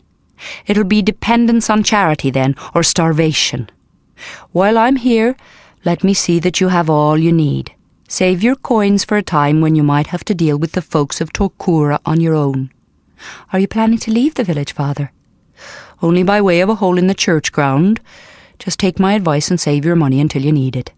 And don't go into Torquora for a while. I'll bring you all you need. If there's anything in particular you want, you can always send Raven to tell me, since he's getting so clever. I can't depend on you for the rest of my life to bring me everything I want. How long before they forget what they think they heard me say? Father Brannan did not reply, but took a small flute from the bag in which he had brought supplies and started to play. It was a jaunty tune, and after a while Marnie forgot her troubles and tapped her feet and clapped her hands in time to the music. Raven watched them and clapped his own hands in time too, mimicking Marnie. We danced to that tune on winter evenings, Marnie said when it was finished. All my family and our neighbours, on a clear night, out in the lanes behind our houses, we'd dance. Well then, dance again. Teach Raven, since you want to make a regular human being of him. He played another tune, more joyful than the last, and Marnie could no longer resist. Jumping up and clapping her hands again, she moved easily into the lively rhythm of one of the folk dances she had loved since childhood. Raven watched, fascinated by the beat of her hands together and the movements of her feet and the graceful sway of her body as she danced. He had seen dancing in Torquora, and the synchronized movements of the people and musicians had always enthralled him, but he had never been allowed to join in. Now, stumbling and uncertain, he let Marnie take his hand and show him the moves. Gradually he learnt to clap in harmony with her and to move his feet when she moved hers, and the rhythm and joy got into him. Clapping, laughing when he made mistakes, and they bumped into one another, he and Marnie danced while Father Brannan played, and the little house grew warm with the liveliness and the music and the fire. At last Father Brannan stopped playing, and Marnie and Raven dropped into their seats, panting and laughing, their faces aglow. "Play us something peaceful, Father," begged Marnie. So he played a haunting melody, an old song about journeys and half-forgotten lands. Marnie listened, entranced, her elbows on the table, her chin resting in her hand. But Raven was soon bored with the inactivity. Retreating to his inner world, he got up and went out. They did not try to stop him. Father Brannan played 4 more tunes, each one familiar to Marnie, beloved and beautiful. At last he put his flute away, and they were quiet together for a while. "Our musicians at Fernley never played like that," Marnie said. "It was wonderful, Father. The loveliest thing I've ever heard, excepting for some of the scripture in church." "That's high praise," he said, smiling. "My music and the Almighty's word, spoken of in the same hushed breath. It's true. she said. "It's a gift you've given me, your music, and I'll hold it in my heart and think on it in lonely times. You don't know what a comfort you've been to me." The priest studied her face, seeing the tiredness there, the shadows of pain that still remained. But he saw too the clear sapphire eyes glowing in the semi-dark, brimming with simple honesty and gratitude and affection. Her small face, pensive and tender, was altogether lovely. Abruptly, Father Brannan stood up. "I have to go now, Marnie," he said. "I have prayers in an hour or two, then a church full of grim-visaged souls waiting for a sermon to cheer them up. It's the Sabbath in the morning." "What'll your sermon be about?" asked Marnie, standing with him. "Well now," he said, grinning as he scratched his head. "That's a good question. The truth is, I haven't quite figured it out yet, seeing as I've been occupied with thatching and mending and cooking, but I'll think about it on the wagon on the way home. Won't you have a drink with me before you go?" "Thank you, lass, but no." "Are you sure?" A moment he hesitated, then he said, "I'm sure it's time I went." The night was clear and cold after the warmth of the house, and Father Brannan pulled his hood over his head for warmth. He got his horse from where it waited under the trees with Isaac's horse, and hitched the empty wagon to it again. Then he put his ladder on the wagon to take home. Marnie helped, then stood back while he climbed up onto the wagon and picked up the reins. "Thank you for a grand day, Marnie," he said. "Don't you be worrying about Raven if he doesn't come back for a day or two. He's like that. Arrives to fill his belly, then goes away again. He's used to the hills and freedom." "I know, Father. And it's me should be thanking you, not the other way round. I don't know how I'll ever repay you." "You already have. God bless you." He made the sign of the cross over her, then went away, his wagon blending into the darkness of the hill. Marnie watched until it reached the summit, where she saw it outlined clear against the stars. He turned and waved, and she waved back. Then he was gone, and there was only herself in the cove. For a while she stood in her doorway facing the firelit room, listening to the silvery sea washing on the sand behind her and the lonesome call of an owl in the windy trees. She looked at her roof, mended and whole, and the board that could be fixed across her door to bolt it, and she felt safe. The little alcoves in her walls bore boxes of candles and jars of honey that Father Brannan had brought, and sacks plump with oats and flour hung from the rough roof beams. Bacon and fish smoked on hooks in her chimney. A cauldron of stew warmed over the flames, and there was bread on her table. And all the room smelled sweet as the earth in summertime, from the peat fire burning in her hearth. Smiling, she lifted her fingertips to her lips and blew a kiss heavenward. Then she went inside, leaving the door open a little for Raven. Chapter 16. The boat rocked gently on the sea, and Marnie leaned on the side, her head on her arm, and watched her fishing line through half-closed eyes. The water was clear blue, pierced by streaks of sunlight, shot through sometimes with silver fish. Winding her line about her forefinger, so she could tell if a fish nibbled the baited hook below, she turned her head and gazed at the distant beach. She could see the horse drinking from the stream, and the goat grazing on the tough grasses near the edge of the sand where Raven had tethered it earlier. Chickens pecked in the shadow of her house, and she hoped they were not in her garden. Already her vegetables were finger-high. Closing her eyes, she listened to the placid lapping of the water on the hull, and the soft grunts Raven made behind her as he baited his hook and threw it over the side again. She heard the plop as the bait hit the water, and felt him settle down in the boat, his bare feet smooth and warm against hers. The day was lazy, hot, and the sun seeped through her clothes to her very bones. Her line suddenly pulled taut, and she woke startled, crying out in alarm. Raven crouched beside her, grinning, his own fingers yanking at her line. "A big fish," he said with his hands. She laughed and prodded her elbow in his ribs. "A bad fish," she said. "No good to cook. I will throw it away." "It will swim back," he replied, "up to your house and jump in the pot." "Stupid fish," she said. He smiled, the light dancing in his eyes and on his skin moist from the heat, and in his blue-black hair. The lines of suffering were gone, and he had lost the wariness and fear. In the month he had lived with Marnie he had put on weight, and he looked no longer gaunt, but serene and complete. As he smiled at her, Marnie thought again how excellent he was, shining and irrepressible. He seldom made his meaningless noises now, except when he expressed surprise or pain or anger.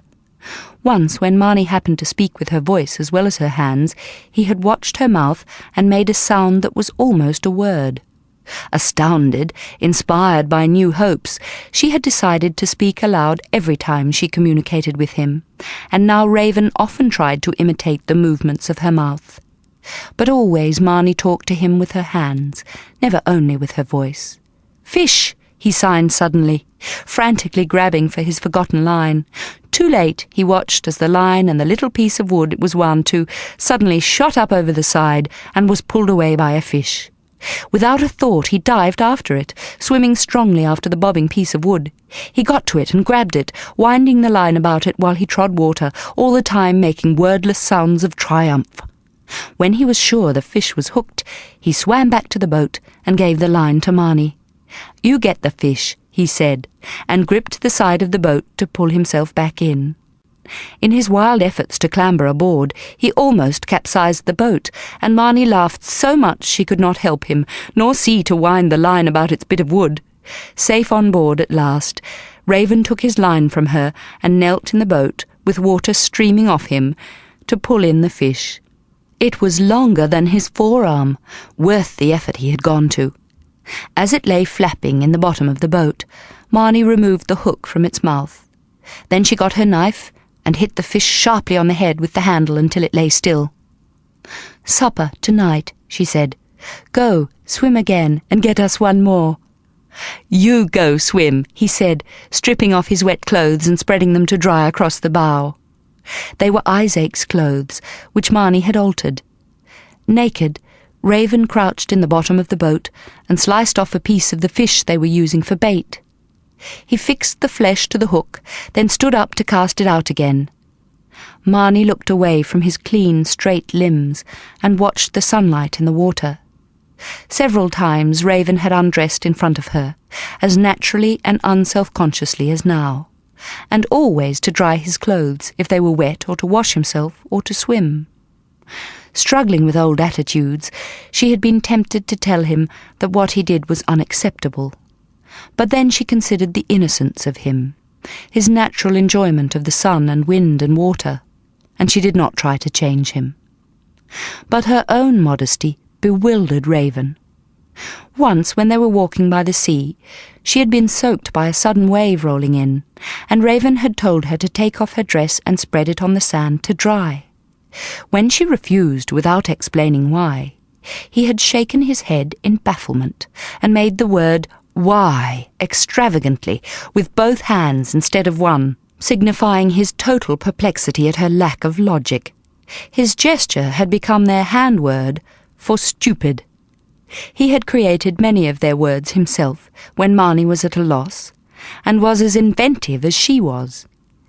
Anger still overcame him sometimes, when their hand words ran out and he wanted to understand, or to make himself understood, but mostly the breakdowns were overlooked, and sentences begun again, revised, using known words, or else new words were created on the spot. Raven did not live all the time with Marnie. Often he went away, without explanation or farewell, and slept somewhere else for 2 or 3 nights. Marnie never knew where he went, but she guessed he craved the solitude of the open fields that had been his home.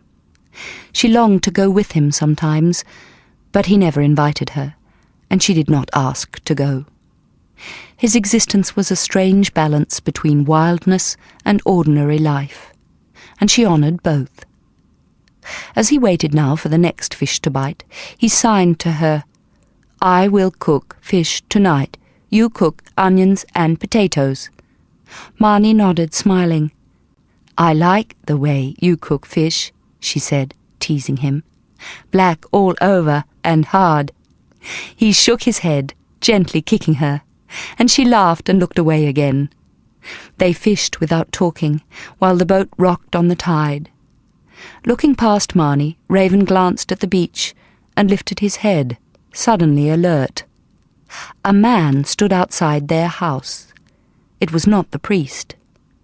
Puzzled, Raven reached over and tapped Marnie's shoulder.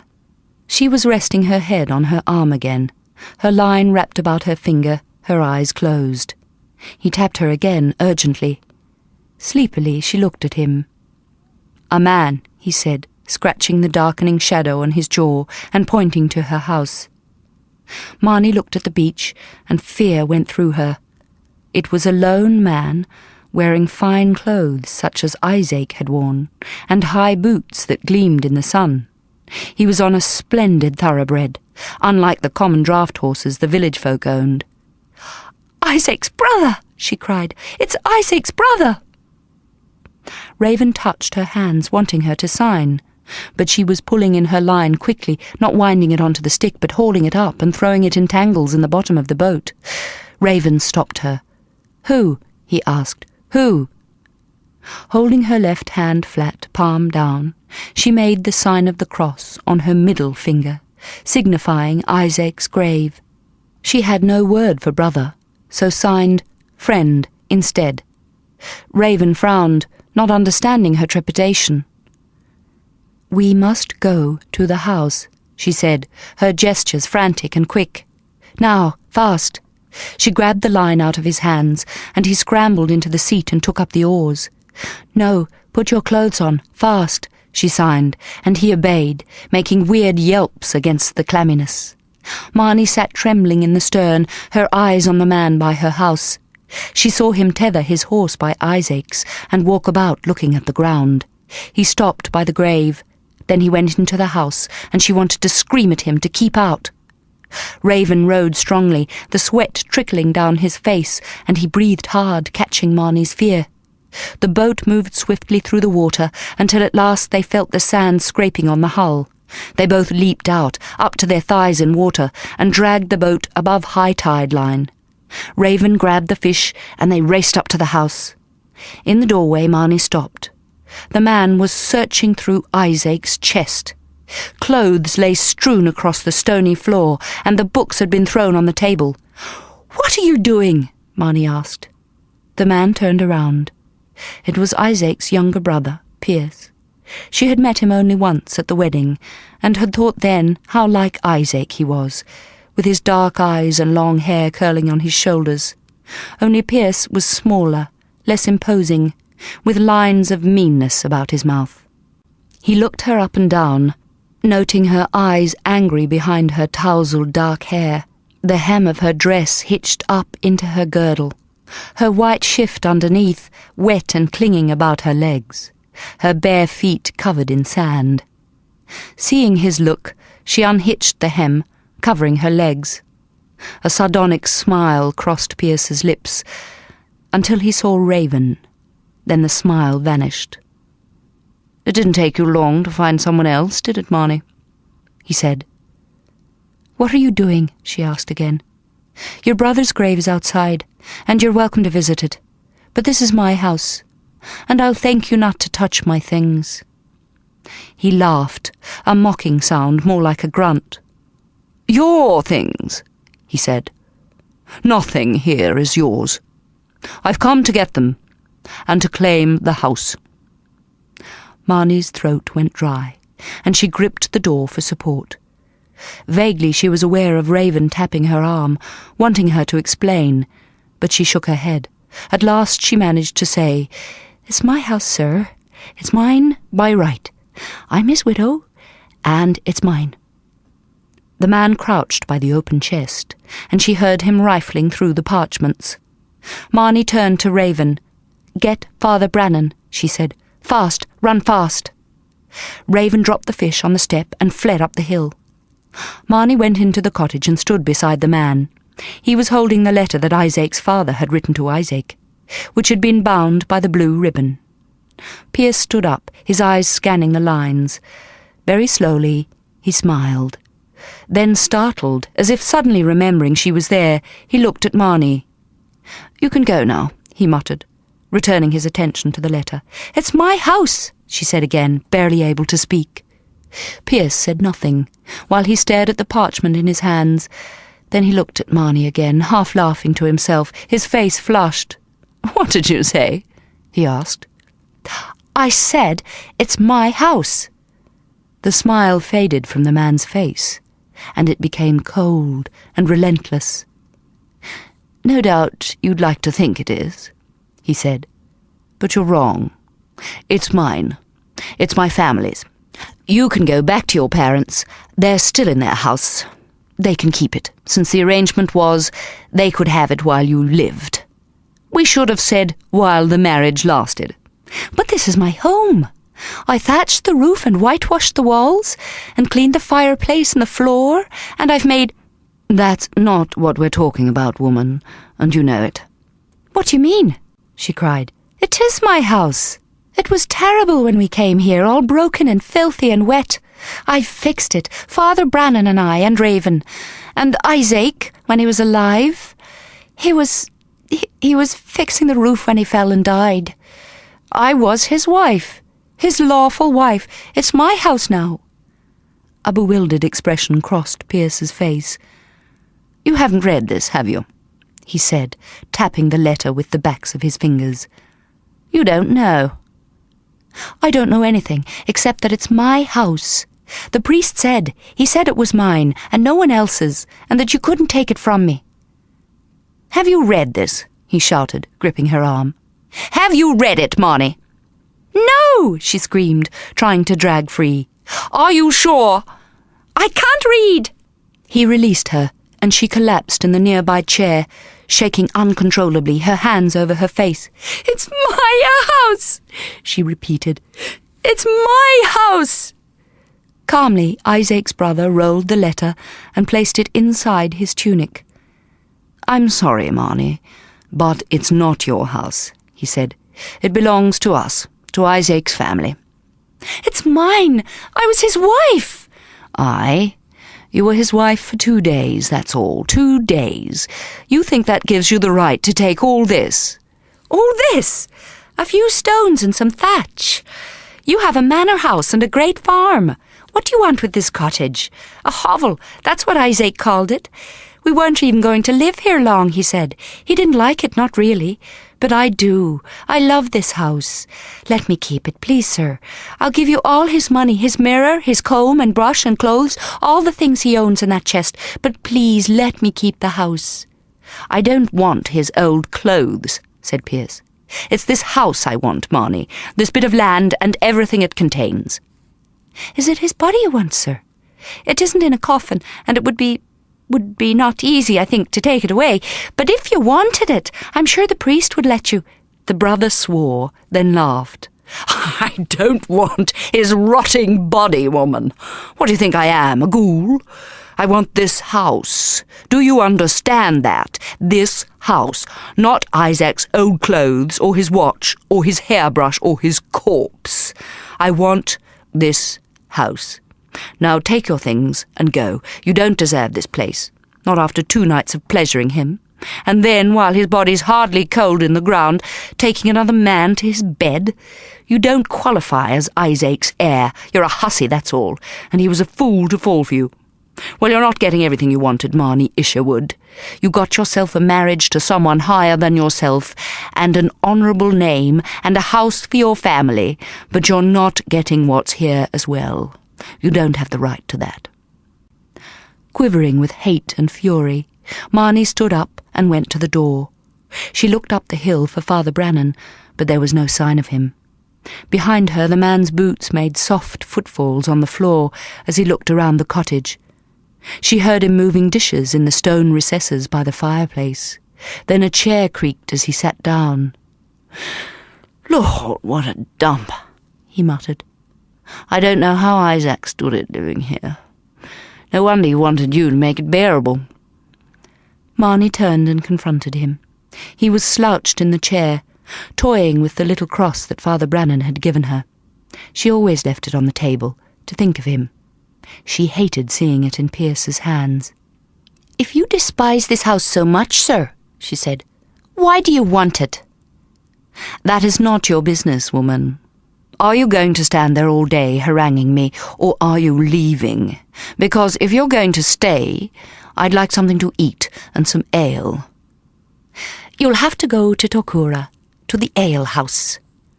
Humming to himself, he got up and wandered about again, taking jars out of alcoves and peering at the contents. He put a few things on the table and sat down to eat. "That's thieving," Marnie said. He laughed scornfully and helped himself to some bread, slicing it with the jewelled knife he carried on his belt. "How can I steal from myself?" he asked. "If anyone's breaking the law, it's you. You're trespassing on my land. But seeing as you're a comely wench, I'll let you stay." "You're the one who's trespassing, sir." "Well now, I don't know how that would stand up in a court, Marnie," he said, looking at her laughingly while he chewed. She thought again how like Isaac he was, with those dark eyes and that same mocking smile. Only Isaac never had that streak of meanness, that innate cruelty. "Anyway," Pierce went on with his mouth full, "you've never really wanted to take any matter to court, have you? You'd never be believed.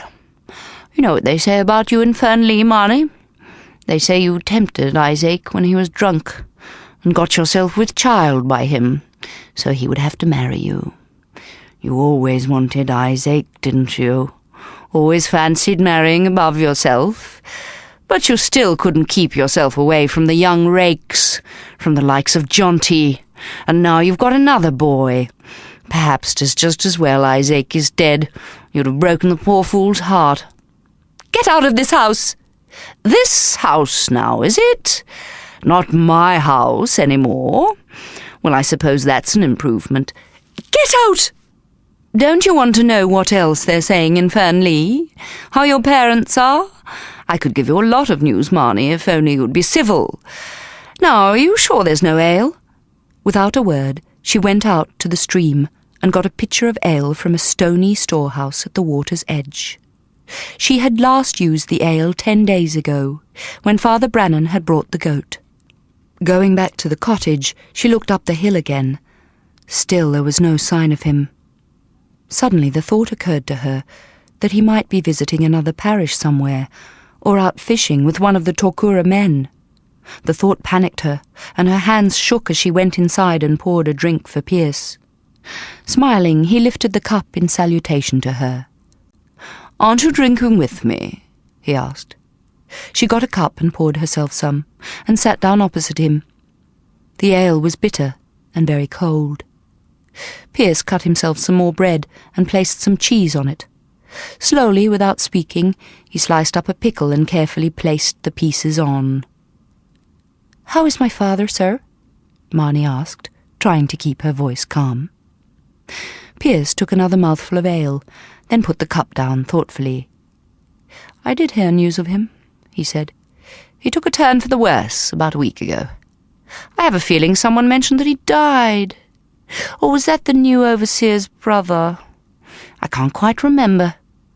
Marnie stared down at the cup clenched in her hands and waited for the agony in her heart to ease. "He's taunting me," she thought, "like a barn cat with a mouse." Pierce smiled and added lightly, "Oh, I remember now. It was the new overseer's uncle who died. Your father's in good health, I think. Your brother, the oldest one, is working for us all the time, doing odd jobs about the manor. Don't look so upset, Marnie. All's well, after all. Sorry if I gave you a bit of a turn, getting myself mixed up as I did." "It's no matter, sir," she replied coolly, "since I don't believe a word you say." His eyes glittered, and he drank more ale. "This isn't bad," he said. "Not brewed by you, I take it. Is it from the alehouse?" "It's the priest's," she said. "Oh, the priest's. Has his own little supply here, does he? He must visit you often. And what do the good people of Tokura think of that? You being a bewitching young widow, and he being a man apart, and visiting you in this lonely place. And you've got a handsome boy as well, running about with you half-naked. The Tokura folk must be a mite more tolerant than the people of Fernley, that's for sure." She said nothing, and he added shrewdly, "Or perhaps they don't know, Marnie. Perhaps they don't know what their priest gets up to, or the enticing young widow. It would be troublesome, wouldn't it, if someone ever told them? They might—" He was interrupted by footsteps outside the door and the heavy breathing of a man who had been running. Father Brannan burst in, followed closely by Raven. Chapter 17. The priest's face was crimson from the long run, and sweat ran down his cheeks and neck. He saw Marnie sitting there, white-faced but very calm, drinking ale with the stranger, and relief flooded over him. Still gasping for breath and leaning in the doorway, he asked, "Are you all right, Marnie, child?" "I'm well, Father," she said. "This is Pierce Isherwood, Isaac's brother." Pierce stood up, and he and the priest shook hands. "And this is Raven," said Marnie. Pierce held out his hand to Raven, but the youth folded his arms and leaned against the doorway, his eyes steely and watchful. Father Brannan wiped his streaming face on his sleeve and studied the stranger. "I've come to claim my cottage, Father," said Pierce, smiling broadly. "Only it seems our unlearned little woman here is mistaken. She thinks the 2 brief days of marriage gets her a goodly share of my brother's inheritance."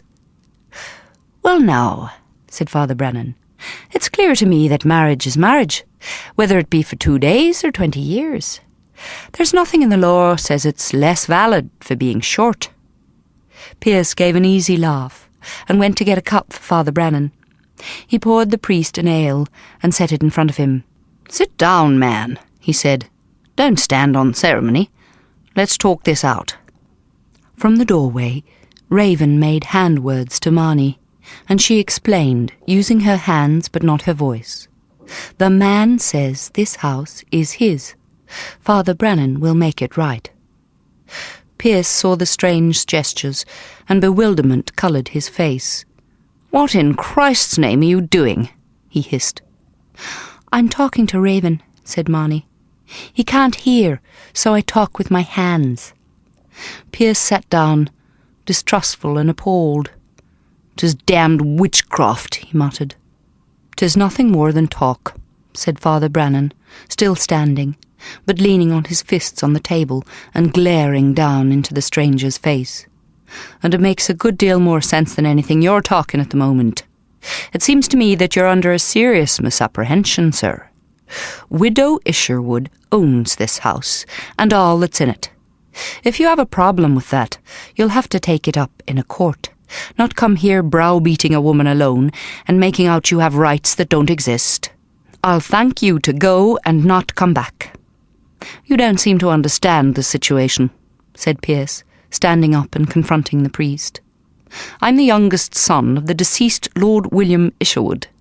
I don't think you realise that." "Oh, I realise it all right," said Father Brannan. "But you've got a few realisations to come to yourself, sir. I suggest you come to them in court, where you can be bothering someone else and not us with your ignorance and your arrogance." Pierce picked up his hat, which he had thrown on the bed when he first arrived. "You'll regret crossing me, Father," he said. "I have friends in high places." "So have I," said Father Brannan. Pierce put on his hat and strode out, and shortly afterwards they heard him mount his horse and gallop away. Marnie sank into a chair. "Are you sure you know what you're talking about, Father?" she said. "Sure about the law?" I am," he said. "There was no will leaving this house to anyone else. I checked. The gall of that man disgusts me. This dispute ought to be the other way round. You hammering on the manor door, asking for the rest of your inheritance. I don't believe that all your husband's earthly goods are in this little house. I'm sure there's a lot more that's due to you." "I don't want any more, only what I have." "Then Pierce Isherwood ought to be thanking you, not pestering you." Raven pulled up a stool by Marnie's chair, taking her hands, making her face him. "The man says the house is his," she explained, speaking at the same time. "Father Brannan says the house is mine. The man is angry. He wants the house very bad." "Why?" asked Raven. "I do not know," she added, looking at Father Brannan. He took one thing from the chest. What was that? Asked the priest. She replied, not signing, because she did not have all the words. The letter that Isaac's father wrote him. He was looking for it when we arrived. Impatiently, Raven touched her hands again, but she shook her head. Did he take anything else? Asked Father Brannan. I don't know. I haven't looked. Perhaps you'd better check. Marnie got up and knelt in front of Isaac's chest. Everything had been opened, even the little box from her parents and the leather case of writing things. The parchments, once carefully stored between the painted boards, had been torn out and scattered, and the purse emptied. The copper coins were there, gleaming on the dark wood at the bottom of the chest, but all the silver and gold was gone, and the mirror. He took my money, she choked, banging her fist on the edge of the chest. I'll have to be a widow now, with nothing. Oh, the bastard! The bastard! Marnie, cried Father Brannan, shocked. I didn't know you knew such a word. 'Tis no worse than what you've said at times, Father. Maybe so, he said, but I have the fortunate advantage of being able to swear and get the priest to forgive me, all in the same breath. Oh, lass, don't get yourself so wrought up. You were a widow afore he came here. Nothing's changed in your own self. It is. I'm poor now. I wish you'd taken the money when I offered it for the chickens and the goat and everything else. Aye, I wish I had too. Then I could give it back to you, he said. And I wish I'd read that letter. I'd give my back teeth to know what's in it, and what it is about this place that grips the interest of the Isherwoods. There must be something about this house, this land, that makes it valuable. I've been talking to the old folks in the village, the ones who remember Eilis, who lived here. They say she was the wife of an Isherwood lord, a commander in the king's army. It was in the days when the lords owned vaster lands than they do now, and were rewarded with more for fighting for their king. But Eilis committed adultery with the king, and her husband threw her out with nothing but the clothes on her back. Shunned by her family, she came here to make a new life for herself. But she made no friends in Torquura either, and they say her life was hard. I thought maybe she was rich and had her savings hidden here, and that was what Pierce Isherwood was after. But they say she was very poor, starving most of the time. They also say she put a curse on the Isherwoods, and they lost most of their lands and have only the Fernley estate left. Have you no idea, Marnie, why this humble place of hers might mean something to the Isherwoods now? No, I haven't, Father. Raven crouched by Marnie and touched her hands, wanting her to talk. Deep in thought, she ignored him, so he waved his hands in front of her face until she took notice of him. The man took things, she explained, picking up a sheet of parchment. She added, one he took, with words on, and the mirror and gold. Why? He asked, but she shrugged and began putting away Isaac's things.